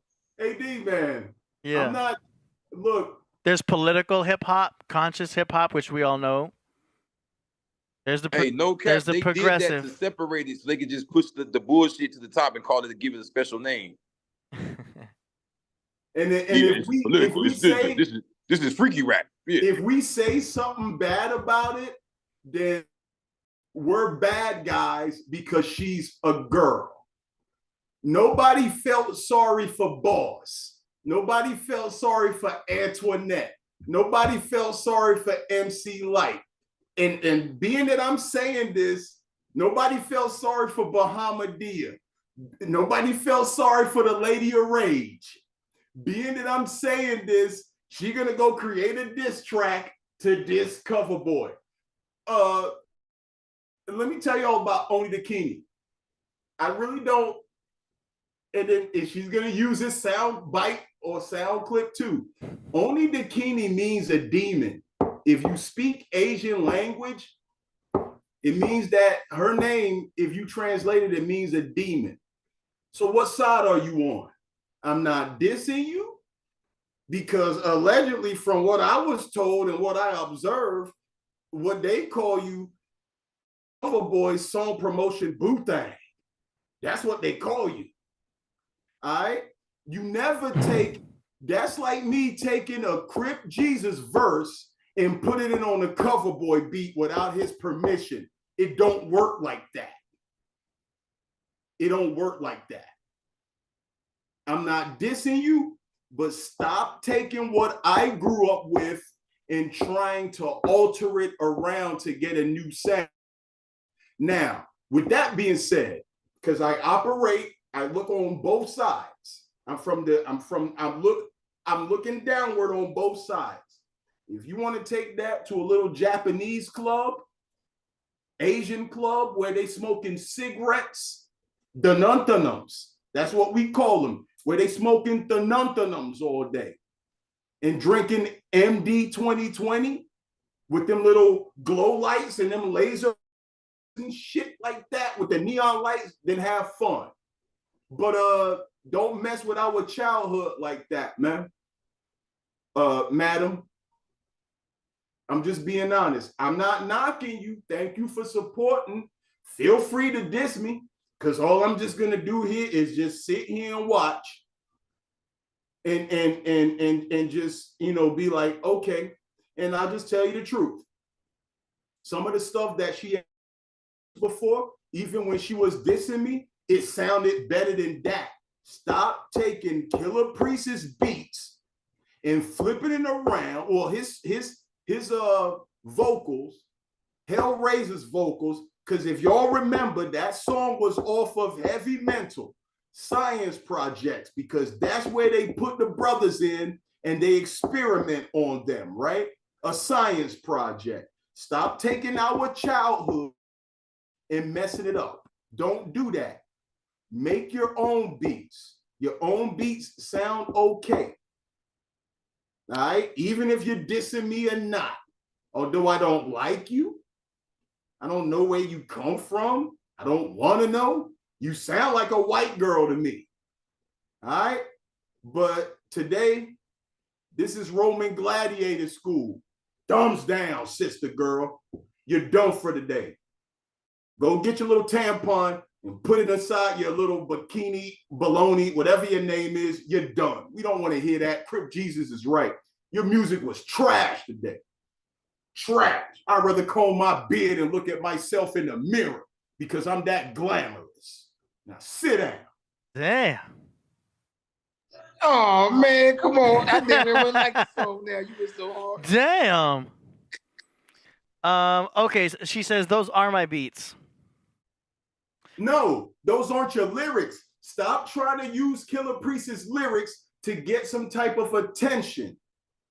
Why don't you get somebody else to rap off of that? I'm not dissing you. Where I have a problem is don't mess with people's childhood. Don't mess with people's lives. That's what we grew up with. You ain't Wu-Tang. You ain't Wu-Tang. People sit here and say, oh, Crip Jesus, trap music and gate music, whatever you want to call it. I'd rather hear Crip Jesus than that shit. All right. I'm just being honest. All righty. So next up, now we've got another submission from the DJ from Guam, featuring King Ainoa and Zephania. Hey, I love you, Boo. CoverBoy, Boo Dang. Give me a kiss. You cute. Your beats is cute. Psych. I like money more than you. I like money more than girls. Ha. All right, here we go. It's called repatriation. I say greetings in the name of His Imperial Majesty Rastafari. The world at large. Yeah, man. Let's repatriate and go back to where we from.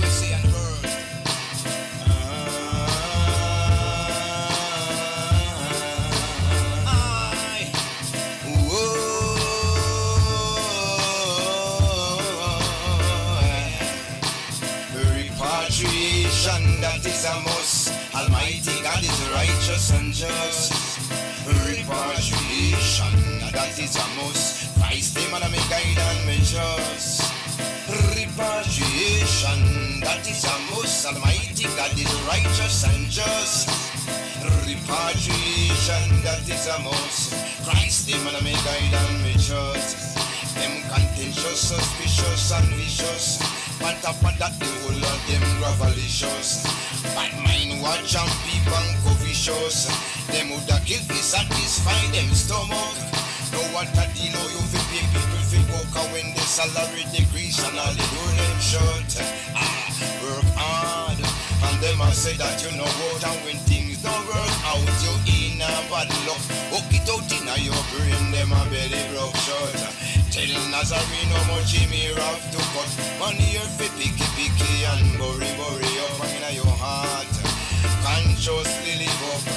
Repatriation, that is a must. Almighty God is righteous and just.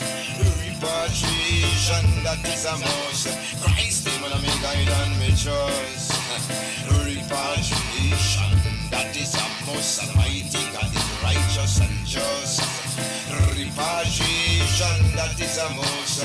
Christ him and me guide and me trust. No in a Babylon, never you put your trust, no. Yeah, they want to get rid of us, yeah, cause we're conscious and moving, always moving so righteous. Hey, Babylon cantankerous, and them bricks and them gas from be adjust. Hey, now go put fear with just in the malicious and devious and unconscious. I'm telling you something, my brother, take heed and be wise and stay strong. Now, it is a devil's place, it is more than world in one world. So, repatriation, that is a must. Almighty God is righteous and just. Repatriation, that is a must. Almighty God is righteous and just. Repatriation, that is a must. Almighty God is righteous and just. Repatriation, that is a must. Almighty God is righteous and just. Them contentious, suspicious and vicious. On top of that, the whole of them gravelicious. Bad mind watch and people and covetous. Them would have kill to satisfy them stomach. So what a deal how you feel people feel work out when the salary decrease and all they do them short. Work hard and them a say that you know what, and when things don't work out you in a bad luck. Walk it out in your brain, them a belly broke short. Hotel Nazarene how much Jimmy rough to cut money here for picky and bury up in your heart. Consciously live up. Repatriation, that is a must. All right, shout out to the DJ from Guam featuring King Ainoa and Zephania. I was born a winner, and it's also called repatriation. Very cool. Shout out to DJ from Guam. What'd you think of that? You know, I'm biased because, you know, I love roots music. You know what I'm saying? Like, me not being from, you know, no, I'm not Jamaican or Belizean or any of that. So that's my exposure to a lot of, you know, the Rastafarianism and all that. And a lot of the dance hall and all that don't really be on that level. So when they come in like that, I'm already biased. And then that actually was hot. So yeah, I fucks with it all the way. Sure. Repatriation, you know what I'm saying? Shout out to Shashamane, Ethiopia, Addis Ababa, you know what I'm saying? All that. Nice. Chen. You know me? Yeah, anything?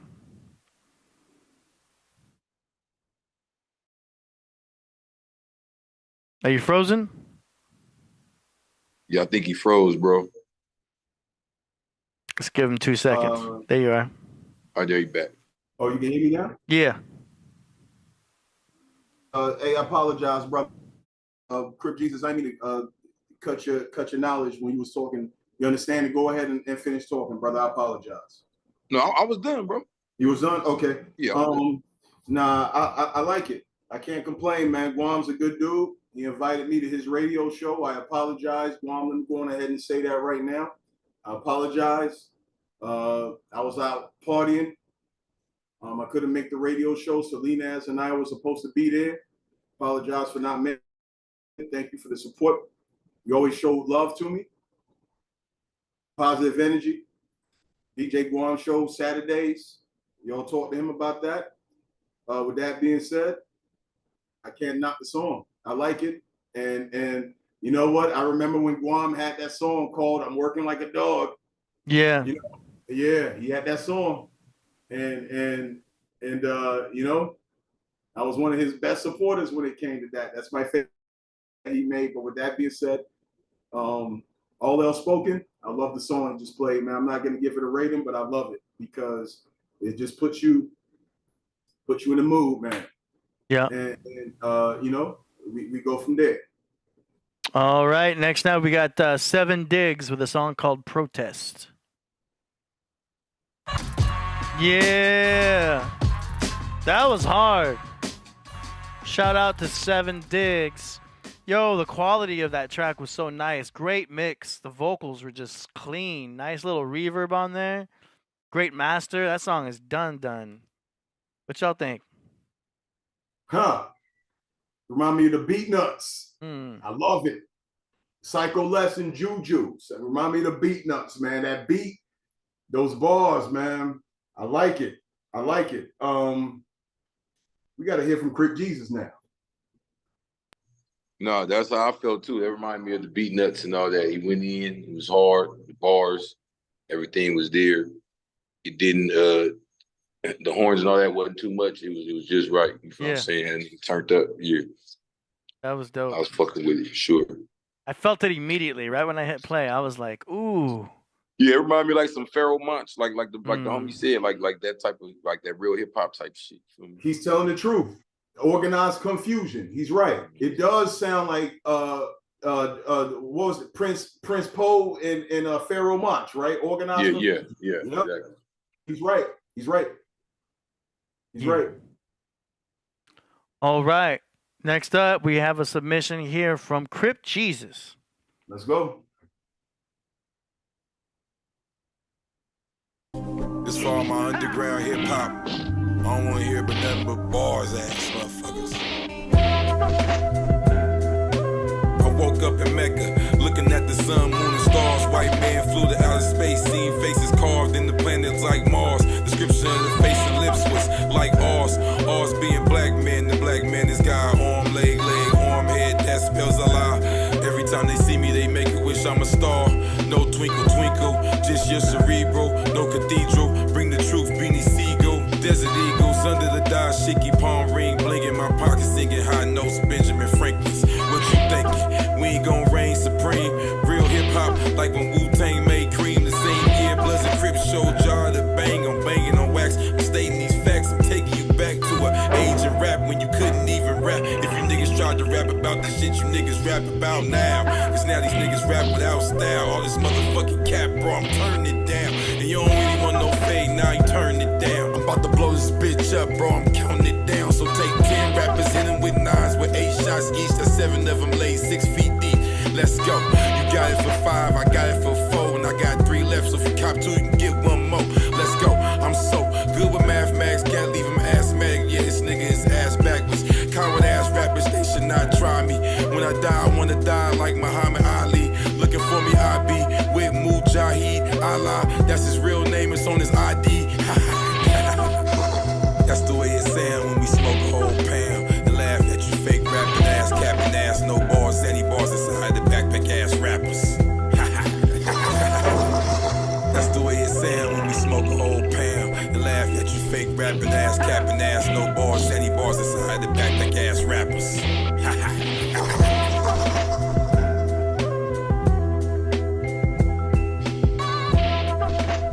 That's fire. AD, I like tracks like that. AD, I like tracks. Here's the thing. He was rapping to where you thought he was going to come out with a second segment to it, like a second verse, but it kind of like he left you wondering.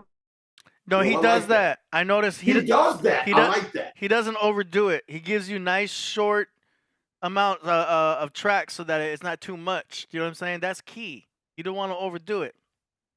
And like this itself, you know, there's hip hop songs and there's rap songs. This is a rap song, and he just went in. It was dope. No, I like that. That's hip hop. I think that's hip hop. Yeah.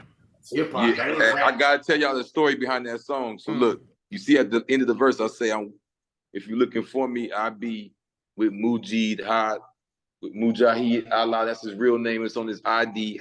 So this was my first day meeting him in person, though. We had been talking on the phone. You know what I mean? You know.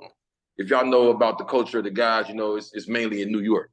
So me being way in LA and fresh out of prison, it's like, who the fuck is this nigga? So I've been meeting people. I've been building with the guys in LA. I've been talking on the phone. But this is my first time meeting my nigga, Allah Dominant, Mujahid. We call him G-Body. So we in the studio, and you know, me being the LA nigga, I'm like the lackey of the crew. So I'm kind of humble. Like, I'm going to talk on the beginning of the song, y'all spit. You feel what I'm saying? They like, all right, they like, fuck that shit, whatever. They smoking, they ain't even paying attention, nigga. So they kind of like, fuck that shit. So I go in the booth and I'm like, I'm feeling that energy, that pressure. You feel me? Like, man, what the fuck am I finna say to impress these God-body New York niggas? You know what I'm saying? And I just went in with it. You know what I mean? I just went in. That's the energy y'all hearing right there. That's me, like, building. You know what I'm saying? Mm-hmm. You know, just trying to. That's why I first started off with the arm, leg on here. Like, I'm trying to basically impress the guys, and I ended up doing the whole track. And I was like, man, y'all want to do this? Is what I have to tell the story with CoverBoy. It was supposed to be more to it. It was supposed to be other niggas on there and all that. But once I played it for them, they said, nah, you said everything need to be said right there. That's done. That was dope. Good looking. All right, well, you got another one you submitted here. It's called Iron Man. That's for the dead homie, Iron Man. Yeah, that's how they do it now, nigga. These niggas ain't killing no ops. These niggas killing each other, nigga. Weird ass, slime ass niggas, huh? Yeah, niggas wanna do me like I'm Iron Man. Niggas wanna do me like Iron Man. Yeah, kill me over a bitch like I'm Iron Man. Leave me dead and stiff like they did Iron Man. Now fuck that. If I pee the Iron Man, ooh, I wish they bring back Iron Man. Niggas wanna do me like I'm Iron Man. Fuck that, hell nah, that's on Iron Man, nigga. I can tell how they be looking, niggas hate me. Fuck the other side for how they did Tiny Shaky. These niggas can't break me, can't relate to me. How to stay cookie, got a black bitch in her face whoopee.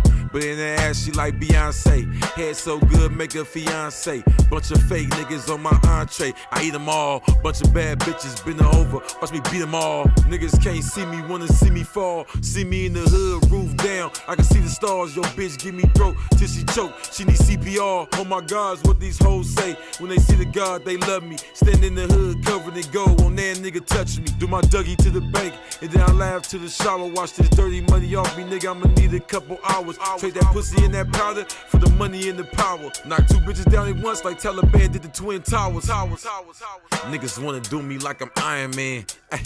Niggas wanna do me like Iron Man. Yeah, kill me over a bitch like I'm Iron Man. Leave me dead and stiff like they did Iron Man. Nah, fuck that. FIP the Iron Man. Ooh, I wish they bring back Iron Man. Niggas wanna do me like I'm Iron Man. Hey, fuck that. Hell nah, it's on Iron Man, nigga.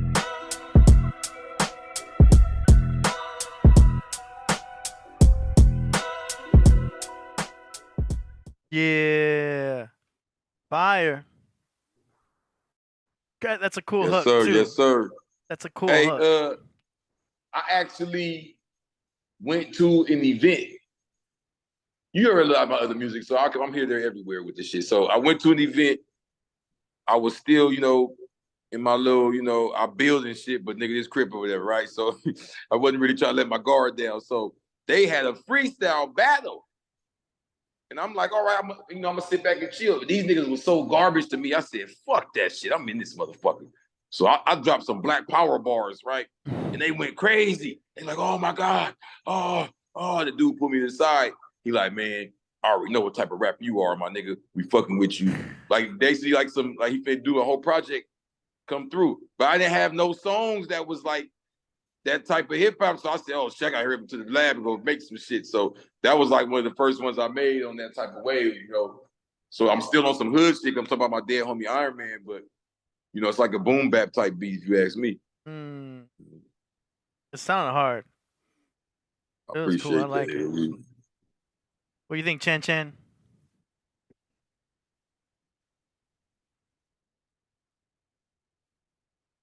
Be nice with it. Yep. Nice with it. That's what's up. Appreciate that. All right. So our grand. I seen them laughing when I said her face whoopee, with her ass like Beyonce. Nah, it's the ashy part. It's the ashy part when you said something about somebody being ashy. It's like, yo.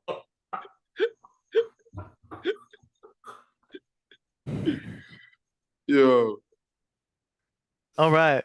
I'm on all platforms. I see some people in the thing like where I get I'm on all platforms. You can just go download, do whatever. Man. Just type in Crip Jesus, and all his links. Yeah, really. I mean, just type in Crip Jesus. I mean, ain't no other niggas Crip Jesus shit.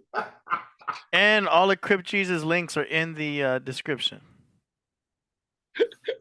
Just so y'all know. How many more songs we got to go? We got one more. We got the grand finale. It's a last minute submission from Oni Dakini. Here we go. Hey, yo. Are you ready?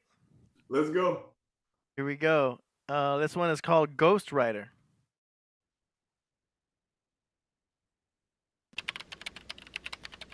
Welcome back, Grand Wizard Oni.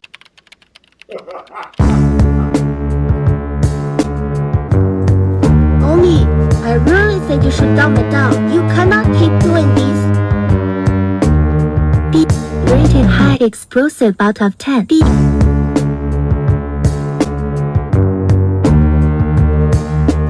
Shout out to Killah Priest and the whole craft. ADKB solo. B.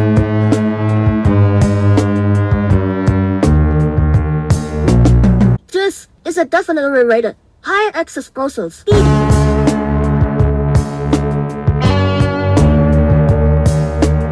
Rated high explosive out of 10.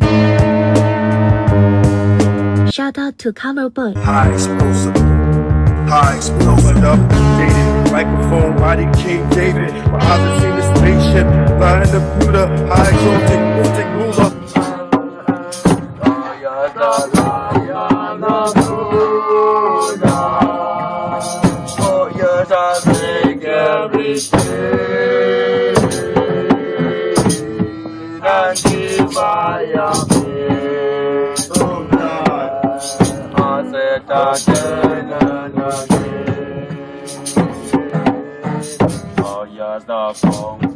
Conquering takes off with such great force.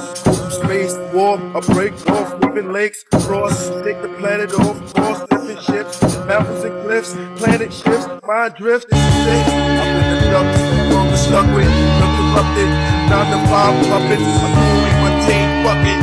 Drop my crutches, the faces of the public, scream for justice. Mama, beast dead with a tape and a cassette player. My bastard prayer, past the ozone layer.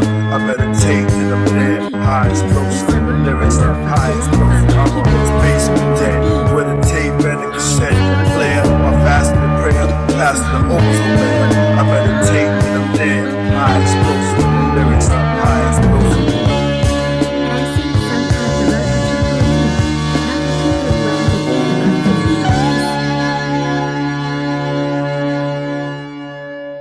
Wow. That is some progressive hip hop right there.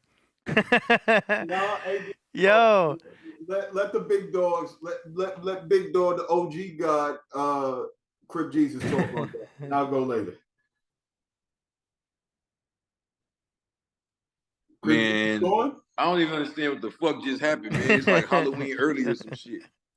God damn. It is October. Hey, and I ain't gonna lie, it started off banging. Yeah. I was ready to give it a bomb review and shit. Mm-hmm. Then he just went to India or some shit. Was like, oh, with the goats and shit.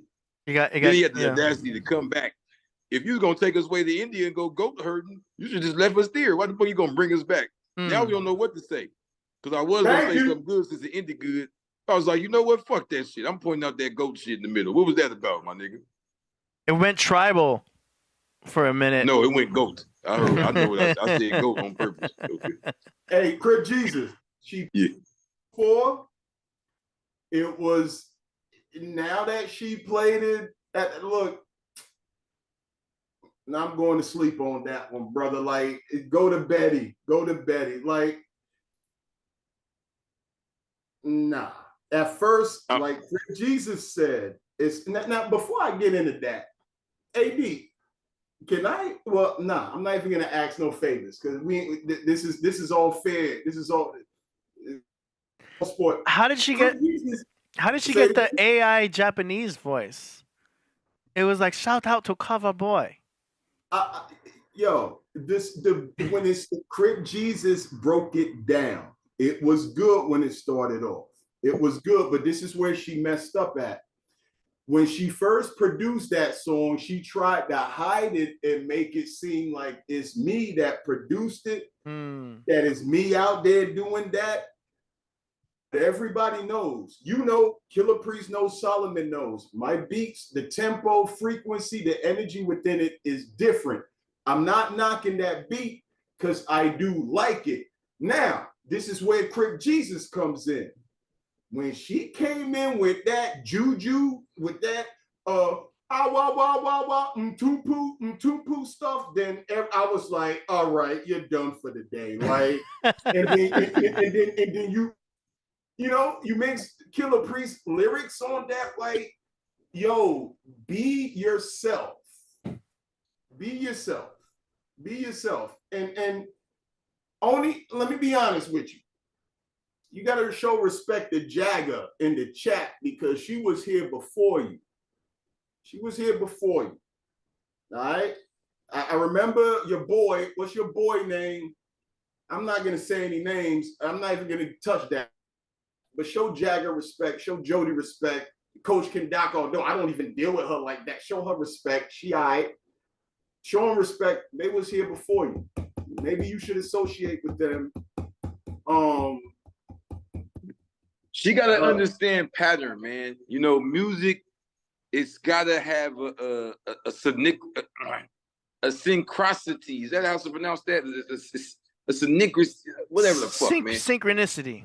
It's got to have a synchronicity, brother, sister, whatever. Sister. You can't do all that. You're doing too much. You had it right. Crip Jesus. You was vibing to it when it first started, right? I was, yeah. I was fucking. I was feeling that guitar. Good stuff. It was like some Jimi Hendrix guitar. You see what I'm saying? But then, bro, as soon as it switched up, I saw CoverBoy. He damn near fainted. He said, "What the fuck just happened?" Like, what happened? Like, what are we doing here? You see what I'm saying? But if CoverBoy say something, oh, he hating. He this, he that, he feeling some kind of way. I'm not feeling some kind of way because at the end of the day, if you really want to get into it, what she like to do, AD, and Killah Priest already know, you know, she like to battle me with beats. And you know what? If that's where you get your motivation from, thank you. I appreciate you. But it's more levels and more providences before you can touch what I do. Because what I can drop one track now. I got 120, I think 113, 14, 15 instrumental albums. I can drop one song, and it'll shut this chat down. Just one song. But what do I have to prove? Be yourself. I can't release what I want to release, because if I do that, I'm going to get checked by Killah Priest. CoverBoy, you can't be releasing that. I already rapped off of it. You think I can't do that? But with that being said, yo, keep up the good work, but you kind of lost me on that click, click, click, click, Mtupu music. That lost me right there. It made me, when I heard that part, yo, that made me want to convert to atheism. Convert to atheism? Oh, man. I got a question for you. Crip Jesus, man. I got a question for you, brother. Is it true that Jesus was a communist? That's what I want to know, brother, because reading the Bible, and this is coming from a place of just knowledge, brother.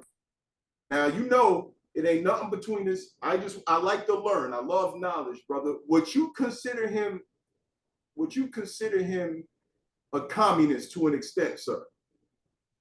No, because remember, communism is based on socialism, which come from Karl Marx and Friedrich Engels, and I feel like Jesus was way more like religious. You know what I mean? Like, so, I would compare him more to like Gaddafi. You know, Gaddafi had that bomb economy going. Remember, they had the water, the oil. He took nothing and turned that shit into wine, baby. You know what I'm talking about? Muammar Gaddafi. Yeah, Muammar Gaddafi. And he wrote a book about his economics called The Green Book. And you know, I talk about him a lot in the Blue Bible because he was giving money to Jeff Fort. And that's what even inspired me when I was in prison. Like, you know, my hood, us being Crips, we beef with the Blackstones because they bloods out here. So, and my hood is right next to them. I actually grew up going to their parks and shit. So I talk about how just through my exposure to the blood culture was my first time seeing pyramids, crescent moon, and stars and all that, the stones. And when I was in prison, once they knew I had the 120 and the 5% knowledge, they was willing to start letting me know more about their knowledge. You know what I mean? So I learned about Jeff Fortnat from them first. Well, really from my homie first. And I was able to get more extensive knowledge from them. And then from that, I seen the Morris stuff. You know what I mean? So I say all that to say, well, Crip Jesus, yeah. Is it true? Yeah. Is it true Muammar Gaddafi tried to unite Africa together, but America got rid of him? Is that true? That's 100% true. And the real reason they knocked him down was because he had his own dollar. He was making his own dollar that was going to reject that IMF World Bank dollar. It would be based on real gold and oil from Africa. He had three. I don't want to give a wrong number, but I know of a fact he had 3 banks already, like in Cameroon. Well, he had a gang of banks in Libya, but I'm saying he had 3 nations already strategically placed throughout the continent to pull this off. And check this out, my nigga. He was going to spread the dollar with us over here. That's why he was trying to give $1 billion to Farrakhan that time. They shut it down. You feel what I'm saying? I really see that's the angle I talk about him from in the Blue Bible. And I also explain to them that if you want to get on some black U.S. American government shit, a lot of us over here don't know that a lot of our ancestors over here on this side was considered to be down with like the Barbary pirates and shit. And that was one of the U.S.'s first wars. You feel what I'm saying? And that was because of the leader of Tripoli, which is where modern day Libya, was trying to tax Jefferson for 100 bands. You know, niggas back then was real ruthless. You can imagine how ruthless we is when we had some power over some white boys. It's like, nigga, I want 100 bands just because I woke up and I want to scratch my ass and need 100 more bands. So imagine 100 bands back then, bro, on the spot. The day he got inaugurated, they wanted 100 bands. So Jefferson said, fuck that. And that's when the Barbary Wars started. And basically, I say that to say the Tripoli or Libya versus US thing, that been going on. Crip Jesus, but it's funny, brother. It sounds like when you say Barbary, it sounds like you're saying barbarian in the Berbers. Is there a is it a connection? 100%. The word barber, like for cutting the hair, and barbarian, they both come from the Berber, the barber, the North African niggas. The Berbers, they have what type of hairstyle did they have? They usually would have like the beards and the goatees. Probably had their head cut off, or just. I got you. I mean, they had waves and shit too, though. I didn't see that. You know what I mean? All right. Shout out to Jesus. I appreciate that, man. You know, that's one thing about the people in here. Yo, thing about me, although I may have my own mind state, I don't have a problem with buying a book and actually reading. Something a lot of you niggas don't do. Word is bomb. Only thing niggas do is read pop-up books. That's all y'all read. All right, and I will buy that book just to read it, just to see some. Look, that's why I named it Blue Bible, so niggas will get it, because you know a lot of niggas ain't gonna buy it if it say real information about niggas on the front. Niggas don't read. All right, we got one more submission from DJ from Guam. It's called "Working Like a Dog." Here we go. I want to tell you what it's like to work like a dog. I'm working like a dog. Can't even take my 15-minute break. Working like a dog. Gotta always look over my shoulder. I'm working like a dog. I can handle all the boulders. I'm working like a dog. Got me hopping like a frog. Living the American dream. I'm coming clean. Like I'm flying all over the place. Answering the phones. Sitting in chairs. Working on the computer. Doing it cause I care. Being happy to the customers. Yeah. Barely an hour for my lunch. I'm working on my job. I'm coming out like a saw. Yeah. Cutting the tree down. Every day when I work, I come around with a smile. I turn things into life. I got the wisdom coming at you when you see me working. Got a couple answers, but I'm not perfect. I'm working like a dog. Doing the best that I can. I'm working like a dog. It's about the music and the passion. I'm working like a dog. Come out New Year's and Christmas Eve like a dog. You got all the other holidays, making a little bit of cheese for whatever I please. And I'm coming, I'm rocking, and you can't stop this cause I'm not knocking, I'm just opening the doors, working like a dog. Can you relate getting off at 5 o'clock? Wake up early in the morning to work like a dog. Have all these drinks and fluids in my body like a dog. Barely enough to eat like a dog. They're looking at me wondering why I'm always happy. All right, DJ. That ain't the original video, AD. That's a new video. He uploaded that a year ago. Oh. Here we go. Here we go. Yeah. This is like when you meet a bad motherfucking female and you all bragging about her to the homies and shit. and you go kick it with this bitch at her house, and she gets drunk and starts acting weird as fuck. That's exactly what happened. I met this nigga. I wanted to do a whole album with him.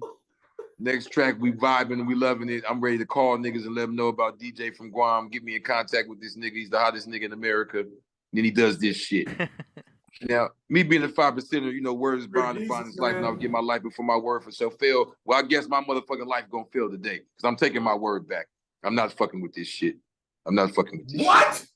Oh, whoa. What? You right. I said it. Bruh. I'm taking my word back. I'm not, no. What the fuck was that, bro? What the fuck was that? What the fuck was that? How you gonna put in some 5% knowledge on that? Yo, that song is hot. What?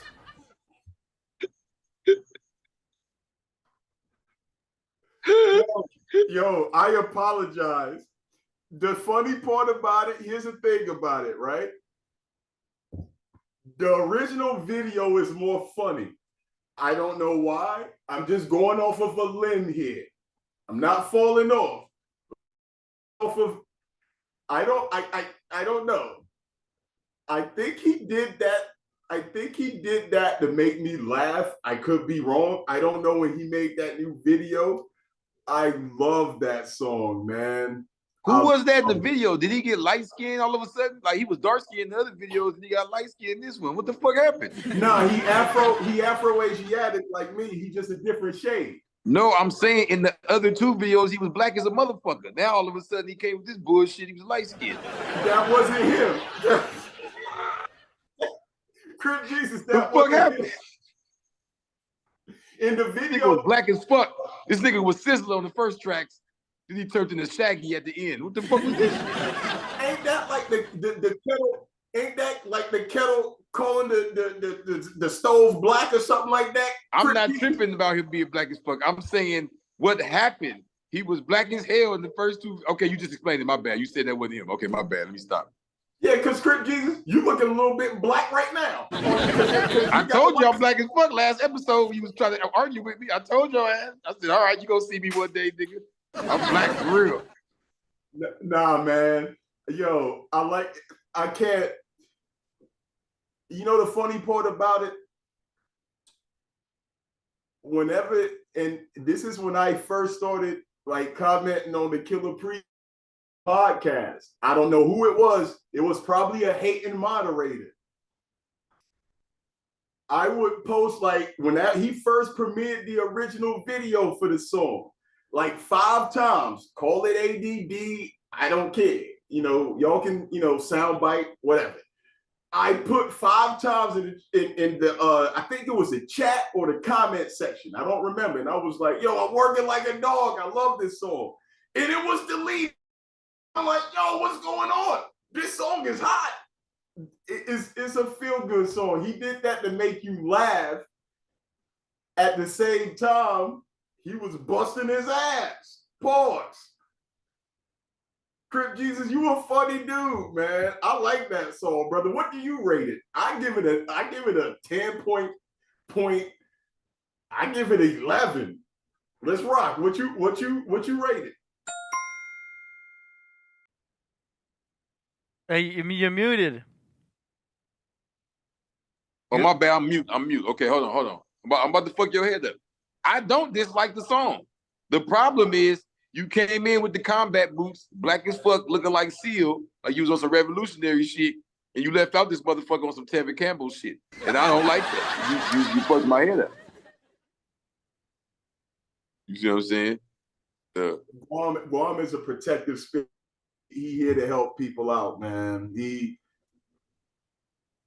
I can't. Bro, he had me here talking about Haile Selassie Rastafari at first.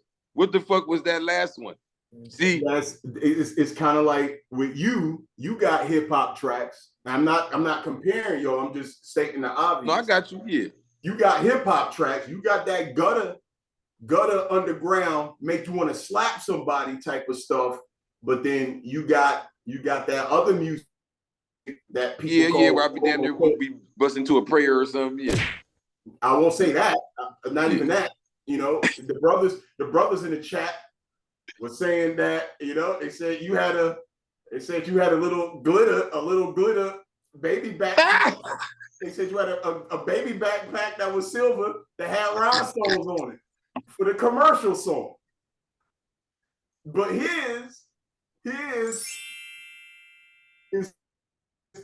fun. That one was fun, but then the other ones, is meant to uplift people. I told you I'm being biased. I'm not even. It ain't even got all to do with the music. Like I said, I thought brother. He came in like, okay. And you see the movie? Is that CB4 or Fear of the Black Hat? Which one is? Okay. Remember that? I'm black, y'all. I'm black, y'all, and I'm bliggity black to black, y'all. Remember him? Mm-hmm. And then you had the other one that was like pulled out his dick and started scratching the record. He was like playing with flowers and shit. So it's like he just confused me, man. He started like one and left like the other, and it wasn't even a bad song. It just threw me off because when they said DJ from Guam again, I said, okay, go my nigga. Here we go. Killah Priest, it's going down, yeah. And he came with that shit. I was like, what the fuck is this shit? Yo, that's what I like about Crip Jesus. He just tell how he feels. That's why I respect him. I love the song. Guam know I love that song. That is like one of the first songs I was like, yo, this is hilarious. But it makes me feel good. But Crip Jesus is gonna say what he want to say. It made me feel good. I'm not gonna lie. But the problem is he made me feel like a revolutionary at first. You can't come back and tickle me after you just got me to you pull the pistol out and snap my boots up. You confusing me, nigga. Yo, right. if you watch the original video, and watch this one and see how he's like moving around, like that's what makes you laugh about it. But I got you, brother. You entitled to your own opinion. You just tell it how it is, and we need more people. I think he should have dropped the other two tracks and came back with that next time. Then I would have been like, oh yeah, DJ from Guam. Yeah, let me see. Okay, yeah, new vibe. But you just had me still, I was still thugging. I was ready to go play this live back and be like, DJ from Guam, yeah. I don't know how I feel now. Yeah. Crip Jesus is a funny dude. All right, y'all. Shout out to everybody who submitted tracks today. Submit for the next show on Wednesday. It's going to be a great show. Priest returns in the studio on Wednesday. So y'all look out for that Wednesday show. It's going to be off the chain. Do y'all have AD? Yeah. Man, I got a request, brother. Uh-oh. Can we play that one song off of Vedic Vape Room? Yeah, we can. It's like, I write a scary page and told Joseph, be on your merry way, Jesus Christ. What's the name of the song? Unknowing. You know what the name of the song is, though? Unknowing. The only one you can't find on Instagram, the way where you can play them. That's the only one you can't find. I hear you. Okay, yeah, we'll end the show with that.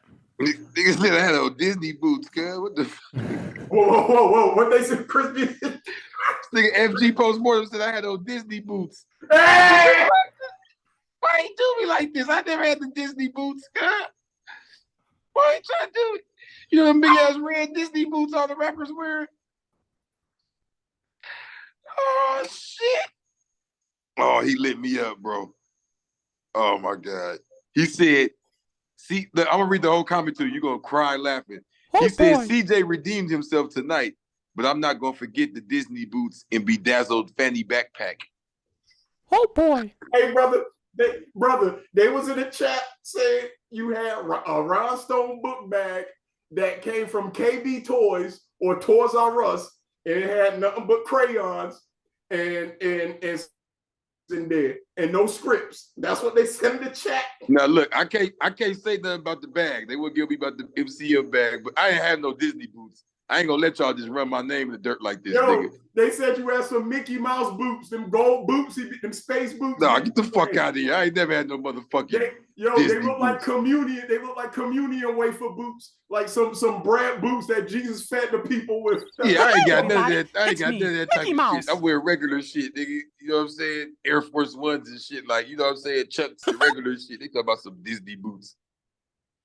Man, hey, shout out Man, AD, thanks a lot, man. Oh, no. Oh, no. I got to redeem myself. Hold on. They got me fucked up. You talk about the red felines I had on, the high top red red FB. FG got me. Oh, shit. Nah, hey, Crip Jesus, all love, man. I'm glad you stopped by, brother. It's funny. Yes, sir. It's funny. I was like, yo, I was about to text Killah Priest. I'm like, yo, when we talk about the sports thing, he was like, yo, Solomon's going to be on, but I guess Solomon couldn't make it today. And then I kind of needed your input somewhat in regards, because you're the one that, I said that the Patriots logo looked like Elvis Presley. And then you broke down the New England section. And then I asked Killah Priest, well, I was about to ask him, I was about to be like, yo, Crip Jesus, heard early when I was on the show, I was like, yo, I wish Crip Jesus was here so he can look into that too. But I appreciate you for stopping through, brother. You know, it's all love. Killah Priest is right. We was going to work together, man. So shout out to you. Shout out to AD, Killah Priest, everybody in the chat. It's all love, man. FG Postmortem, you foul with that one, brother. You funny with that one. All right. Shout out to everybody, and we'll see y'all on Wednesday. Peace.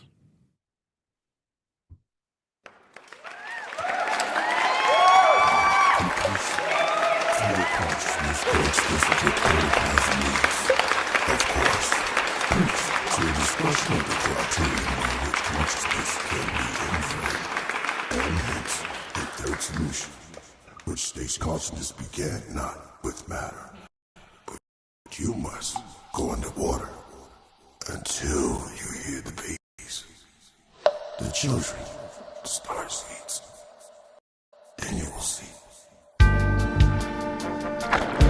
Did I survive or did I drown beneath the clouds? This light takes my body down this stream for miles, no sound. Just thousands of wings of owls joined along the banks of this luminous canal. Softly lit lubricant, have me in tune with the now. It's the gene pool, king in the tomb near the now. Move through the springs too, the serpentine reptiles sparkle like gleaming jewels. Purple, red, blue child, answers to did I leave by free will? Reveal, did we escape or was I exile? Will I be beach? The currents keep dragging me deep till I'm beneath into a cove. I glow in a creek, get off me. I'm salty like I'm bleached. It started raining fire and desire. I storm out on belief. The puddles show my struggles. There's no tides, they don't love you. You hear the cries, I nose dive the bubble. Quiet storms over ponds. It's like I'm reading palms. I feel this calm, but I have bleeding knuckles. Then I'm embraced by sun rays that turn me to ice, become waves into soft light, and that's one way I'm unfazed as I bathe more in the bay.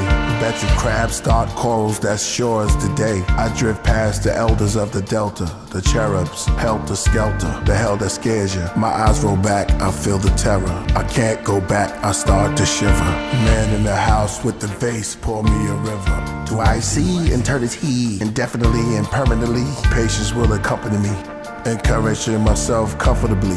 I show compassion and forgiveness they brung to me. 1, 2, 3, free fall into a fee or then recall. Bring me peace like rewards. Then I flow on to a royal. Light bodies, coils. Will a river drive feel soil? I'm meditating, not ignoring you. Pouring brew, more to view. Spirit moves beneath the moon into a lagoon.